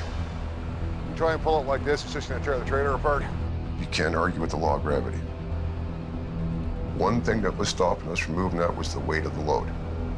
But to unload, they need to open the doors. And that's a risk. Because those doors provide structural stability to that trailer. Once you open the doors, you lose your structural support. That could be just enough to make the trailer settle, that however the truck is hanging on, the trailer settles, it pulls that truck a little bit harder, and next thing you know. But there's no choice. We gotta get the load out. Gotta get the load out. Okay, open her up. The big test was opening the doors. If we open the doors, is this thing gonna twist? Probably. On an icy back road south of BC's Highway 3. We gotta get the load out. Gotta get the load out. Al and Gord have to unload a semi teetering on the edge of a 300-foot drop. Which means opening the doors that are keeping the trailer stable. Yeah, we can grab hold of the lower frame. Al rigs an extra line to the middle of the trailer, hoping to keep it secure with a load shifting. So we had 4 good solid points of contact on that. The big test was opening the doors. Okay, open her up. Because those doors provide structural stability to that trailer.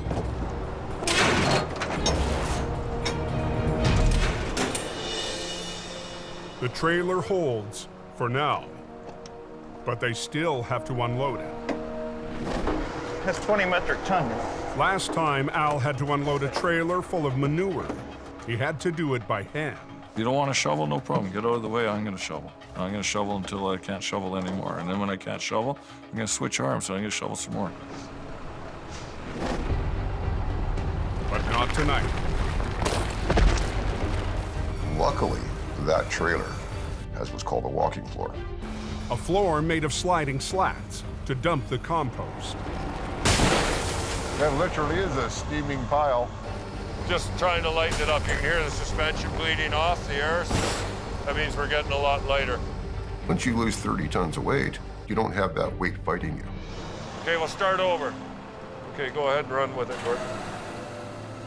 As the load's spitting out the back, you can see the tractor just starting to nudge over it. And once I saw that, I knew we had it licked. I just started leaning into the winch lever and just watched that come out. Well, as you move forward.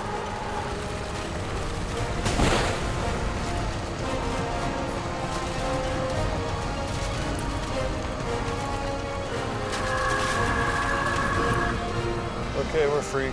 Take away. Your brakes on? It's funny how it can go from like DEFCON 5 to DEFCON 1 and then back down to DEFCON 5 in like inches. A lot of headache getting it out, but we got it out in one piece. Al, we're ready? You're pretty good at what you do. I appreciate it very much. I was just happy that we're driving our trucks home. We're not phoning my sister saying everything's wrecked. And it worked out good. Another job for success. How about that?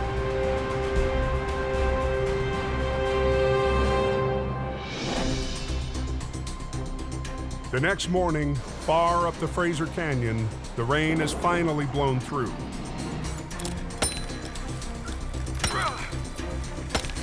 But the aftermath of the ice storm is still causing big problems. Rocks, jarred loose by the ice, are still falling onto the roads. We'll just go gentle, crack it like an eggshell. But blasting contractor Mike Hall, known as Rasta Blasta, is on the case. The more freeze-thaw cycles you have, the more the rocks move, right? The water gets in, it freezes, it expands, opens it up. Gravity works 24/7, right? The 7-ton roadblock has choked off Highway 12 just north of the village of Lytton. That's the second or third big rock that's fallen out of this bluff lately. Mike's plan: delay it and hopefully we get better fragmentation. Blow it to smithereens.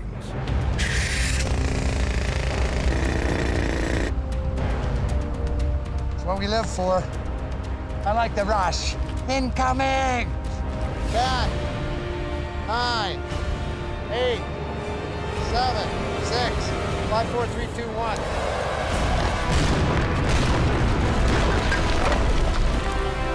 Oh, that was good!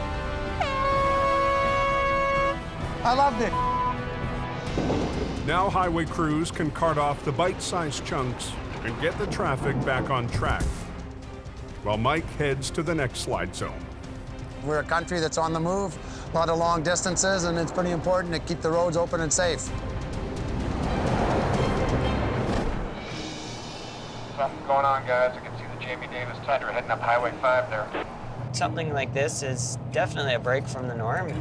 High on the coke, John is heading to a very special recovery. When we got this call, it was one of those ones that, really? Wow, okay, we'll go do that, I guess. I end up sending Brandon and John out in the Tundra. It's not something I'd ever expect to do, but it happened. This winter, Jamie's stepson Brandon has been working out of Hope on traffic control. But this job is more about animal control. Is there anything right there? Is that something? Or is that nothing? That is our owl. That is the owl. We found him. Oh, it's so good looking. An owl was seen on the highway after being clipped by a car. We'll see if we can get him. And then the fun begins. Is he gonna bite us? Is he gonna run away? Is he gonna attempt to fly? So heading up to it, you have to be cautious. Might look nice, but it has claws. We're here to help, okay? Easy, easy, easy, easy, easy. Hey, whoa, whoa, whoa. No. He's quick. Don't let him run too far up. Here, give me that. Well, owls are huge. I was scared I was gonna get clawed up a little bit. Holy, this is scary. His yellow eyes scare the out of me, man. Here, let me see that. Okay. All right. We're just trying to help you, you know what I mean? It's okay. Easy, easy, easy. Oh, shoot. Oh, no, no, no, no. Here, let me see that. Okay. All right. On the Coke, John and Brandon are trying to rescue an injured owl. Hey, bud. But the owl has other ideas. We're just trying to help you, you know what I mean? Oh, shoot. Oh, no, no, no, no, no. Gotta catch him before he jumps over that barrier. There's a cliff, there's a embankment there. Easy, easy, easy, easy, easy. Shh, shh, shh, shh, shh. Oh, that was dangerous. All right, let's go. Come on. He handled the situation really well. All right, all right, all right. We'll leave that on. Keep you all dark. He's the bird whisperer. Whew. You want to hold him? Sure. Okay, just keep the lid closed. It's a great feeling to rescue an animal. Oh my God. Oh my God. Oh my God. Going and picking up an owl isn't something we do every day. John lets Brandon take the injured bird to the wildlife rescue. So we'll just go right into the medical room. That is indeed a great horned owl. Why does it do that noise? That's his beak. It's a defense. He needs alert for someone that's been on the road apparently over 24 hours. Yeah. It's in really good hands now, which is good. His left wing looks a little off kilter here. They gave it medicine, and they'll be rehabilitating it until it's able to go off back in the wild. If this all goes according to plan, we'll give you guys a call. You can open the doors and let her go. Awesome. Yeah, I love animals. When I see something hurting and able to help it, that's what makes me feel good.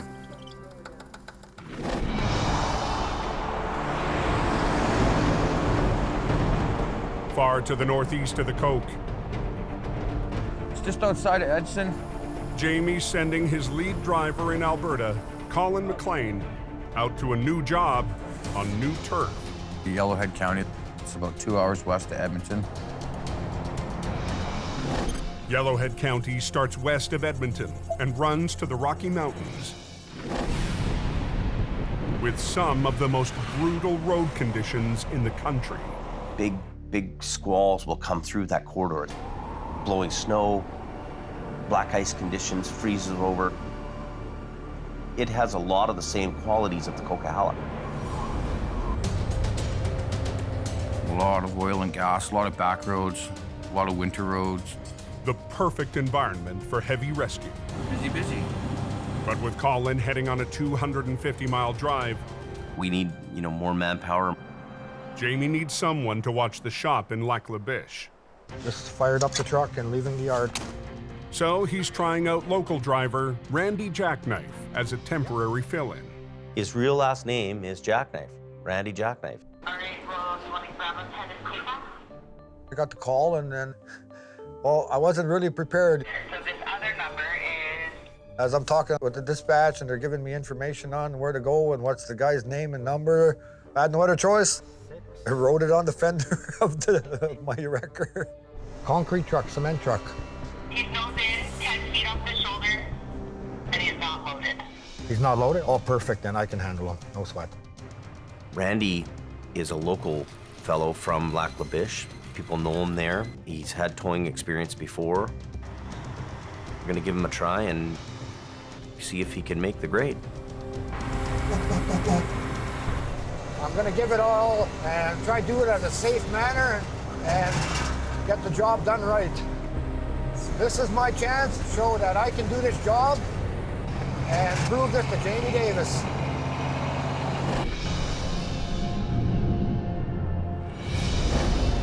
"250 miles southeast, Colin is also on the way to prove himself. Empty heavy wrecker, one pickup. Just before 7 p.m., he reaches the turnoff for his first job in Yellowhead County. Brand new job, brand new client. It's always important to get the job done right. But to get to the job, a stuck tanker, he'll have to drive 15 miles up an icy, narrow back road. It's a road that's carved through the forest. It's main access into one of the major gas plants just outside of Edson. It's not meant for your everyday, take the kids with the minivan down the road, that's for sure. There's no gravel or nothing. Right now, it's pure ice. You're in the middle of the bush, and it's a dark, icy road. It's just not an area where you can really piss around, right? 3 loaded tankers. The road is narrow, but heavily traveled. Empty, heavy, wrecker, 1 pickup, kilometer 1. It's a road where you need to call out your kilometers on it. For every mile truckers drive, they must radio their location to avoid a head-on collision. It's just not a road to be messing around on. Look at that! Come on, get on your side. The last thing you need to do is put your truck in the ditch. Numbers on them stupid little signs. Look at that! That's okay. On a narrow Alberta back road, Come on, get on your side. Colin McLean is trying to make it to his first recovery in new territory without being run off the road. The road is basically a sheet of ice. That's all it is snow and ice. Colin needs to take it slow and carefully to get to his first job and impress the locals. You know, getting it done safely and getting it done efficiently. Just so, you know, this guy knows what we can do and what we're capable of. After almost an hour on the twisting road, Colin arrives on scene. Heavy wrecker will be out at 23.5, pulling this guy out. A fuel tanker missed a turn on the tight corner and slid hard into the ditch. Dennis, Colin. Ooh, she's a little slippery here. It was in there pretty good, buried up past the tires. Gas plant traffic is already backing up. It's important to keep every road open. Nothing's moving, people aren't earning, tires aren't turning. The quickest way to pull out the truck is rigging up to the rear bumper and hauling it out the way it went in. Shouldn't be too bad. The fuel company has already pumped out the tanker, so Colin's gambling that the bumper can take the weight.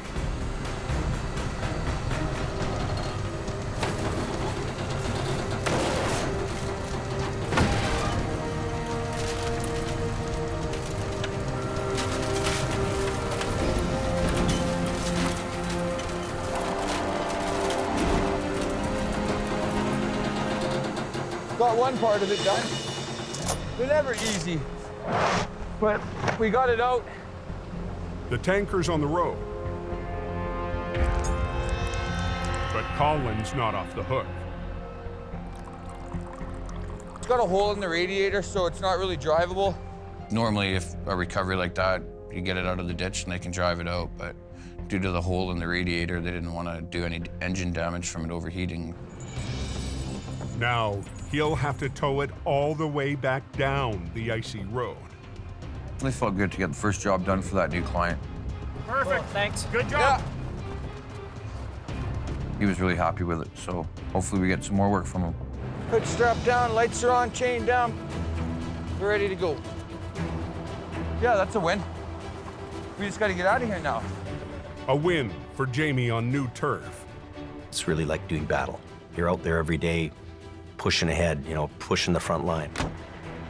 One down, 23.5 kilometers to go.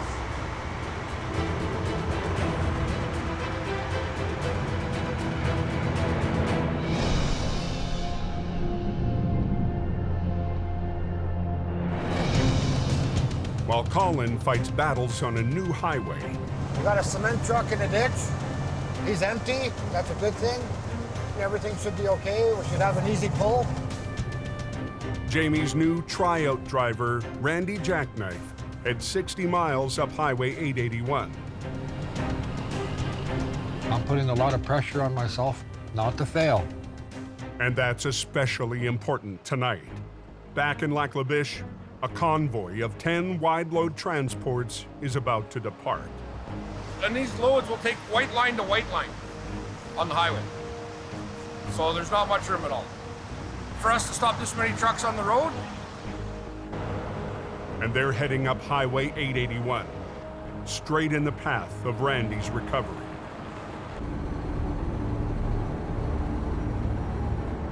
We are on scene now. We have a concrete truck. Randy must clear the wreck and be out of the way before the convoy passes through. I just wanted to get it out of there and be fast and get moving. So I figured that what I'd do is I'd get underneath with my winch lines, hook both of my winch lines up to the truck and lift the back end up and then slowly suck it out of the ditch. I will prove to the company that I can do it. Randy rigs up the rear axle to get the empty truck back on the road fast. Here we go.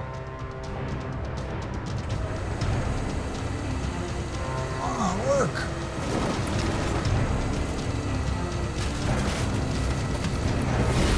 But the cement truck isn't moving. It could be wedged in the snow, so Randy decides to lift and pull. So I might use my bottom boom, see if I can extend it out, hook a chain around the rear end and see if I can lift them up and then pull them right out onto the road. I'm gonna give her a pull out.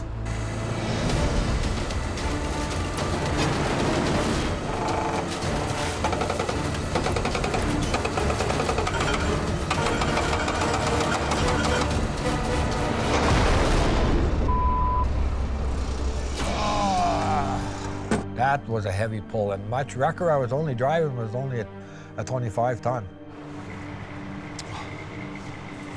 Let me figure the situation out. Hang on. Yeah, the whole back end is full of cement. There was still cement bags in there? That's why I can't get it to move. Randy was told the truck was empty, but with the cement inside, his wrecker is seriously outmatched. Randy went out there with the information that the truck wasn't stuck very much. Would only take a quick little pull to pull it out. This is the wreck from hell. Got a vehicle coming. But there's more than just a vehicle on the way. 4 20-foot wide loads coming through right now. No way. Yep. Holy. With a first wave of wide loads bearing down on him, Randy has to unhook and get to a pullout off the highway. The toll gods were torturing me that night. They were torturing me. At that moment, I was ready to put it in gear and just head her straight back to Laklavish. And I thought to myself, you know what? I wasn't raised that way. I was raised to keep going and going no matter what. There's got to be a way to get this truck out of here.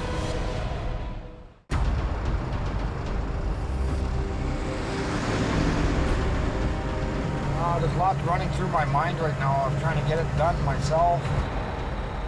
On Highway 881, Randy Jackknife is shut down.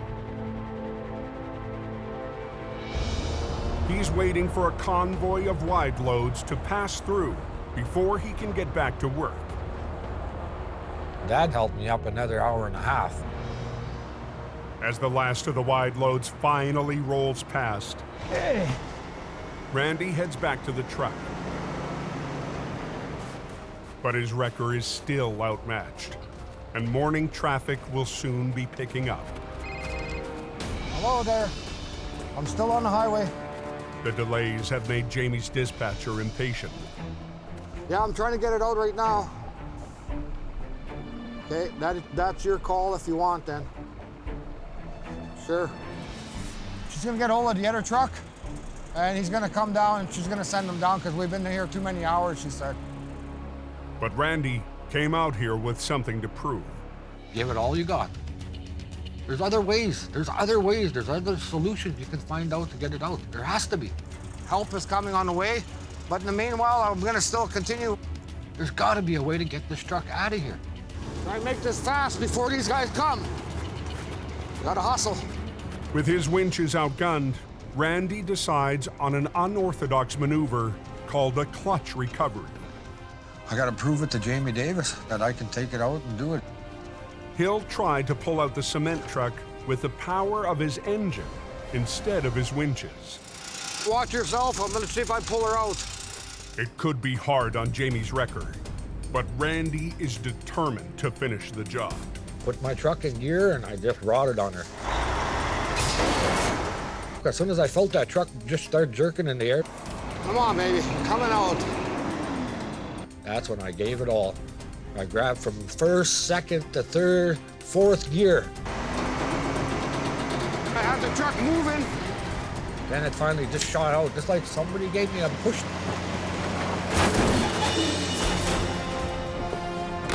Yeah! Yeah! Yeah, man! I got it out. I achieved it, yeah! That was my first big heavy rescue call. I'm so thrilled, so happy I got it out.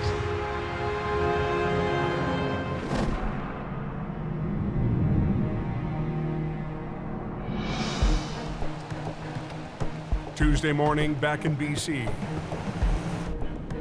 John and Brandon head up a logging road off the Coquihalla, just east of Hope,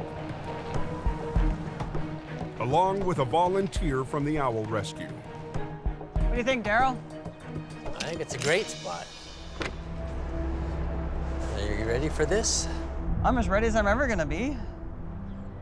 The injured bird is healed up and cleared for takeoff. Hi, oh beautiful. Easy, easy, easy. Get one leg around the knee. Easy, easy. The one thing with the towing industry is that you never really know what you're going to do next. That's what makes the job exciting. Come on. Come on. Perfect. Come on. Wow. There you go. Are you ready to go home? You ready to go away? You gotta get your own meals from now on. Yeah. No more free lunches. No more free lunches. It's a celebration of success on the most unusual recovery of the season. Amos didn't even know if we should take a call like that because it's so weird. You know, we're big truck rescue, but animal rescue? That's it. Wow. See ya. She goes into the trees. Look at that. Looking for a hiding place. Looking for a hiding place. Wow. It brings a sense of satisfaction to see the owl go back into its natural habitat. Thank you very much for bringing her back out. We were happy to help. Yeah, thank you for having us. You know, for my guys and for me, it's good karma. Having something positive like that makes everybody feel good. Next time on Highway Through Hell, ice assaults the highways. Whoa! Slow down! Forcing tough recoveries in BC and Alberta. It knocked too close to the rotator. Ain't gonna work. And a new member of the team. It's sheet ice. Faces a first night that could be his last.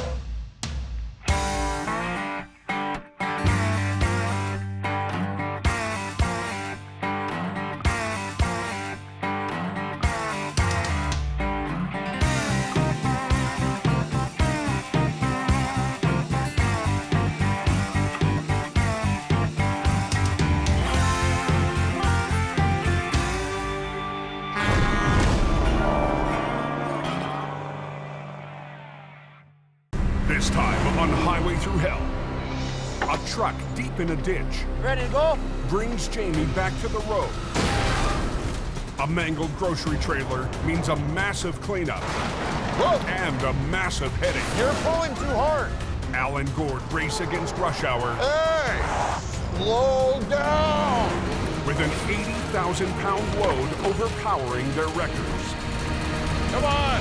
No, stop! On the Highway Through Hell,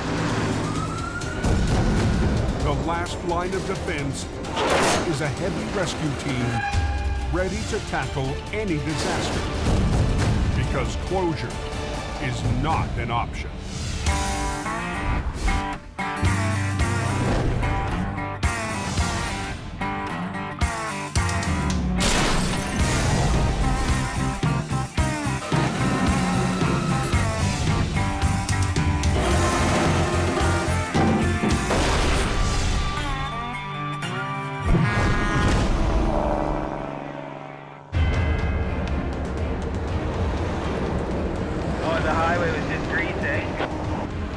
Northern Alberta. Oh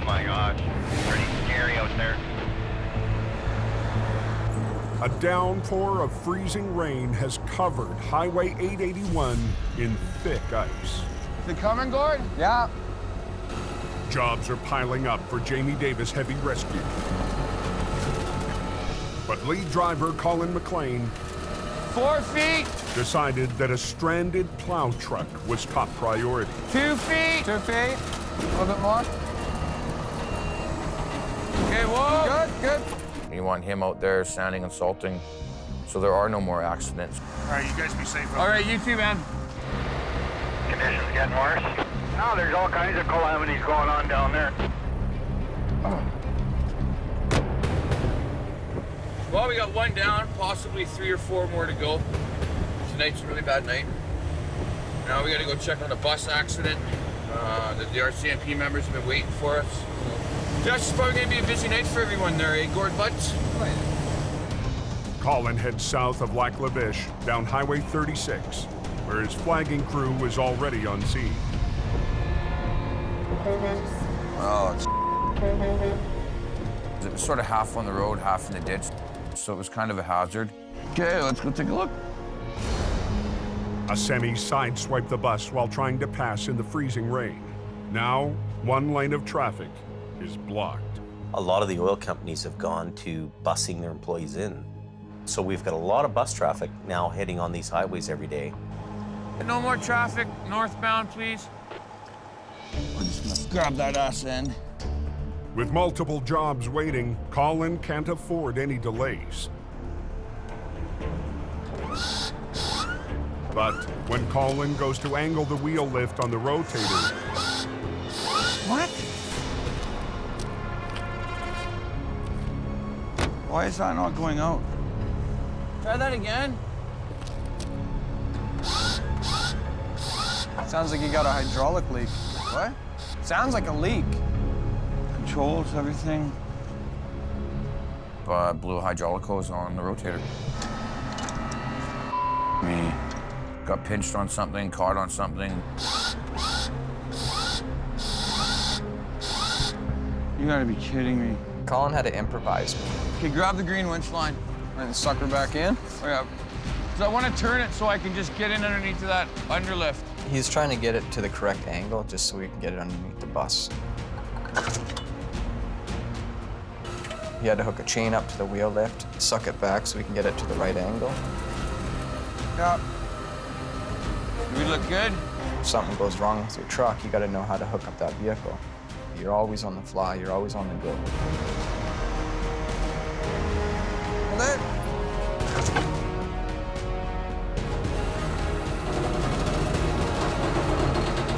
Here's some tilt. There you be, buds. Gord, you want to put a chain on that? Yeah. Please, do it right here. Colin's already been on the road for 9 hours, and there's no end in sight. You have to be a warrior to be a wrecker operator to do this kind of job. Let's get out of this highway and get it open. They'll work 8-10 hours nonstop, continuous. So think of it as a marathon, and you're running a marathon. Hard.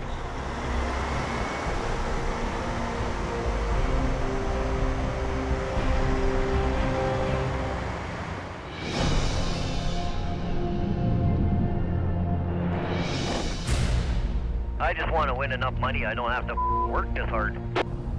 750 miles southwest in BC.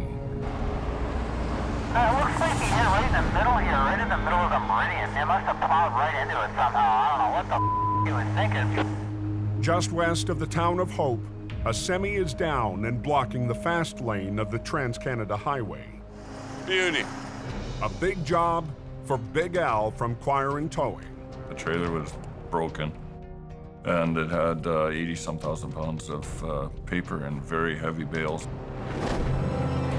The semi was traveling westbound in the fast lane when it lost control, careened into the center guardrail, and slammed down on its side. The timing couldn't be worse. Thousands of commuters will flood this main artery to Vancouver in just over 2 hours. The Highways Department want us to have this road open before 5:30 in the morning. This is like a high-stress job. because we don't have any room here to work. We got all this railing. Within minutes, Al's right-hand man, Gord Boyd, joins him at the scene. I pulled up and went, oh boy, this one's gonna be fun. Boy, he didn't do that truck any favors at all. It's full of paper. The loaded trailer is too heavy to flip without spilling the cargo. But there's no time to unload 80,000 pounds. It was an optimum air cushion job. Airbags could slowly raise the trailer intact, but there's a risk. Using the air cushions, there's still a chance that you could get it partially up and the trailer totally blow in half, and now you've only got 15 minutes left. Our only option is get this thing up, and we'll get Daryl's trailer underneath it, roll it on, take her home. Okay. To save time and avoid closing another lane, Al and Gord will leave the trailer on its side and winch it straight up onto a low bay. But it's still a gamble. Dragging and lifting the trailer could compromise the wall under the weight of the cargo. Bales of paper. And the walls of the trailer are not designed to take that kind of a load. I separated the tractor from the rest of the trailer because it's just twisted up too bad. There you go. You're good. We're good. We'll try and pick it up and shoot it out onto the road a little bit more. Okay. If you back up, kind of just straight on, I think. Yeah, we'll just pendulum it out a little bit. Yeah. Okay. Hit your lock, hit your lock. Lock. Gord needs to swing the trailer away from the median so the low bed can get underneath. As I lift up on the cable, that cable wants to go to vertical. Anything attached to it's going to come with it. It has to. It's one of Newton's laws. Easy, easy, easy. Listen to the trailer. Yes, I was listening. The sound of popping rivets will signal that the trailer is starting to rupture under the strain. That trailer could have easily exploded. There's not much hold those trailers together. Once they're damaged, they kind of blow apart like a tin can. Let's go up a little more, Gord. A little more? Yeah. Up. But as they raise it up, Okay, good, good, good. Yeah, it's starting to buckle. the 80,000-pound load is already straining the roof and walls. You can see it did a ripple in the roof of the trailer.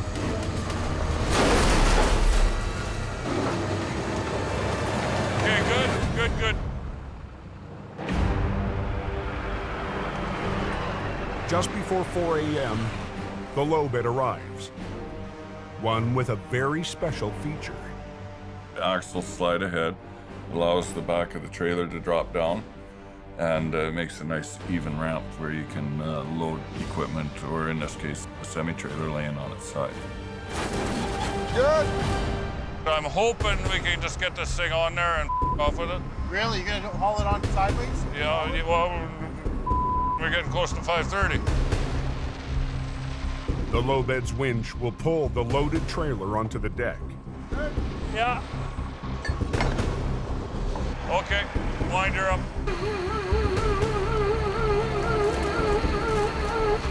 As the trailer moves up, the heavy cargo is pushing down on the side.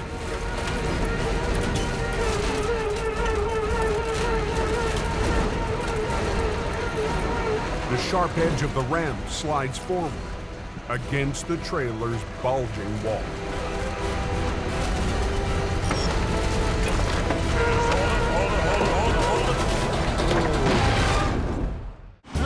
Yeah.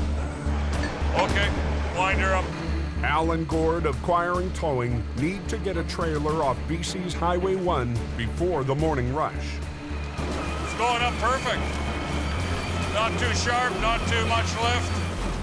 With less than an hour and a half to go, Al's gambling, dragging the badly damaged trailer and its 80,000-pound load onto a low bed. Hold it. Now, the recovery has hit a snag. That tail edge of the trailer is so sharp that it started actually cutting into the side of the trailer. Toss these timbers under here, Gord. Al comes up with a quick damage control plan. Slide your wheels back again.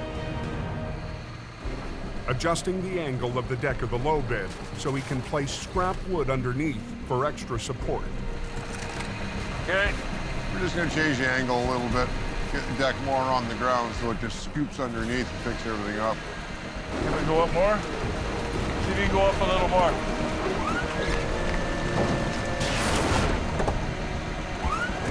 Okay. Okay, push her down. We can use the deck to lift the whole load up. We can get a brace under it. Now he can get back under without hooking the side of the trailer. The side of the trailer is compromised right now. He's not going to take a whole lot of stress.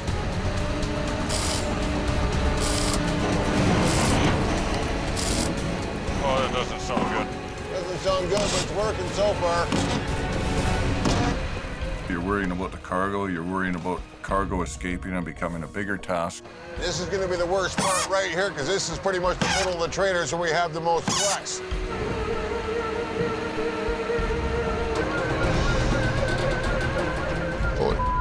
And there's another problem. It's not working. His angle's getting worse and worse. Yeah. The trailer is sliding on crooked. Okay, Gord, we're gonna need to get you to come up here. I'll let the traffic girl know. Okay. They need Gord's 50-ton wrecker to pull it straight. Stop traffic! And they'll need to shut down the other lane. Pull, Gord! Come on! Yeah.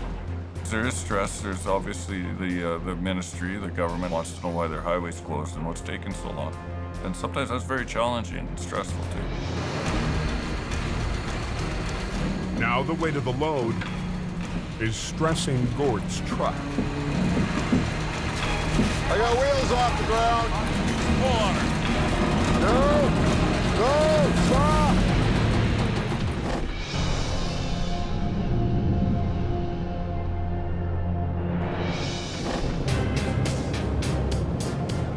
"50 miles to the east on BC's Highway 3. 5 minutes away now, we're getting really close.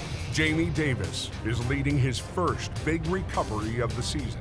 John's got a few days off right now, so it's pretty much up to me to lead this recovery job.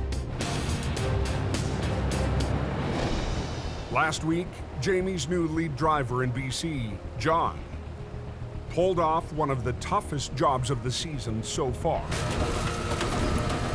John, you be careful. So while John takes some downtime, Jamie's heading out in his newest wrecker, the triple axle HR 117. I love getting in a brand new truck, nice piece of equipment, and get out there and make the thing dance. 117 is a 50-ton machine. It has quite a few bells and whistles on it. It's got the 3-stage boom, it's a hauler, and it's a recovery truck. The truck is heading to Alberta next week. But tonight, it's teaming up with Jamie's new tandem wrecker, 160. That was the first wreck these two big trucks had been on, and first time I'd operated either one of them.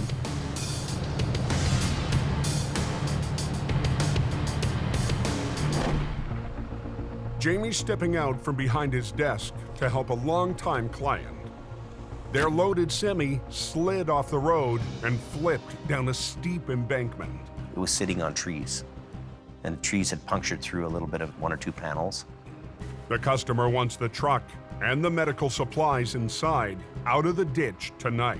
So we want to bring it up intact, you know, with the load inside, save the customer unloading, and that's our goal, so keep him happy. So you're gonna run a line down Down to my truck, through a straight block, over to the axles. over to the center. You're gonna put chain in both wheels, like a 1/2-inch chain. On both wheels? Yep. This recovery is a chance for Jamie to see firsthand how his BC crew is performing. Phil and Wayne are both junior guys. They've been around big trucks, they understand towing, but when it comes to recovery, they're both a little inexperienced on that. Are you chained up the axles? Not yet. You can do that. You don't need to wait for him. Really want to watch these guys, and I'm going to make sure that they're doing what they're supposed to do. Just kind of wrap it around both.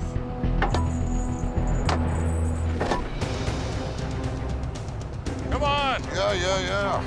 Down in the Fraser Valley on Highway 1, Pull. Keep pulling. Al and Gord are trying to line up the wrecked trailer on the low bed. No! No! Stop! But the weight of the load is overwhelming even Gord's 50-ton record. Good. Okay. Cast it off, pick the leg up, back off the road. Yep. Okay, back up. Back up. Gord needs to move his truck Come on, hurry up. We're in the fast lane. We got the roadblock. to get a more direct angle on the pull. Crank it. It is cranked. Oh! Okay, start tightening. Yep. Good. Let's try it again. Pull, Gord. Pull. Pull it.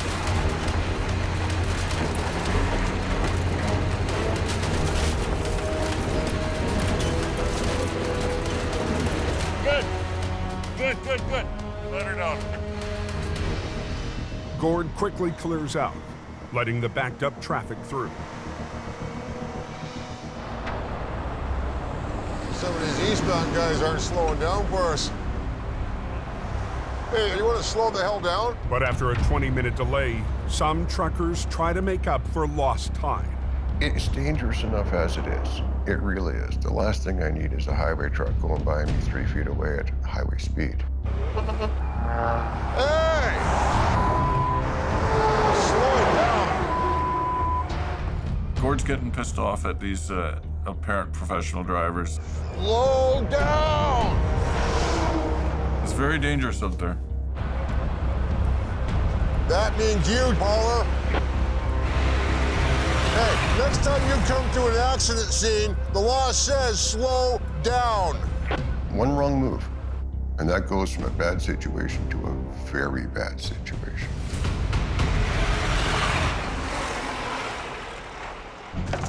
It's less than an hour until the RCMP wants them off the road. Okay. Gord and Al finally get the trailer positioned on the low bed, but it's not a perfect fit. We had about 10 feet hanging off the end. The front end of the trailer was already damaged in the crash. Now, the weight of the load is pushing against the overhanging wall. We'll get up on top with another cargo chain, and we'll wrap this. Oh, that's a good idea, yeah. Underneath. Until they can wrap it with chains for reinforcement, the wall could rip open at any second. I'm just worried about that falling out the back. Very heavy, and right now this piece wants to let go. I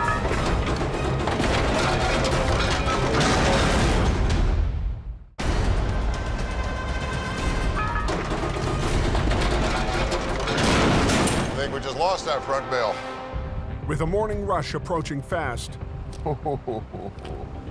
Al and Gord of Acquiring Towing have hit a hurdle on Highway 1 in BC. Okay, well, let's react to it. There's actually a whole section of trailer just dropped right on the ground. Yeah, I was afraid of that happening. As soon as we picked it off the ground, gravity took over. Pulling the trailer on its side was a risk, one they took to save time. But now, the morning surge of traffic is just 45 minutes away. Buddy's tractor is pretty messed up there. He must have hit that rail pretty hard. Come 5:30, and it's almost like clockwork. It's the rush, everybody going into town. Problem is, the load's dragging on the ground. We got to do something about that. They'll use a chain from Gord's bumper to haul out the bales of paper.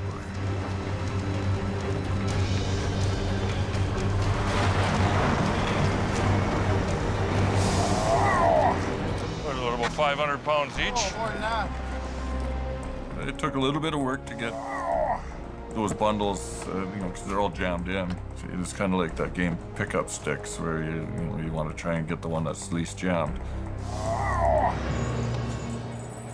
You can't put a hook in the paper. Your only option is to grab the wire baling hole and get together. It's just not designed for that. You're okay, keep going. Bounce it. It's gonna come.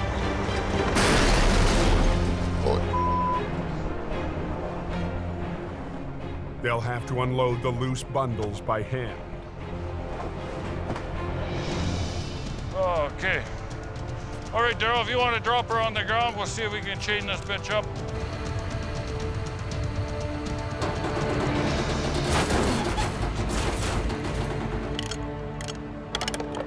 The low bed driver can finally move the trailer off the highway.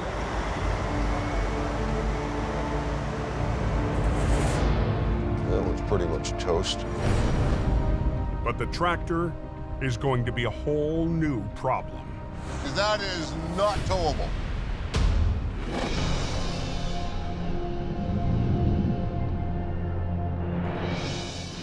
Up on Highway 3, see the Jamie Davis Tundra, a couple of big wreckers.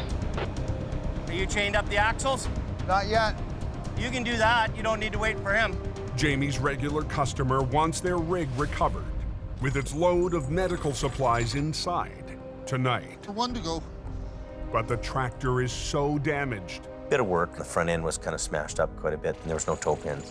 Jamie's having trouble finding any secure rigging points. I'm getting onto something that really isn't as strong as it should be, but there's really nothing else to do.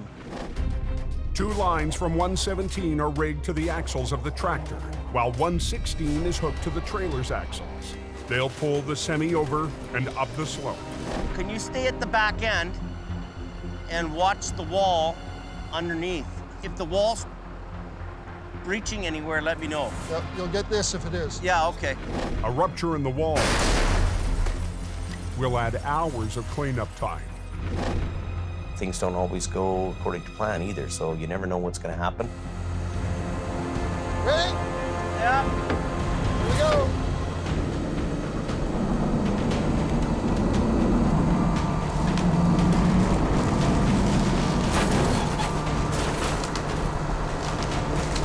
Okay, Phil. Looks good. Looks good. Good? All right. But the weight of the load is still pushing against the wall.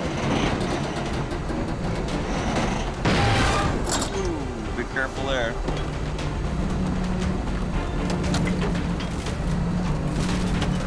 You listen to all kinds of things. You can hear the winch line, you can hear the truck, you can hear the load, different sounds that alert you to things that could be going wrong. There's one sound Jamie doesn't want to hear. What was that? You hear that banging in there? Well, that's the same kind of sound that happens when the trailer breaks in half. So what was the banging?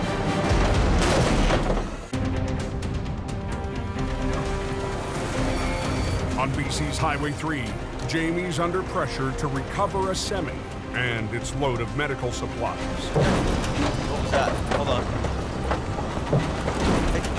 You hear that banging in there?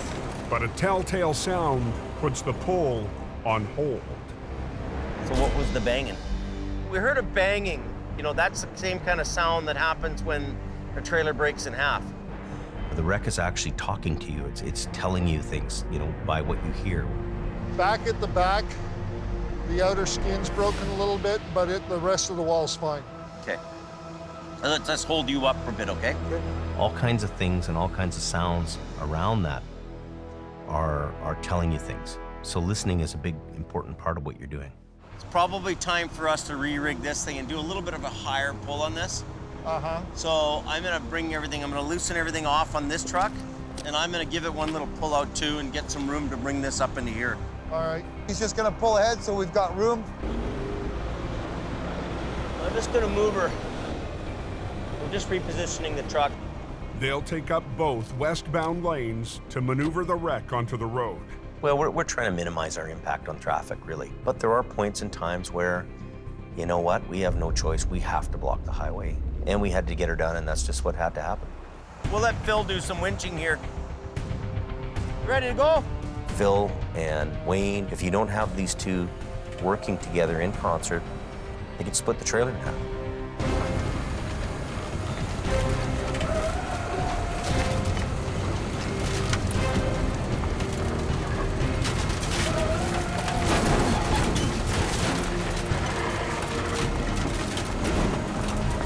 A little bit front.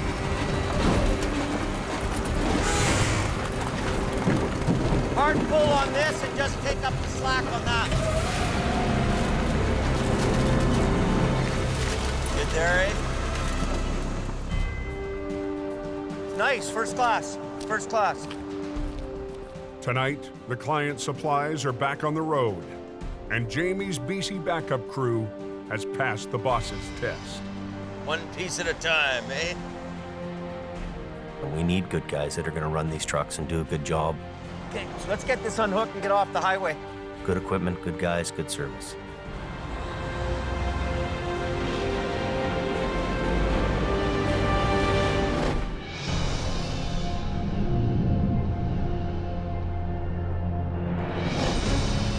I hate this highway.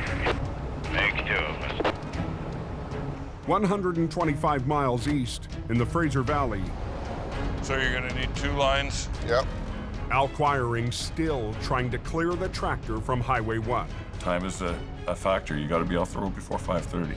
The RCMP and highways officials need the road clear by 5:30 when morning traffic heads for Vancouver. You've got all the morning freight hauls that are going in for their 7 o'clock deliveries. Those guys are all coming in. But there's no way to tow the tractor. The tractor was twisted a full 90 degrees along its length. They'll need both wreckers to lift it off the road. We'll just come in, slingshot it, pick it up, back a trailer under it, set it down. Well, the frame's always the best spot. It's usually the strongest.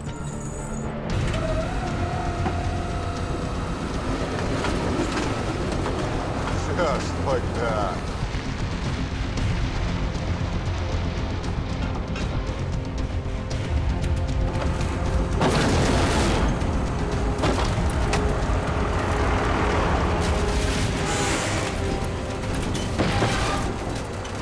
With the 20,000-pound tractor hanging in midair. As soon as we get rid of them, I want to shut the road off again for 5 or 10 minutes. Al needs room for the low bed to move in. Hey there, Gord. You can push me back, and I just got to crank my wheels hard over. With Gord backing up and me turning, it created enough of a space there that the low bed was able to back underneath. Hey, watch your toes. He's backing in.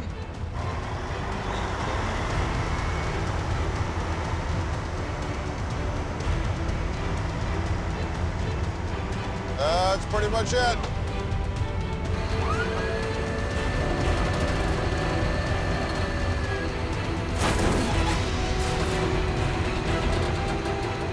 Yeah, rush hour's about to start. We're gonna get off of here just in the nick of time. Yeah. Guess we can call that mission accomplished. I shouldn't be that bad. Yeah, it wasn't pretty, but we got her done.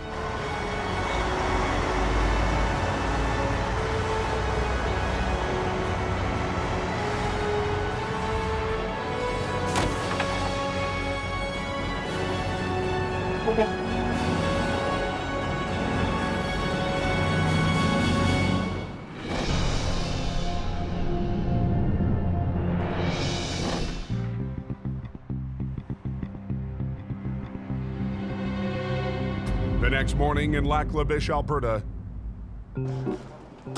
Colin's still recovering from a busy night. But there's more work to do, and this time, it's not a recovery. You know, taking care of everything is a, different role than I had last year. Colin's kind of become the senior driver around there now. And, if it means that he's got to go get toilet paper, he goes and gets toilet paper. New shop, new problems. We'll deal with them. That's what we do. We're out of water at the shop, so. With no water main to the shop, water is usually delivered to fill the holding tank. Everybody up here has to buy their own water. But Colin can save Jamie money if he picks up the water himself. Now to see if this will fire. Jamie's fire truck has a perfect-sized tank. Listen to that old 460 burr by.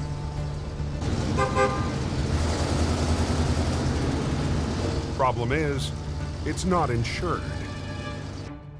So it needs to be towed everywhere we take it. So just hook it up to the tow truck, tow it down to the fill station. It is a weird way to get water. But it's a water tank. It's got a big lid on the top of it to put the fill hose in, and it's Got a pump to pump it out. Jamie Davis, $750,000 water delivery service.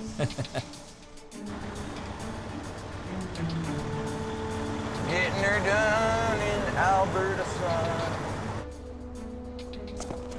And we have ourselves water. It's $1 for 200 gallons of water. And we take back the beer cans for the water. Water in the holding cell by. It's just one more responsibility for the new senior driver in Lac La Biche. Like I'm stepping in and filling in the void. Somebody's got to do it and get it done. Water flowing. Water flowing. Where it's supposed to be flowing from.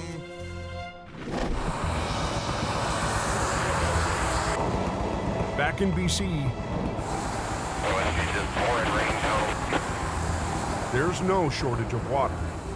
Rain has been pounding Highway 1 west of Hope since midnight.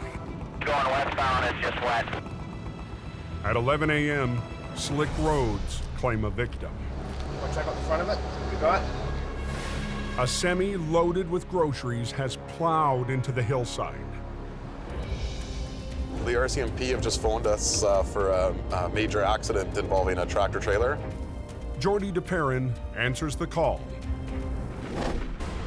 Jordy runs Mission Towing, a company his great-grandfather started over 60 years ago. I've grown up in tow trucks. I used to ride with my grandfather as a kid. I needed a pillow to see over the dashboard. But today, Jordy's the one in charge. It's on its side in the ditch. The trailer is completely tore open by the trees. Apparently it's a mess, it's an absolute mess everywhere. The police want this cleared off as quick as possible just to get the highway flowing back to normal again. Trailer can just park on that road. He'll be pointing this way. Salvage expert Jim Lasser and his crew are already on scene. The trailer's too broke up to recover with the load on it, so we're gonna take the load off first.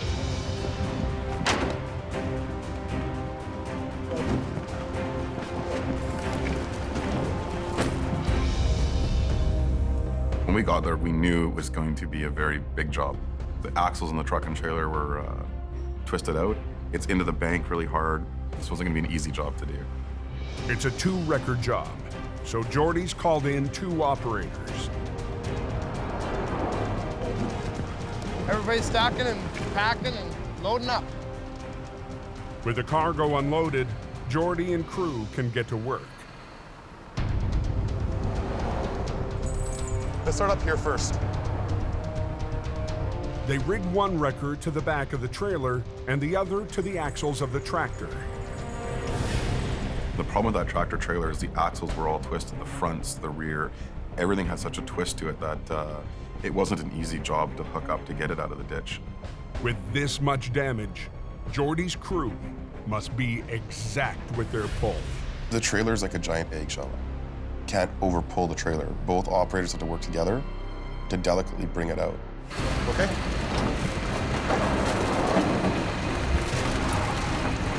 If the trailer breaks into more than one piece or breaks in half, the highway is going to be closed a lot longer. Whoa! They're pulling too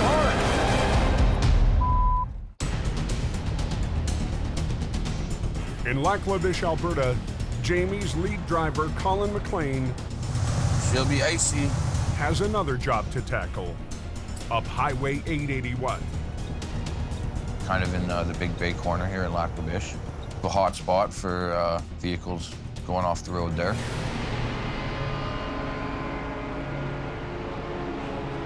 A little tricky area to be doing a recovery. The tanker jackknifed on the icy bend, spun around 180 degrees, slamming into the ditch.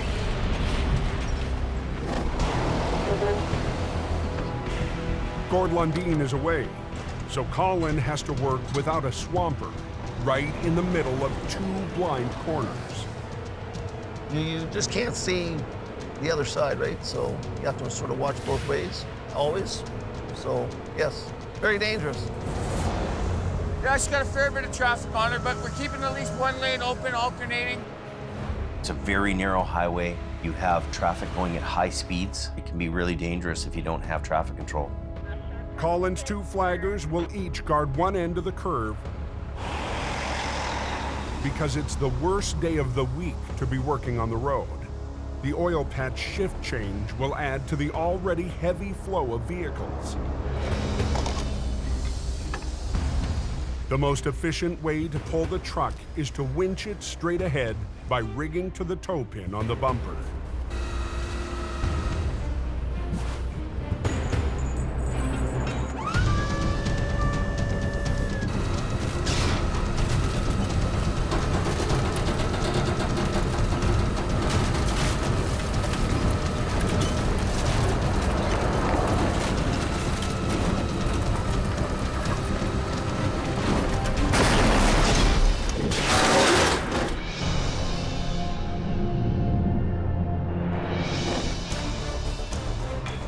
On BC's Highway 1, Yeah, it looks like a war zone. Trailer was laying on its side when I went past. Yeah, they had a little bit of a mess there, eh? I'm gonna watch it go. Jordy and his crew from Mission Towing fight to haul a grocery trailer back to the road. Okay. But the wreck is barely holding together.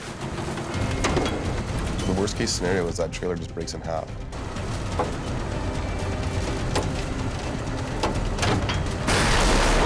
You're pulling too hard.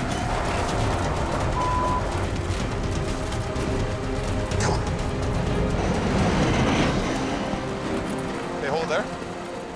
And what we did is we basically brought it out of the ditch from the rear with the heavy end still in the ditch. Beautiful. Now, they need to lift out the remains of the tractor, trying to keep it in one piece. Good. Because the front end was so hit very hard and the axle was twisted out of it, the engine, the motor mounts had broke on the tractor, the tranny mounts had broke on the tractor, so everything was hanging low. The crew wraps the motor mount to the axle with chains, hoping the front end will hold.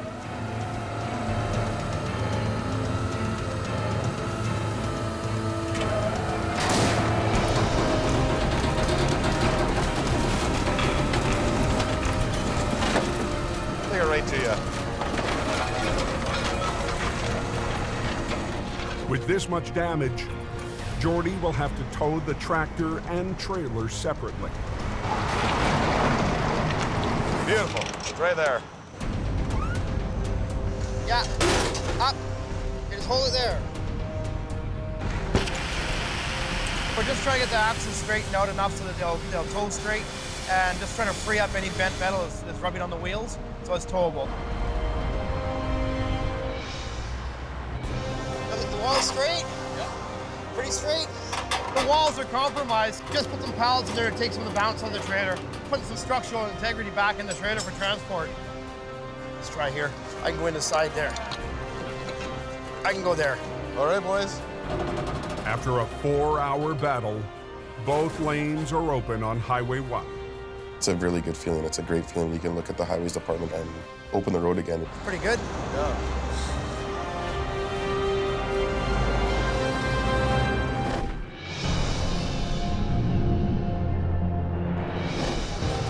Okay, the last one's the security vehicle. Traffic is flying around the blind corner north of Lac La Biche. Colin's working without a swamper, and his plan A has fallen apart. What? The bumper is pulling away from the frame. There was a little bit of damage from when it went in, so it's kind of weakened up really good. I think it was that side there that actually finally let go. So I'm just gonna go right to the front axle and yard this thing up from there. Yeah, I am gonna need just to shut down for not very long. Shutting down 881 during shift change will back up traffic instantly. Last vehicle is a black Ford. Right. With thousands of workers on the road, I don't like to have the highway shut down for anything longer than 10 minutes. Colin can't afford any more delays. What's going on here? It's closed in both directions. Need to get home. Got things to do tomorrow. Why did this have to happen today? Is this highway open yet? It's closed both ways. On a blind corner north of Lac La Biche, all traffic is stopped on Alberta's Highway 881. You're not alone, man. We're frustrated. On the day that shift change in the oil patch has put thousands of workers on the road. Colin's counting on a quick recovery of the smashed tanker, as long as the front end of the tractor holds together.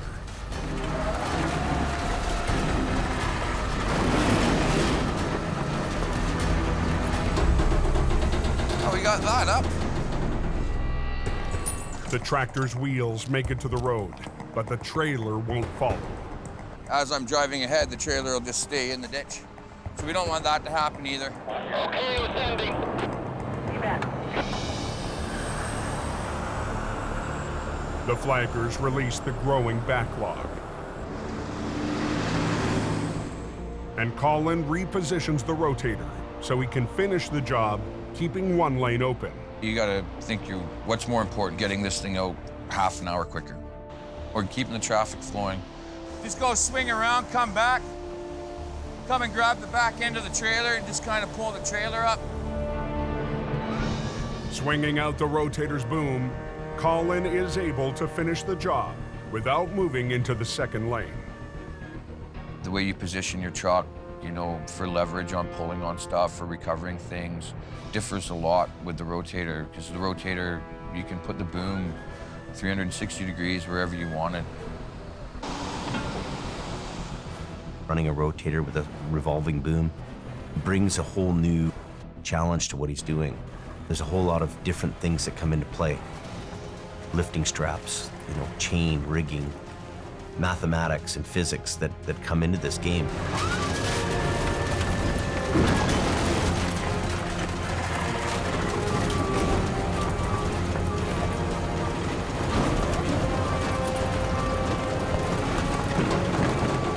Nice. These. You know, the trailer's up on solid ground now. It's good to go. It's just pretty much a matter of me hooking up to the front end right now. Which is all good, as long as the customer's happy and you know all the equipment's still in check, so yeah, can't complain. We're good to go. That'll do. You always want to bring your best game to the wreck, get in the ring, and you're gonna fight that wreck as hard as you can. Decent, Jimmy. All right, Ange, we're just pulling out here now. Cool feeling when you get all done. There's nothing else like it. And we are a go. I give him kind of extra bonus because he's stuck it out and he's been there on the hard days and hard nights, and he works his ass off. It's just me, it's my nature. Things have got to get done, let's get them done. Well, she's just a day in the tow yard. Next time on Highway Through Hell. That's huge pressure to handle that wreck. A head-on wreck. That's something else. Shuts the Trans-Canada and threatens the railway below. Ken Monkhouse faces an icy recovery. There you go, go. On a remote mountain road. Stop! Stop! And ice storm devastation strikes. Look at that thing come down. In Heavy Rescue's backyard. Everybody get away.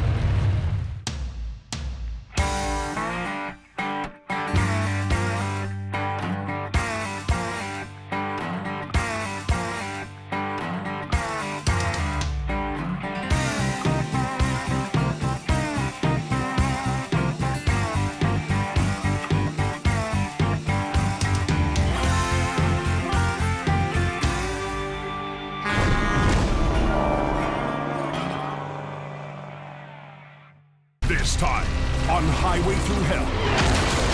Head-on disaster. Wow, what a nightmare. Strikes in Alberta. This is absolutely insane. Pushing heavy rescue. Guys, watch yourselves. Back up. Into battle. Looks like a war zone. And testing the limits. Hold it. of every man on the crew. Stop! Guys. Get out of there, Johnny! Get out of there! On the highway through hell.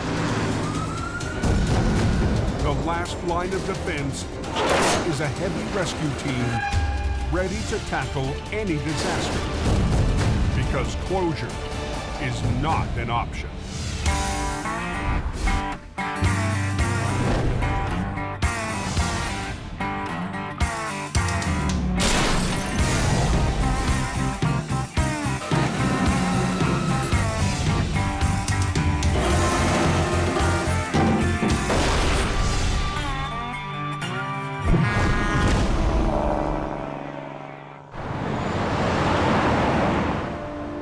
What's the forecast for the hill?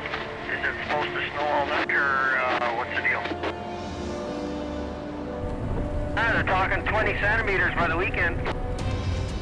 On BC's Coquihalla Highway, maintenance crews are battling against a sudden and unexpected storm. I'm doing the fast lane here, and it's built right up.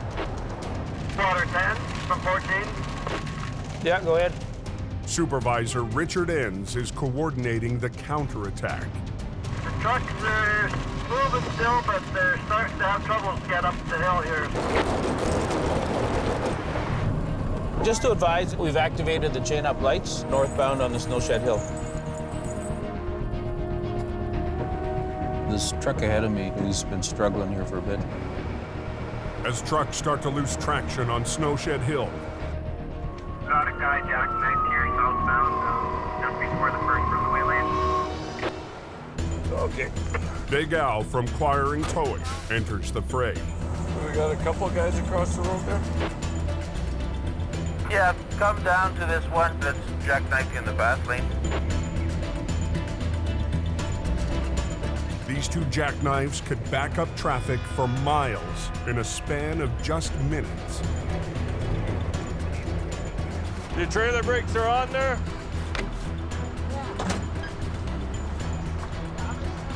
No, he's gonna be driving here in a minute.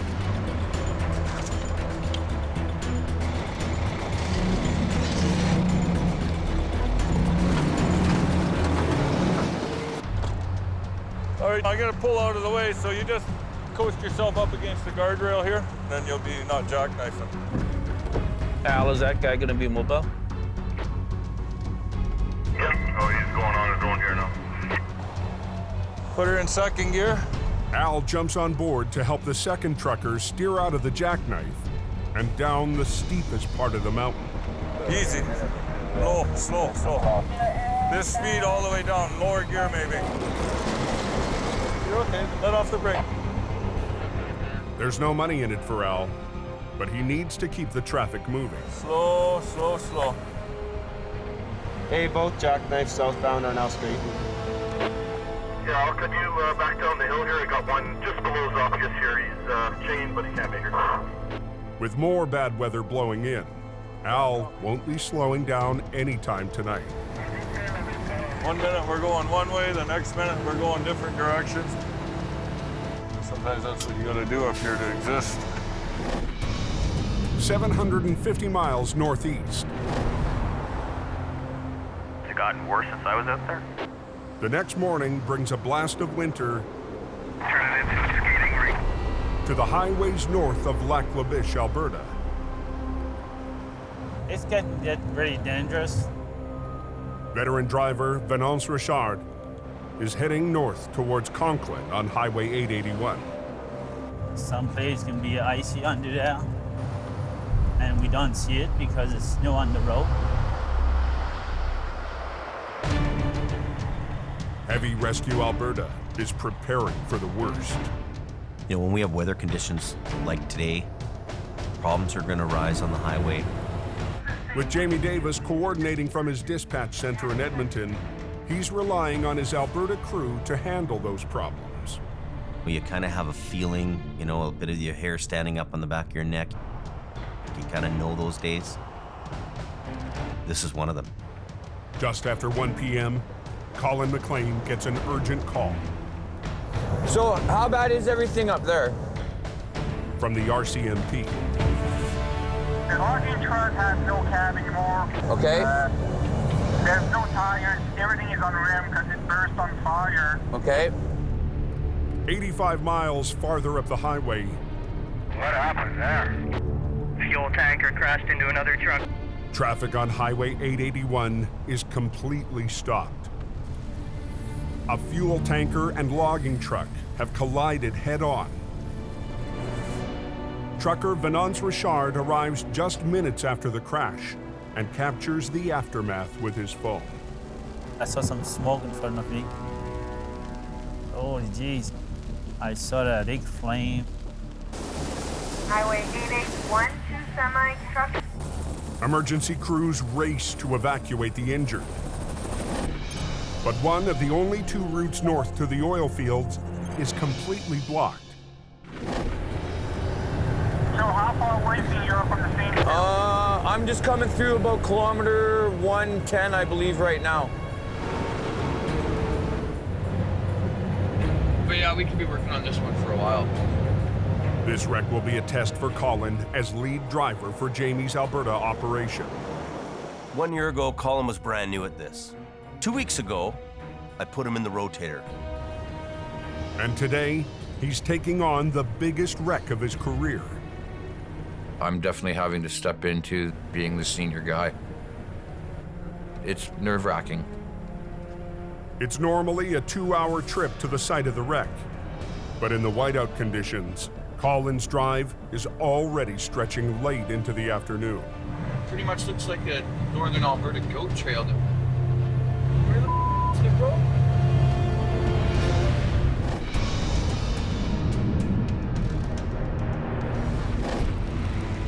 Never a dull moment on this highway.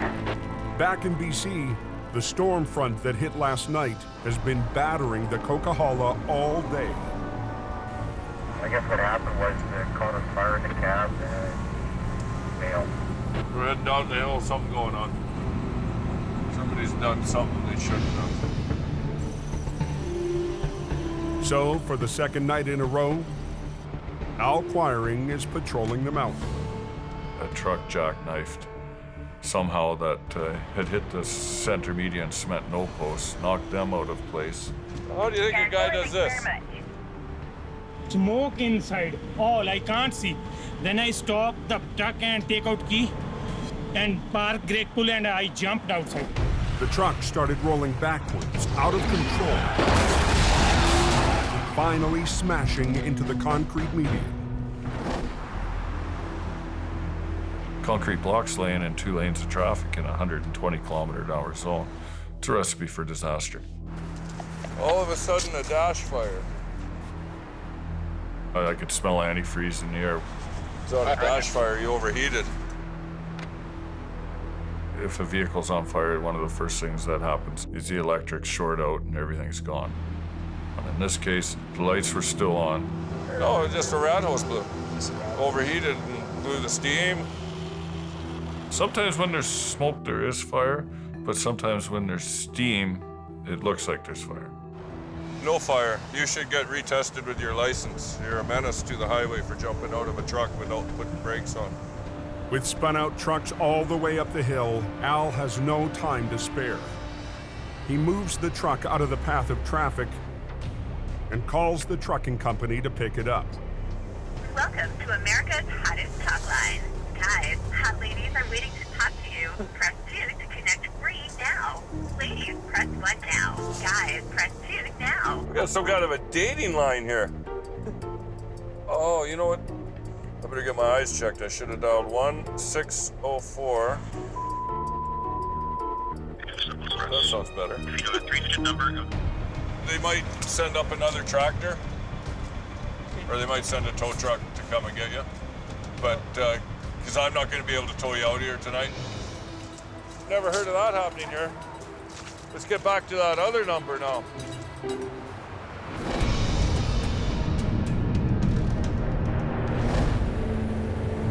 Wow. This is absolutely insane. Back in Alberta, after 4 hours in whiteout conditions, Colin arrives at the scene of the crash. A lot of money that's been sitting for a long time. in Jamie's most powerful record, the Rotator. Highway 881 has been at a standstill since late this morning.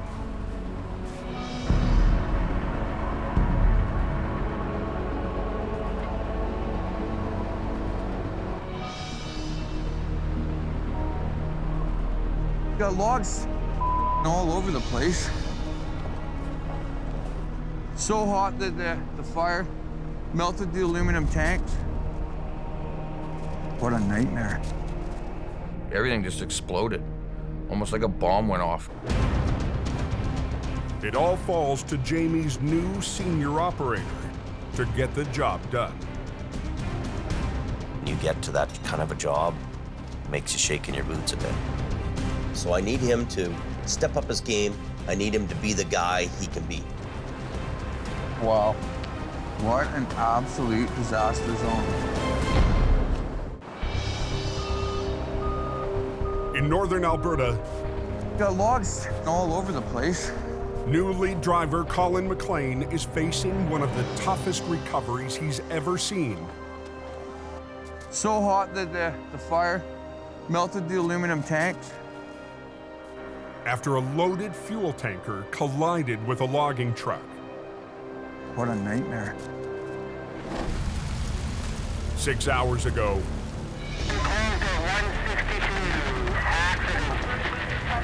the trucks collided on Highway 881.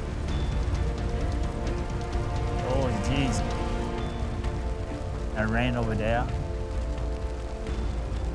Semi-driver Venance Richard was one of the first witnesses at the scene. And I saw one guy there was crawling over the logs. He was in pretty bad shape. The guy was soaked wet of fuel. Broken feet. The two injured drivers were airlifted out. Incredibly, both survived the crash. Wow, look at that frame. This is half-inch steel. It's even been reinforced with an inside beam as well. And it's just completely bent back. Probably explains why the motor's sitting over there. Completely detached from the truck. One truck lost control, veering across the highway into the path of the second truck. The impact sent the tanker hurtling off the road and left the burning logging truck and its cargo blocking the highway. I'm on this highway all the time, and I could have been one of these guys. I could have been the logging truck coming back with the tow. The truckers escaped with their lives, but a third driver didn't make it. A pickup following the tanker collided with the logging truck's cargo. The driver of the pickup died at the scene. It's the first thing that hits you. Somebody's passed away in the wreck and you're taken by that. And I don't care who you are, you get onto a job site, whether you're police or fire, that impacts you.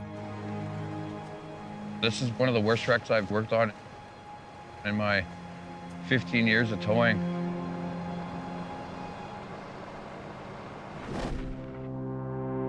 "850 miles southwest in British Columbia. Gotta get her done. The storm has finally blown through, but it's left damage in its wake. We got a call from the RCMP to come attend a semi-truck that's wiped out coming into Hope.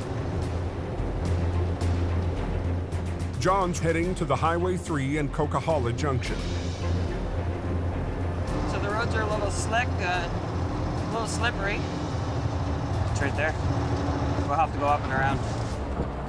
Jamie's new recruit as lead driver in BC still has a lot to prove. I don't know if he's good, bad, or a superstar. I don't know.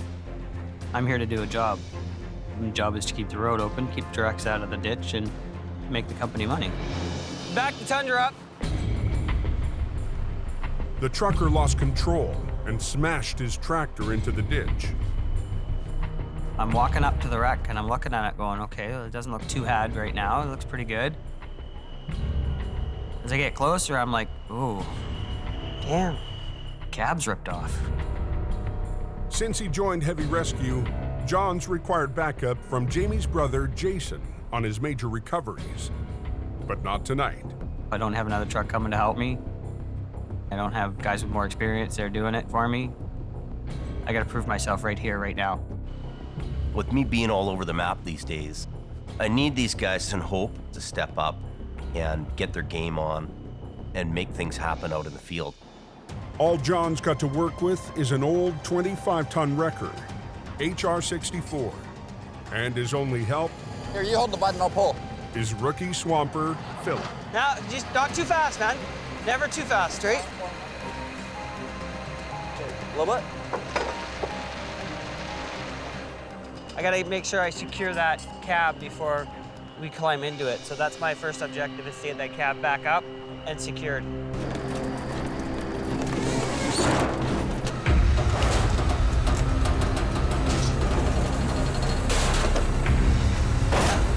Whoa! We'll try to put that back on.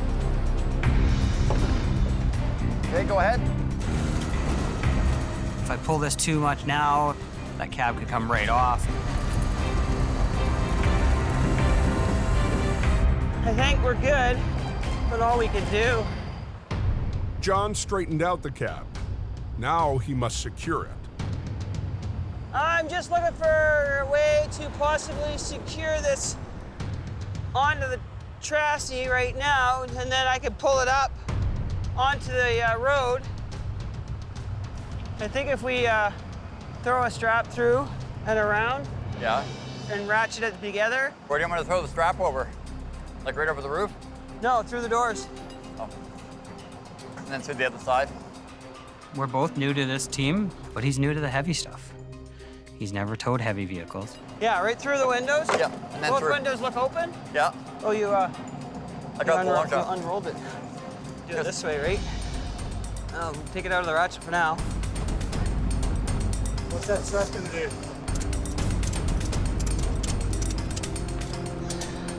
Tie that off. And we start pulling the truck out of the ditch. Then I'm pulling, and something's not feeling quite right, so I stop. Hang on.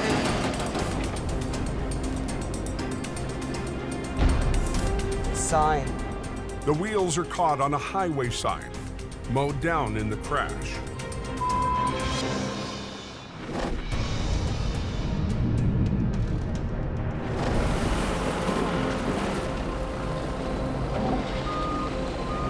Still looks like a war zone. In Alberta, more than 6 hours after an explosive accident between a logging truck and a fuel tanker, the police investigation is finally over, and the recovery is cleared to begin. We got multiple people from different companies getting everything all done, said, put together. It's gonna be a while before we get this all cleaned up. An accident like this, there's kind of a pecking order of how things happen. You have to have patience. They can go on and on and on and on.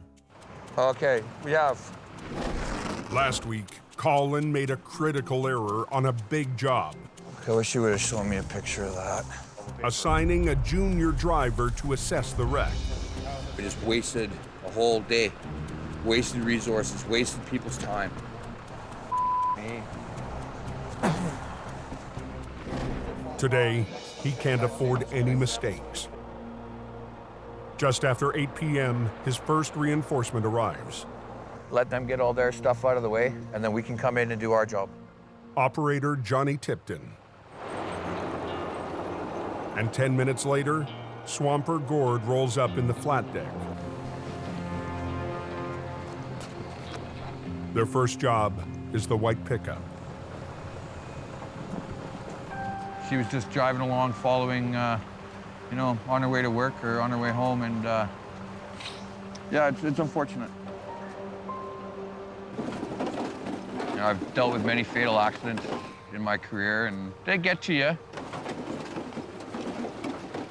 But you just put them aside and carry on, right? Okay, well, what do you want to do, Gord? Pick her up right here with the deck, get the wood out. Okay. But even the smallest vehicle in the wreck won't be easy to recover. There was logs everywhere. Absolutely everywhere. You look at that picture and you're like, where do I start?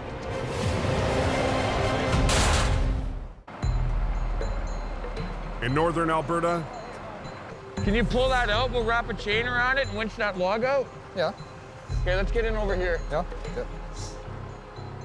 8 hours after a deadly crash between a logging truck, tanker, and a pickup. Bit more. Lead Colin and Swamper Gord need to get the traffic moving. Go, you're good. Keep going.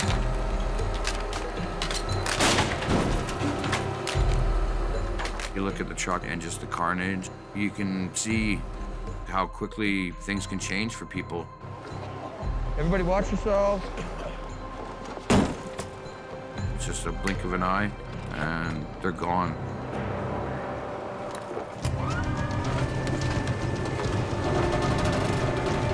Get more. Okay, good. The pickup is off the road, but Colin's heavy work is just beginning. The logging truck and fuel tanker are completely destroyed. They can't be towed. They'd be using the rotator as a crane pretty much most of the night, picking stuff up and putting it on deck trucks. So Colin's called a second flat deck to the scene. I'll come in here, pick it up. You just go right in underneath it. I'll drop it down. You're good to go. But he'll need Jamie's low bed trailer to cart out the bulk of the wreckage. And he's missing the final member of his team. Kelly Davis, do you read me? Jamie's middle brother Kelly left Edmonton hours ago, fighting brutal conditions on the roads. Kelly Davis, do you copy? We have a job to do, and we got to get it done.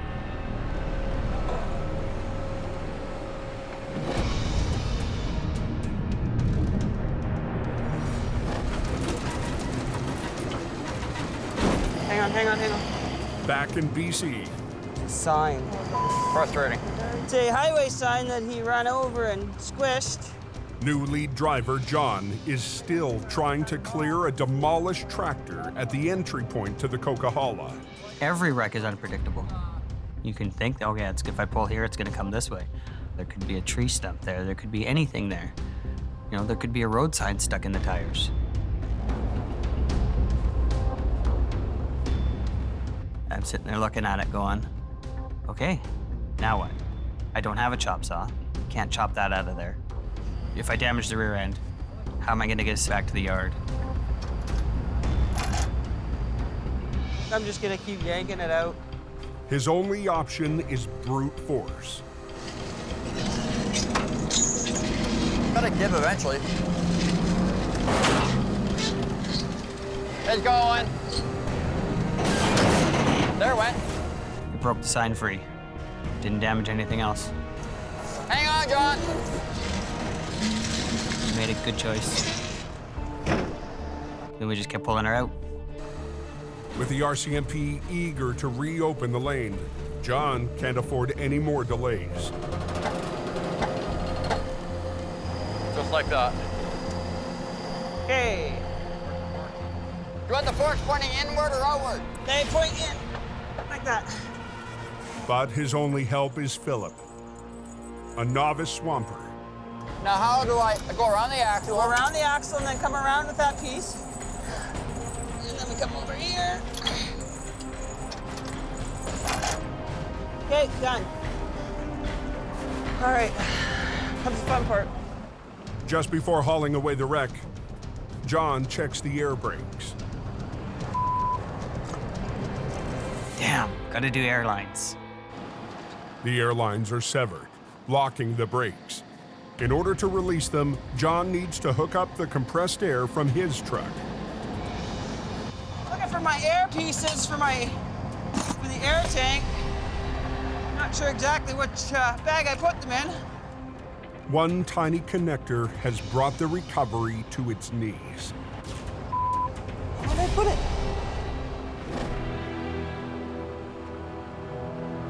I've been here for 8 hours now and still haven't moved. Just south of Conklin in northern Alberta. Just wondering if they can just open up one lane or not yet, so we can get going through. Yeah, it'd be nice. Traffic on Highway 881 has been at a standstill since noon. Yeah, guys, we're working on it. We're cleaning it up as fast as we can. Those guys have been waiting for a long time. Get them out of here. They don't need to be waiting any longer. The fiery head-on collision has left a huge recovery for Colin McLean.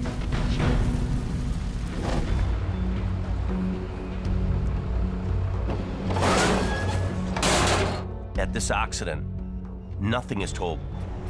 Colin really has to just use low beds to get everything out of here. You on the air there, Kelly? Jamie's brother Kelly is on the way, fighting brutal conditions on the road. Colin needs his trailer to recover the destroyed tanker. It's been a long day. Oh, Rick, grab me that end right there. So he turns his team to the burnt-out remains of the logging truck. Well, I'm gonna wrap the frame. Colin will have to lift the chassis up and onto the flat deck. It's a pretty tangled piece of mess. But there's almost nothing left holding it together. We'll see how that goes. Okay, good, we're good. Okay, we're gonna do the blue line.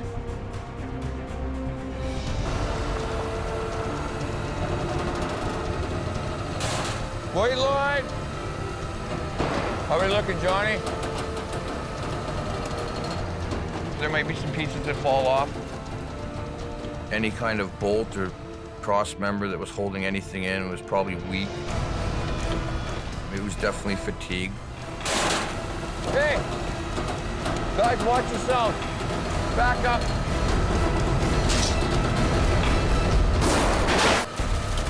Hey! Back up. On Alberta's Highway 881. Can you settle that down a bit? Pull tight on that. Heavy rescue is wrestling with the fragile, burnt-out remains of a logging truck. Everybody watch their heads. Lead driver Colin needs to maneuver it onto the flat deck before any more debris comes loose. Watch yourself. Keep coming, bit more, bit more. Whoa. Right there, right? Coming down.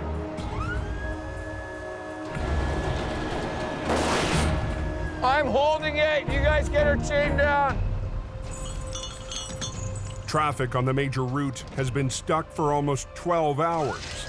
Okay. But the only way to clear the remaining debris is one piece at a time. Good. Hang on, hang on. Coming down, Johnny.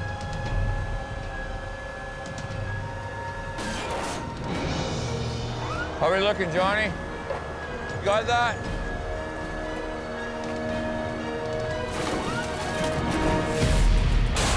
She ain't going anywhere there. As the flat deck carts away what's left of the logging truck, heavy rescue faces the toughest part of the recovery, the fuel tanker deep in the ditch. 25 to 150, are you there? They'll need the final member of the crew, Jamie's brother Kelly and his low bed. I need you up here in front of us. Holy Kelly, grab some gears, would you, buds? Time for coveralls and to get to work. In my whole entire life, I've never seen a tanker busted up or split up like that. Probably 60 feet off the road, into the bush, laying on its side.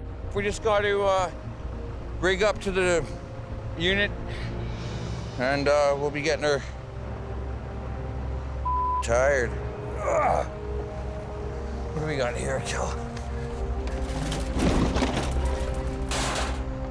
Handling a wreck and going, from start to finish can be a marathon, and it can be hard on people. I don't know. What do you want? Yeah.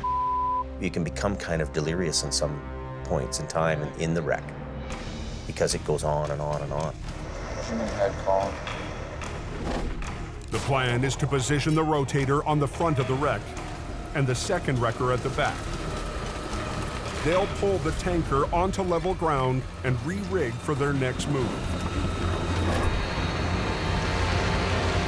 But as Jamie's crew heads down to rig up, they find a new danger. Right now we are sitting on top of 6,500 liters of spilled gasoline soaked into the ground.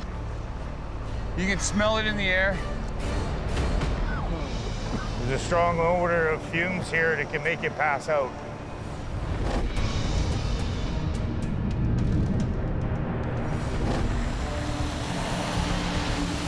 Back on BC's Highway 3, new lead driver John must unlock the air brakes on the wrecked tractor before he can tow it home.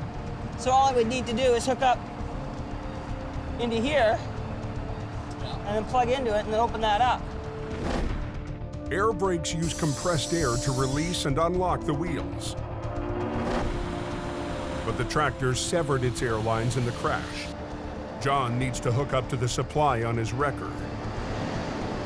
But the problem is hooking up to that piece.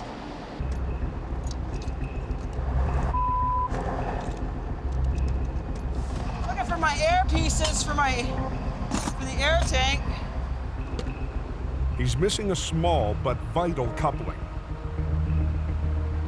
Where'd I put it? If John can't release the brakes, he can't tow the tractor himself. For some reason I can't find all my air pieces. If I had to call somebody else in, then it's not my wreck anymore. It's ours. John's only option, jerry-rig a connection out of his spare parts.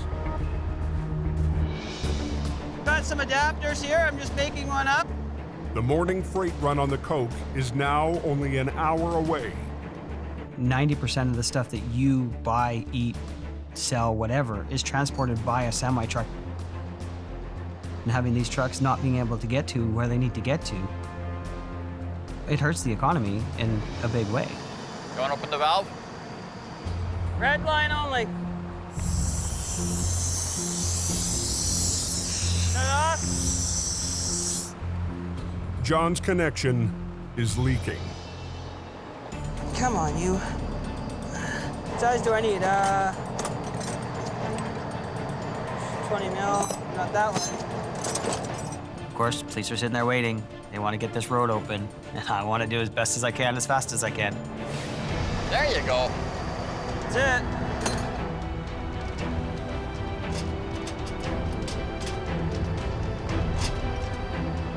Okay, push that yellow button. Let's see what we got. How are we?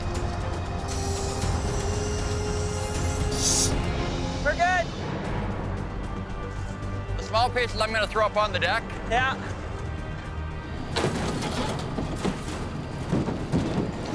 Got it all hooked up. We're ready to roll. Yes, finally. I did my first wreck by myself, well, with Philip's help, but no other truck, nobody else to come and help. It's all mine. I just proved to Jamie Davis that I can do this.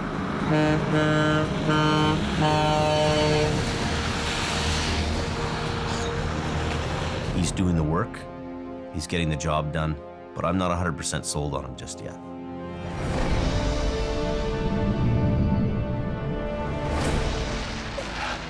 On 881 in Alberta, lead driver Colin and Jamie's brother Kelly are working in a gasoline-soaked ditch to make the last recovery of the night. Here, I'll grab that, Colin. Oh, I just want to make sure we're tight here. Yeah, I'll do that. So we're working hard, we're breathing, we're inhaling this stuff. So we need to cycle in and cycle out. Fumes from the tanker are making it difficult to breathe. Go get some fresh air. The Rotator is equipped with oxygen masks, but the crew is focused on the recovery. The guys, they were thinking about clearing the road, but they weren't thinking about the actual dangers to their own personal health. And as heavy rescue gets ready to drag the fuel truck up to the highway, the fumes pose a new threat. Big concern is that it's going to run over the shards of steel in the ground, spark, and then we've got fumes, and then we got ignition. It's like a bomb. Okay, pull on it.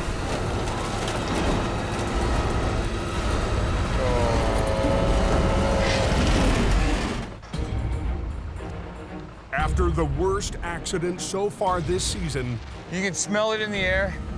Heavy rescue needs to pull a battered tanker through a field of gasoline fumes. Oxygen, fuel, fumes.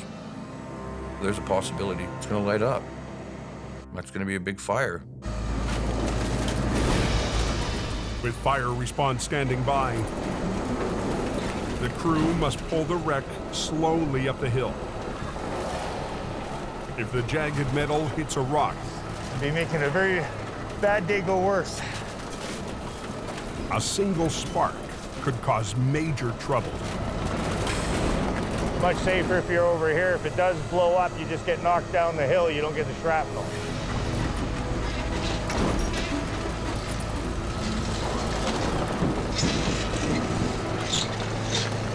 Not liking that. That's scary.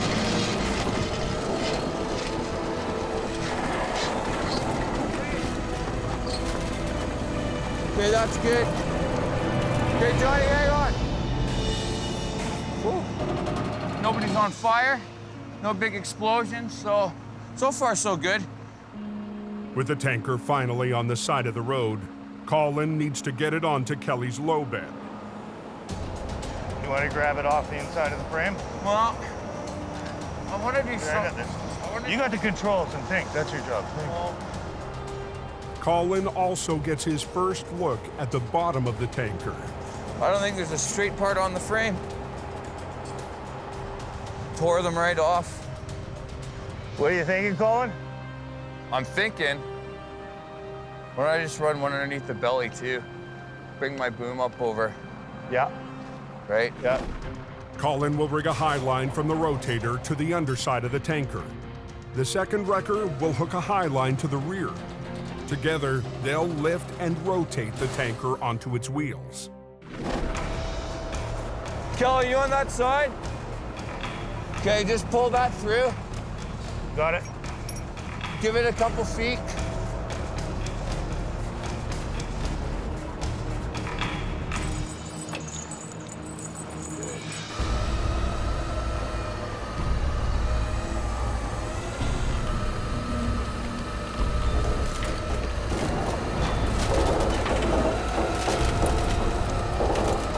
But the plan will only work if the tanker stays in one piece.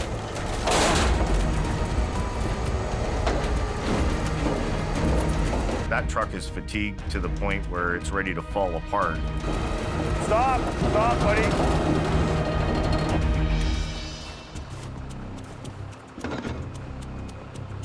Colin! What? You're ripping the tank off of the frame. It's already ripped off the frame.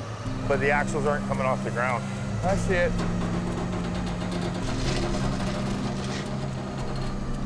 He's trying to pick it up from this side, trying to do a deadlift on it. But the axles have ripped away from the chassis and are digging into the ground, so the truck can't roll over. Can we get a chain on those and suck those axles in? Basically, I've got a suspended load of about 10,000 kilograms, but I still need to get a chain and a line onto those axles. After hours of exhausting work and intense pressure, Colin makes a risky call, letting Johnny crawl under the wreckage. It is Colin's scene, and I respect that. But there's a safe way to do that. Go around the backside of the wreck, hook up the axles, throw the chains underneath the load. You don't risk yourself under a load ever. Get out of there, Johnny! Stop, stop. You're ripping the tank off of the frame. It's already ripped off the frame. But the axles aren't coming off the ground. It's 4 a.m. on Highway 881 in northern Alberta. Can we get a chain on those and suck those axles in?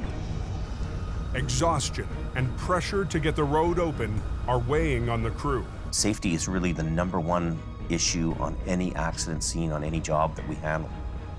You don't risk yourself under a load, ever. But eager to finish the job, Colin and driver Johnny take a big risk, crawling under the suspended load. Colin wanted to spin it and throw another line to it, and that put him in harm's way. No, go on the outside. I'll do them both at once. Just get in there, put the chain on, and get out. Colin wants to do the best job possible, but puts himself in jeopardy quite a bit. Right. Get out of there. Nobody saw that. Get out of there, Johnny. Get out of there.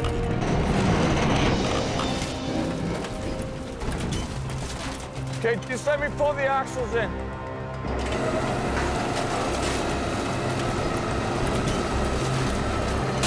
If Colin can't get the axles back in place, he won't be able to set the tanker down on the low bed.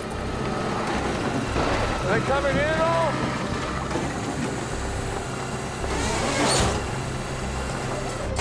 There we go, baby. Okay, Johnny, set your head down a bit. Okay, hang on. But one of the axles is still digging in. So Colin goes under the tanker again and re-rigs the chain. Hang on, just relax, yeah. Go. Give me that.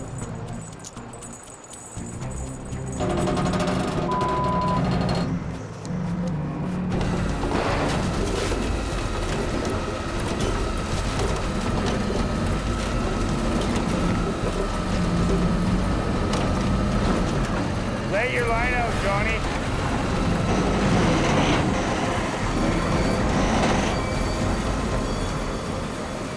This thing is just starting to piss me off.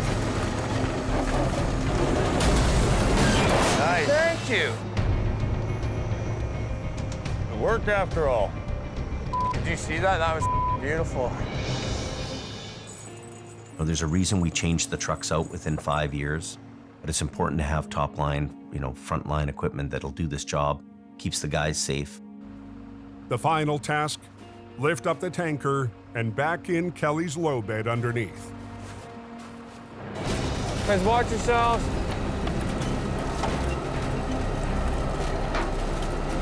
The rigging needs to hold long enough Here's your one chance, Fancy. Don't let me down. for Kelly to back under the tanker. Come on, Kelly, get him in there, would you, buds? Just tell me when, Colin. Keep him coming. As long as he's underneath it, I can put it on him now. Keep him coming. Keep him coming. Watch yourself. Whoa, whoa, whoa, whoa. Johnny, let her down, bud. Perfect. Couldn't even have done it better myself, Colin. We got everything that we were supposed to do loaded up. Nobody's hurt. All the equipment's still working. Despite a few risky moves, it's a big victory for Colin to see traffic moving on Highway 881. My level of confidence in Colin has increased twofold over last year. He's handling bigger jobs, and he's evolved into a lead guy. Feeling good. Yeah, it's dangerous, but it's what I do, right? I run heavy wrecker. It's something I love to do. Have a good night. Drive safe. Next time on Highway Through Hell. This one's gonna be a challenge. 5 wrecks in one when a semi plows off a bridge. How the hell did he do that? Stranding holiday travelers. You be careful. And forcing Jamie's newest driver I hope John can pull this off. to take on a raging river John, up. Go up. with with his recovery falling apart.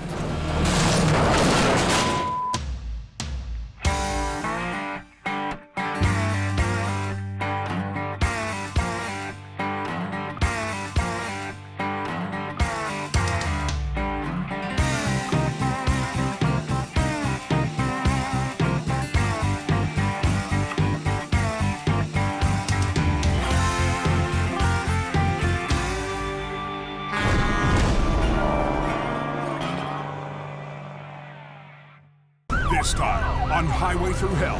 He's a mess. A simple job. Really a light load. Keep pulling. Holds an ugly surprise I'm off the ground, Jamie. when a rusty Jamie Why are you not coming over? returns to the road. Visibility's down to like 50 feet. In Alberta, Come on. the heaviest wrecks of the season. Holy crap, carnage. Strain the records. What the? And the new team. On the Highway Through Hell. The last line of defense is a heavy rescue team ready to tackle any disaster. Because closure is not an option.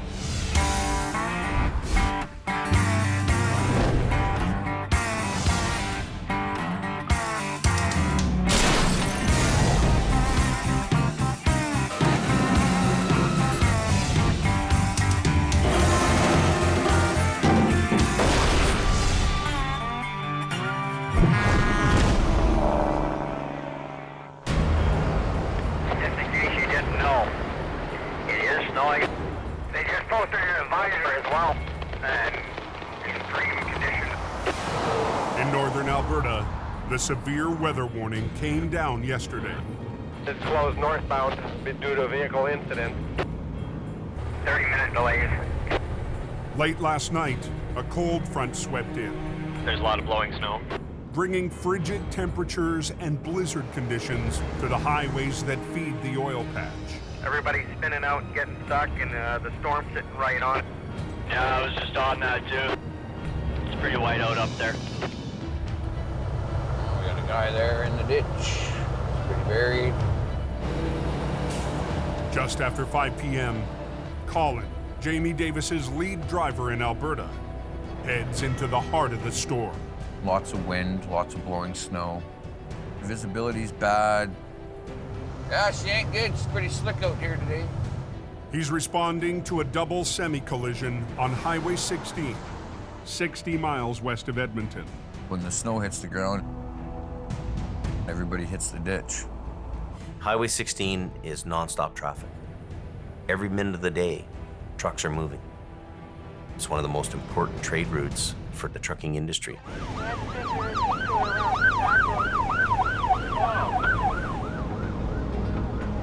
All right, I'm being escorted in right now by fire, so.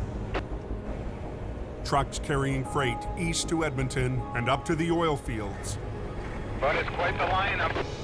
are backed up for miles. I don't think they're going anywhere until you get there. It's just before sunset when Colin reaches the scene. Oh. Another company is already tackling the first semi. But the second truck will be plenty of work for Colin and his rotator. She's a mess.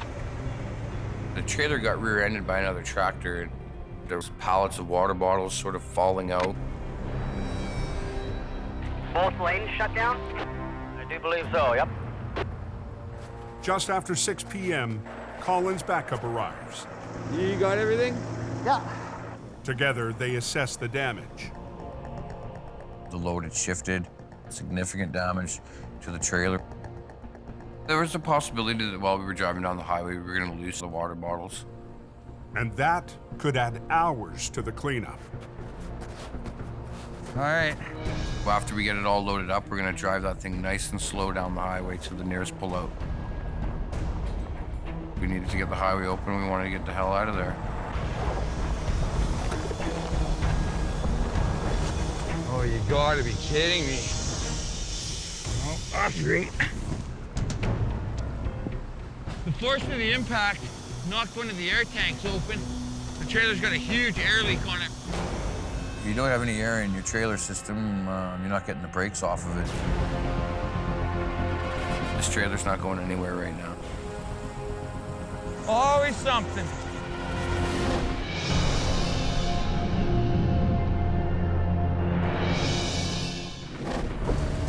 They're calling for heavy rainfall, so she'll be a wet one. On BC's Coquihalla Highway, heavy rain has made the roads slick. It's wet, little iffy in places. Forcing truckers to fight their way up the mountain. How is the hill? It's pretty miserable. At 7:10 p.m., just north of the Great Bear Snow Shed, the first casualty of the night. Truck leaning against the no post there. Just be a little bit of a pull to get it out.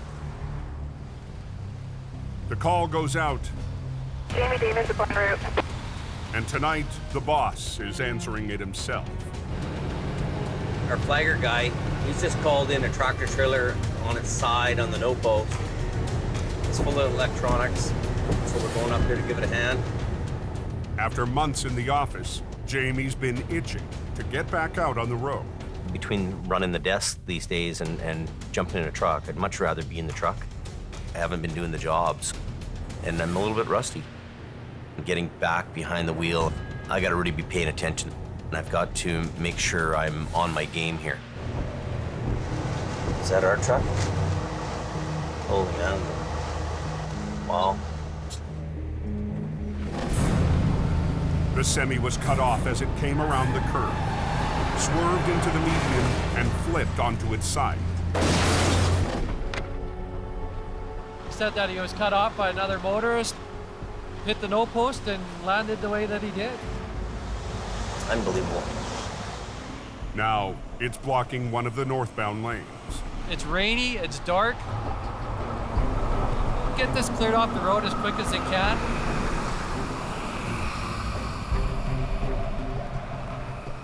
Jamie's crew arrived minutes before in the first response unit. Where's the other truck? It's coming. Who's driving it? John. John, Jamie's lead driver in BC, just left the yard with a backup wrecker. But he's still 40 minutes away. How much weight do they have on it? He said there's only 20,000 pounds of freight in there. Yeah. All I knew is it had 20,000 pounds of electronics in it. Before you even touch the wreck, weight is your most important thing to understand. Customer says there's 20,000 pounds in this thing, which is really a light load, so you should be able to pull this over. With such a light load, Jamie decides not to wait for the second wrecker. Let's do a power buckle down to the axles. Get a snatch block out, we'll run it off the deck down to the back end and down. Pull from there? Yeah, down off the deck here. With HR-116 positioned at a 45-degree angle, Jamie will use lines to both the front and back of the wreck to pull it upright.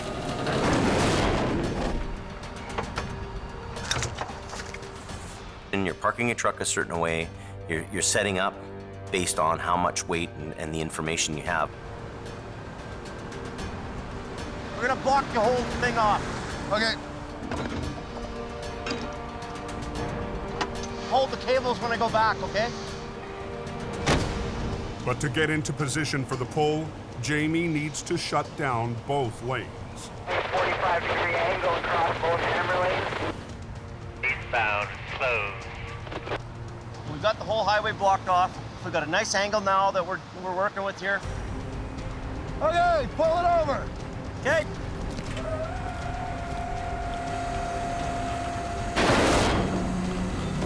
With only 20,000 pounds of freight, Jamie plans to finish the pull and get the highway open fast.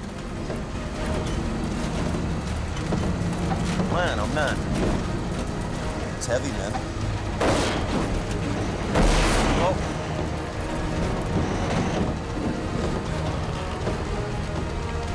This thing's blowing my mind that it's not coming over. Why? Why is this not working out?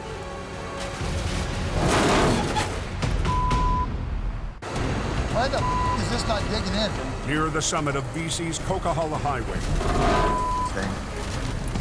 Jamie is battling a stuck semi that refuses to move.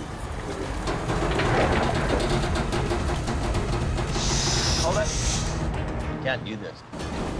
The driver said it had around 20,000 pounds of electronics in it. Got a 50-ton truck. It's still not pulling it over. There's a big machine here. It should put this thing over like nothing. Something's not adding up, and what's not adding up here is really the weight.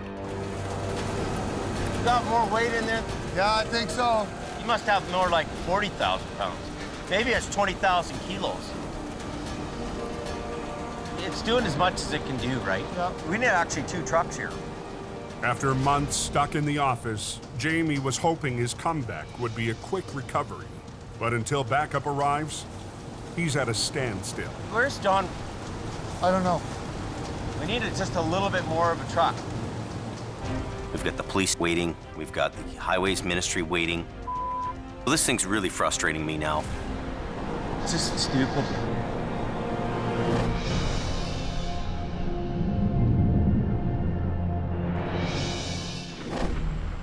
How to piss off truck drivers, make them wait for 2 hours and then make them wait longer.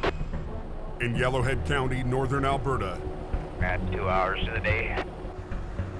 Colin's recovery is on hold.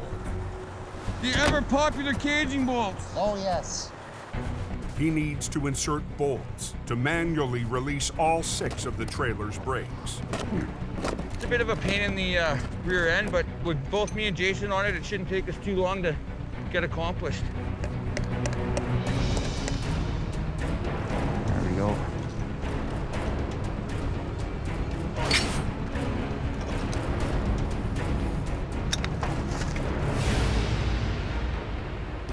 But as Jason tries to screw in the final bolt, Cap's off and it's all full of snow in there.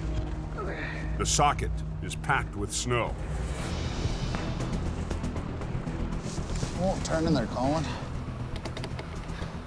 The brake pot's got a plastic cap on it. The cap is missing. While he's been driving, it's been filling full of ice and snow.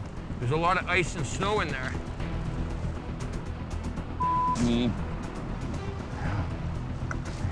Driver's side, toolbox underneath the sleeper. Colin comes up with a quick plan. Grab my torch. Get the torch in there to see if I can melt some of the ice and snow. Trying to get the road open.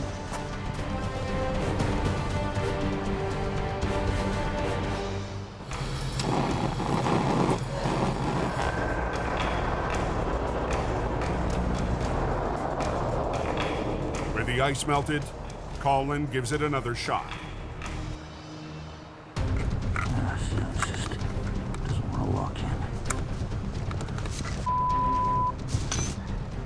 Oh, it's just got all kinds of dirt, sand, and it's just packed full of crap. I just want to cage a break, man.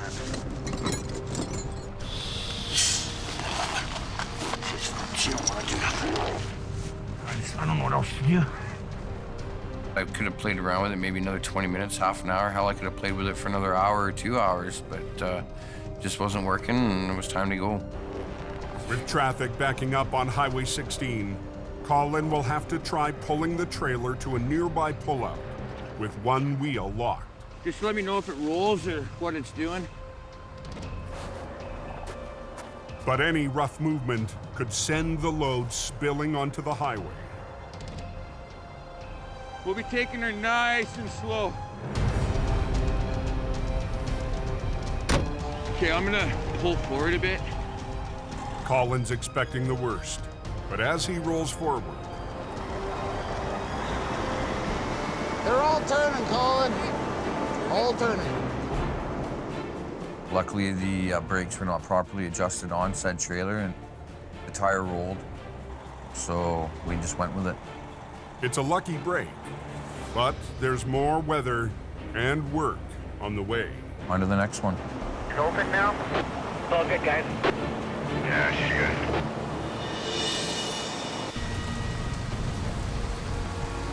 Find another route to cope with the mess. Gentlemen, eastbound, that is quite a mess there. Back in the rain in BC, Just follow the road, they're detouring you. all eastbound traffic is being diverted 10-4, thanks. until Jamie can pull a semi off the median. I should have been over with an hour ago. It's really frustrating that the driver didn't give me the right information. It's not 20. This is fully loaded. You got 42,000 in the box. Easy. With a much heavier load than reported, Jamie can't move the semi. He needs the second wrecker. Is that him coming there? Oh, there he is there. Good. The old Holmes 500, saving the day. At 10 p.m., John finally arrives. But all he's got is an old 10-ton Jamie's had since he was a teenager. It'll have to be enough.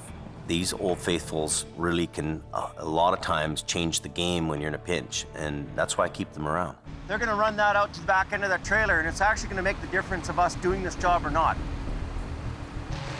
Run 2 snatch blocks down to the deck, 90 degrees right to that trailer. This is an all-hands-on wreck. The pressure's on. How many snatch blocks do you have out? We've got 3, that one's 4. Hey, Phil, just hook up on the back end. A little bit here, screw there. John's rigged to the undercarriage of the trailer because we want it to pull down. And hopefully between the both units, it's going to be enough to tip the scales.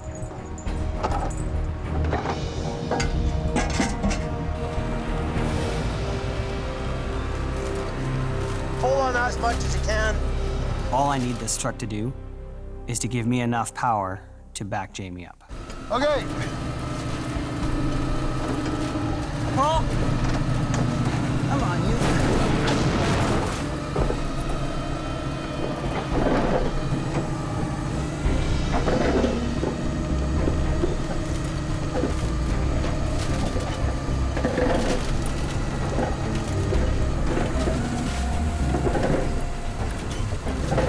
Keep pulling.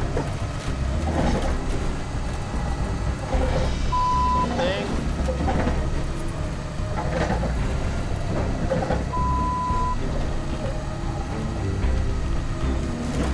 Come on, old girl. Unreal.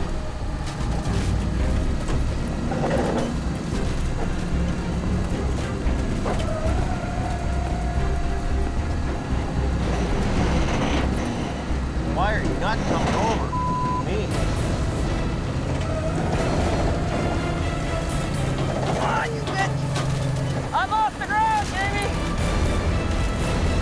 Stop! Why are you not coming over? Me. In BC, north of the Great Bear Snowshed, Jamie's shaking off his rust, fighting a semi that's refusing to budge. Come on, you bitch! 47's lifting up off the ground, and it's like, oh my God, this thing's heavy. I'm off the ground, Jamie! This thing's not moving. It's just pulling me backwards. This is crazy. Stop! I cannot believe this thing's not coming over. This thing must be like fully loaded or something. Must be. Look at this. I'm digging up all the pavement here. The semi was supposed to have a light load, Unbelievable. just 20,000 pounds. This is bull. He might be 80,000 pounds here. Keeping the highway tied up longer here. Well, that's causing me grief right now. What a dog shit. The way this recovery's going, I think to myself, do we have enough to get this out? Put a nylon strap over the back end.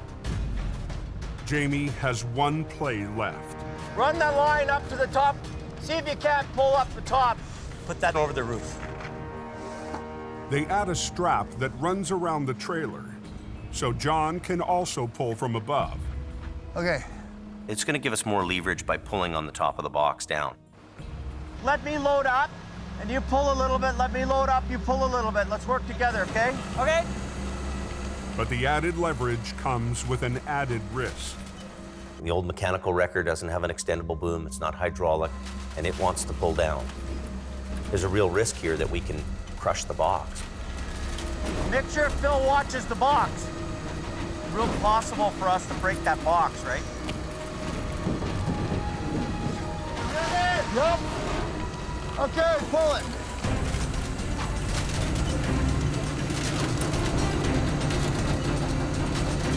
Coming up at all, Wayne? A little bit. Watch the trailer.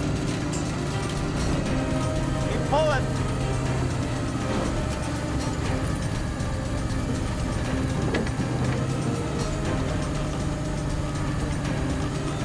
Watch that box.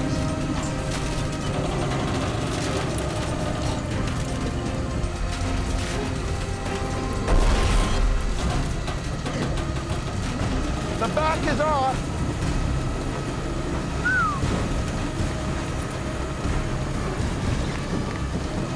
Hold it. Stop. Just be careful 1 minute here. We've got it so that we're up now, right? But any more pulling, we could collapse the box. We're holding it. Okay, so let's get this off here now. 47 will hold her up, and I'm gonna pull ahead about 10 or so feet. Okay. I'm gonna grab onto his front end. You yank it outwards. Yeah. But that opens up a new risk. This truck is sideways like this, it can flip. So Jamie will pivot the tractor on an angle before pulling it out. Once the tractor is on the road, the trailer should follow. So what we're gonna do is jackknife the front end of the tractor around so that it doesn't flip over, right? There we go. Little bit by little bit. Keep going. Here it comes. It's coming.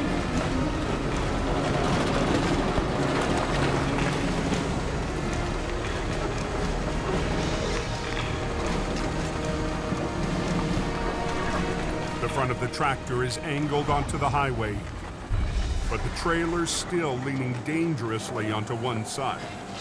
You can see a lot of weight on the box. We're pushing it.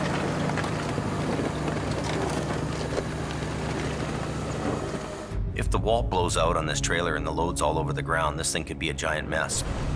I like the angle, man. Look at that, eh? Trailer's dragging. Still got a pretty good lean on the back. Keep going, keep going. There it comes. The trailer is back on its wheels, and Jamie, working his first recovery in months, can send the driver back on his way. We're all happy now. The truck's over and it's up on the road. There was a lot of things working against us.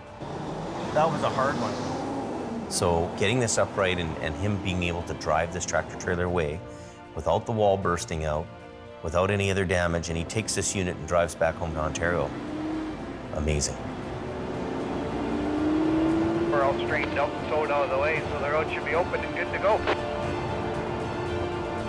You're good to go all the way.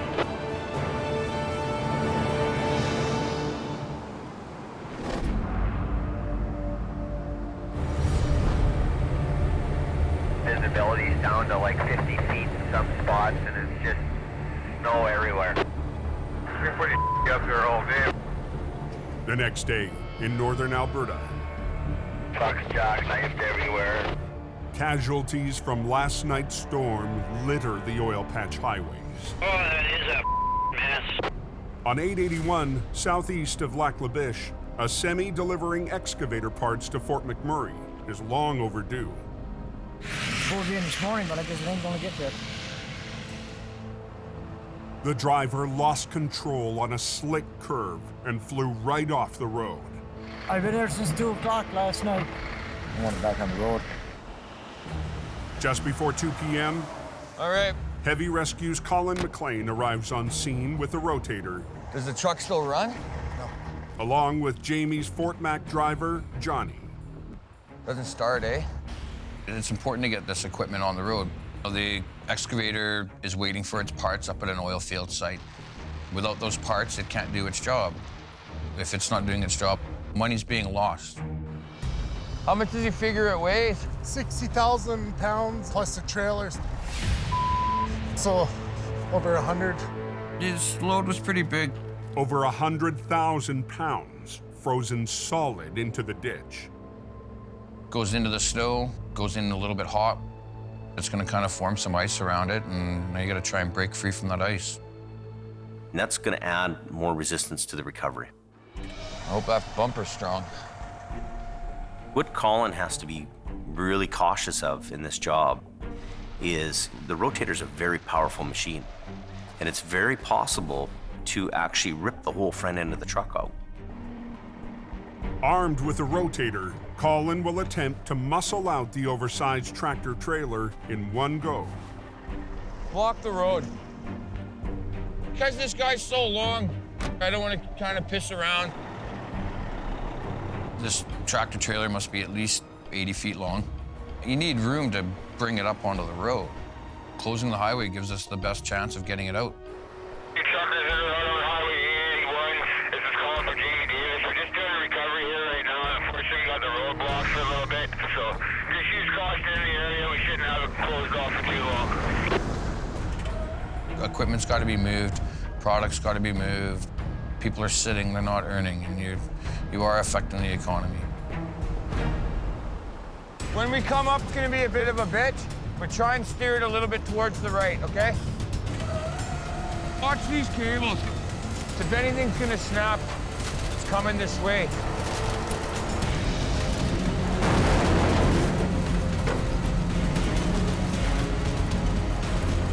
That's heavy. She's doing it pretty good. We had the whole tractor off the ground. Look at this truck, eh? You know, we were maxing out pulling that guy up. Colin inches the trailer forward. Dragging him through a lot of snow.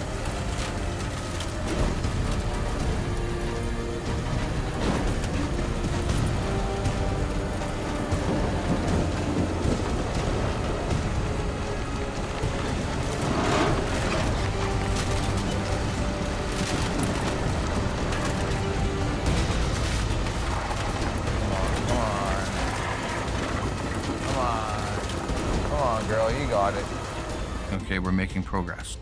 You know, that's the first step, getting it moving. There we go. There we go. Oh, what do we got here? But his progress comes to a halt. The trailer's starting to slide down into the ditch. Sakes.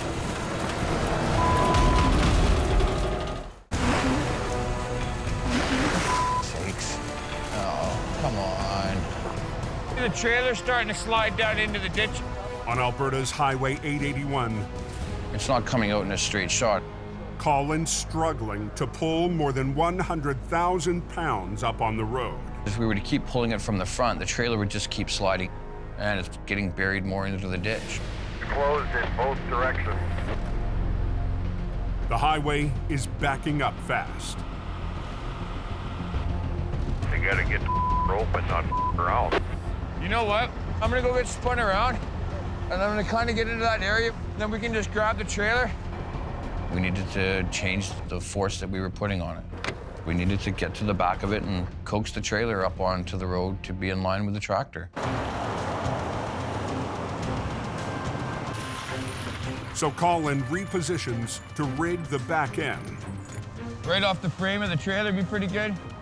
The angle is right, but he might not have enough power.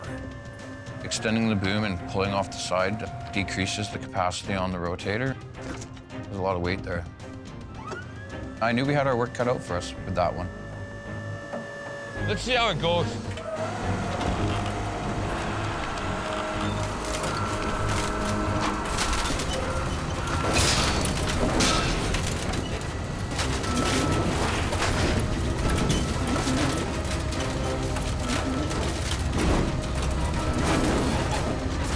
That's a lot of weight.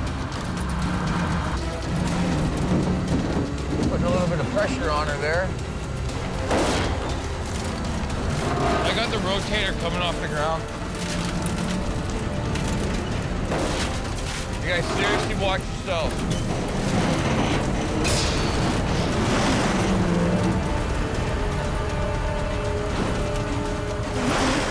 Got her up a little bit better. With a rotator coaxing the trailer sideways onto the road. I just don't want that to go back down. Colin sends Johnny to pull from the front using HR-68. The weight of that load, including the resistance, was probably anywhere from 2 to 3 times the actual weight of HR-68. That's a tough pull. You want to try and give her a pull?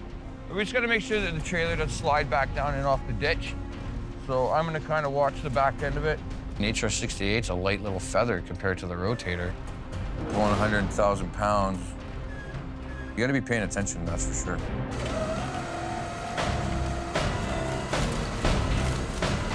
You got slack on my end.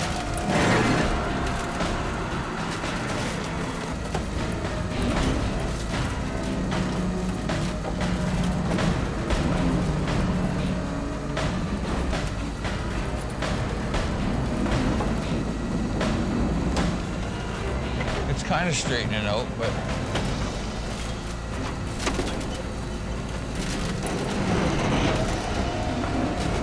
getting there.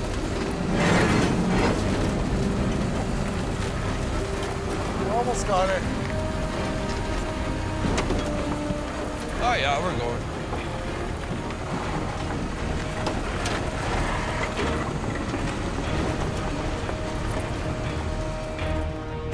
Hey, buds. This one definitely worked, the old mighty Rotator, that's for sure. Highway 81 is now open. Little wiggle this way, little wiggle that way. Eventually she'll come. The company can now get the badly needed excavator parts up to the oil field. Hey, buddy. Glad we got it done. It's always a good feeling. Wide open. Thank you, driver.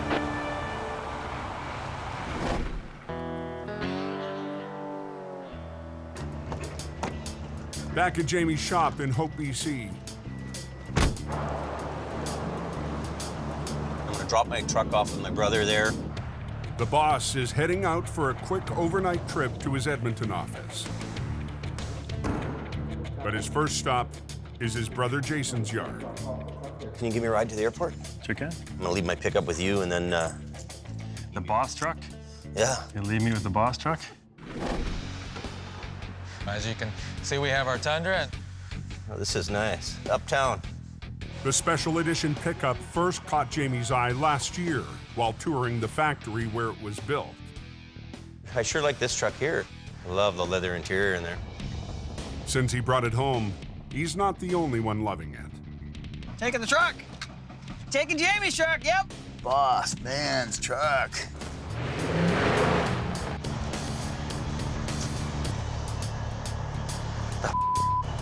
It's my truck to drive, not anybody else's.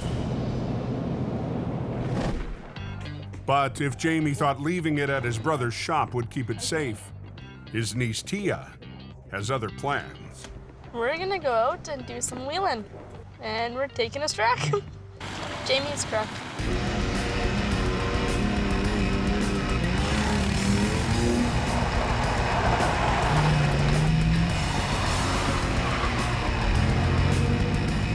Uncle's gonna be pissed!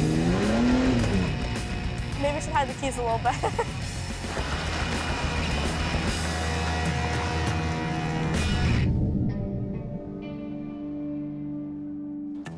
Unbelievable. Early the next morning, the boss is back, and he's not happy. Well, why are you driving it at all? Let's get it cleaned up. Let's go. That rubber all along here. So in the back, start from the top. Look, see, do you see this? Come here. Everybody wants to drive, but nobody wants to do the work, right? I'm not real happy with it. You guys think you're done yet? You're not.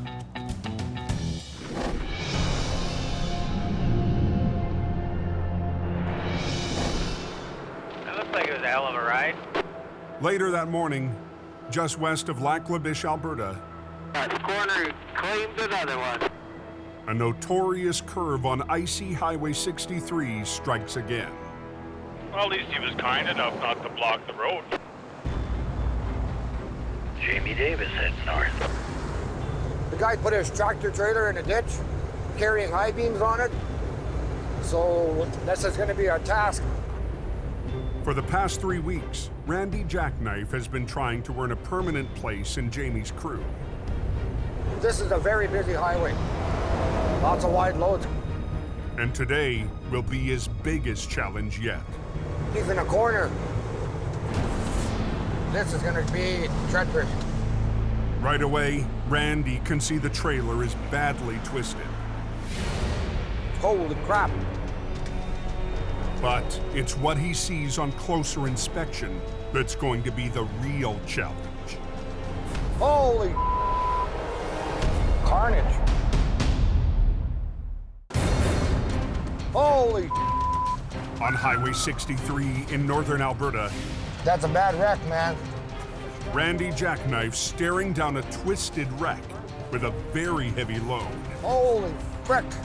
That truck was flipped on its side, had half of its load still stuck on the trailer. This is probably like 35, 40 ton right here. This is gonna be a pull, man. This is bad. And the owner wants the truck recovered with those remaining I-beams still on board. This is gonna be one hell of a job. I have to shut a lane down. I have no other choice. 2 lanes of busy industrial traffic will need to alternate on one of the worst corners of the highway. Get one sign out over there. Traffic, slow down. Okay. Get the other truck to set up over there. Get over there right away, buddy. The slowdown quickly impacts traffic moving in and out of Alberta's bustling oil fields. Highway 63 is a very high volume road. Lots of traffic going there. Any delays can get out of control in a hurry. Vehicles were coming, and I'm worrying about traffic. The pressure to get that job done quickly was unbelievable. I had to get off that highway. Today, Randy's in luck. Oh, here's Johnny. Jamie's Fort McMurray operator, Johnny, was heading up this stretch of 63. And I stopped to see if you needed a hand. I figured I'd hook a line there, one over there. I was so grateful for Johnny being there. I'm gonna double line up there. His load is completely gone off on that side. His I-beams are still attached. That's tough. That's still attached. Yeah. The attached load will add weight to the pull, and the spilled cargo is pinning down the trailer. Quarter of that angle iron was still stuck on that corner when it flipped over onto its side, and it was still all on there. Once we get that flipping over, yeah, that's gonna take that side over.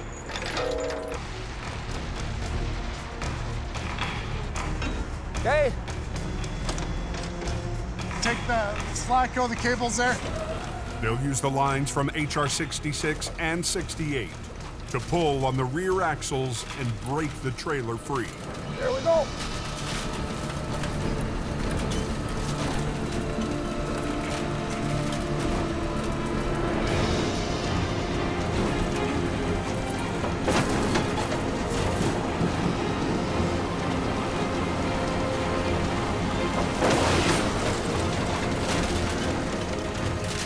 Tight? Yeah.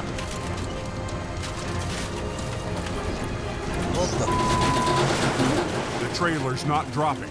It's slipping sideways. We'll put one up top there. They re-rig for more downward force. We're just gonna put a line up higher there. Running Randy's second winch line to the highest point on the trailer. That's good. Good. Here we go.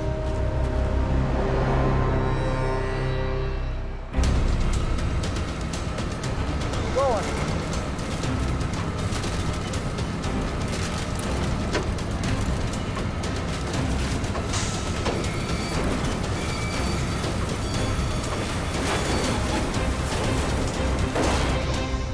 Yeah!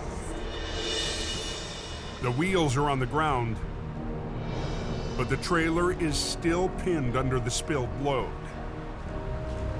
And all the steel's pushing down on it there, so. This frame is lodged right into the truck. That side is really bad.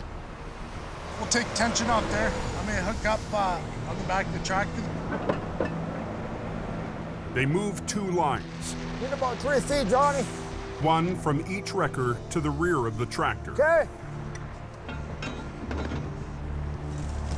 We just need just a little bit more pull. Are you just gonna hook it on the frame? Yeah. That way it'll let steel on that side there fall on the ground. Randy's hoping a hard pull from the side will wrench the trailer free. There we go. We had no other choice. Our best option was try and get the carnage of his load off of the trailer. At the end of the day, you gotta do what you gotta do.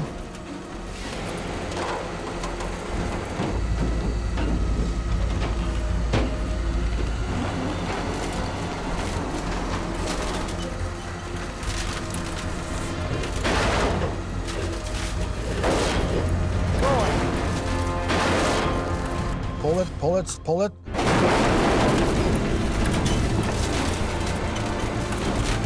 There we go. Yeah. Team effort. Once we've got the carnage off, we were laughing because the weight was gone. But Randy and Johnny still need to get the rig on the road. Stop both lanes there. Okay. So now they must close the entire highway. Close in both directions. Weighed down by the steel, the semi could bottom out on the edge of the road, putting the fuel tank at risk. I'll follow him up and help him as he pulls. Hopefully we can get it onto the highway. We want to get out of here.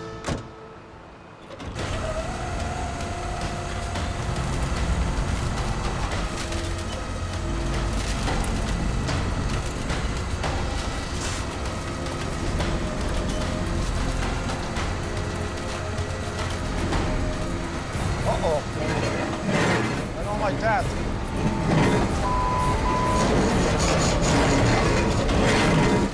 But what's going on? Can someone tell? It's chaos up there.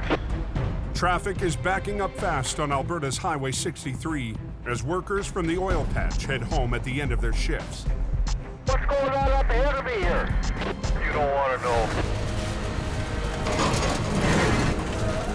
But the steel truck recovery has bottomed out, putting the fuel tank in a dangerous position.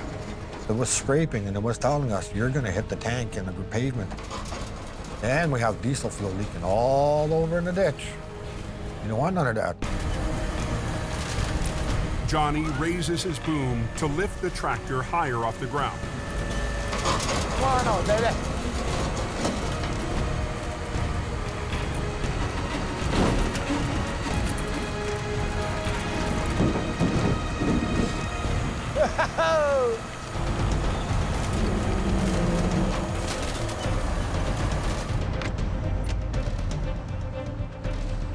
Holy! I was so stoked and relieved, man. It was amazing. The first lane reopens, Just meet me at the K road over there. Turn off there. while Johnny gets ready to tow the steel truck onto the road and head home.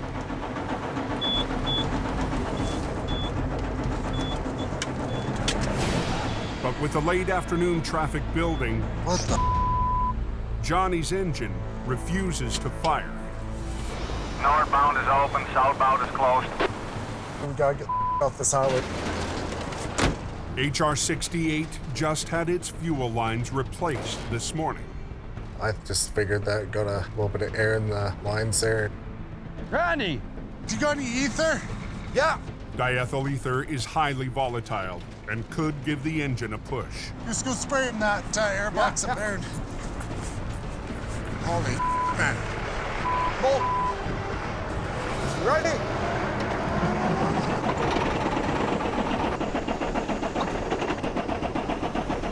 If we don't get this truck started, we are screwed. Come on, catch it.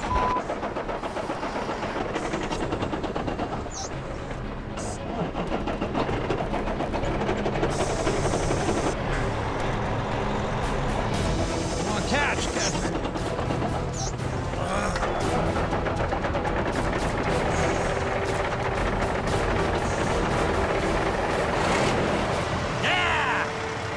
Oh, what a relief when it started up. Good to go. What about teamwork? Got her going, that's the main part. If Johnny didn't show up, it would have been a lot longer of a haul for me.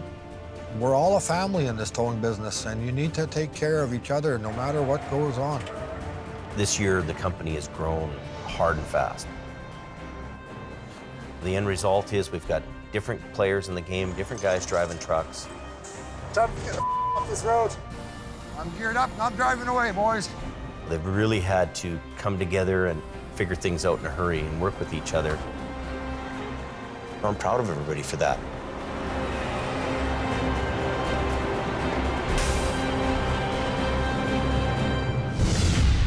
Next time on Highway Through Hell. Stand by, Gord. Gord, just wait. Al and Gord struggle. You gotta watch where you're going, Gord. What? To get in sync. Let the traffic come! A whiteout in Alberta No, that guy's kind of speeding back there. creates a dangerous chain reaction. Whoa, whoa, whoa, whoa, we have an accident. Stay back! And a stuck excavator There's no such thing as a little bit dead. proves too much for Al's rigging.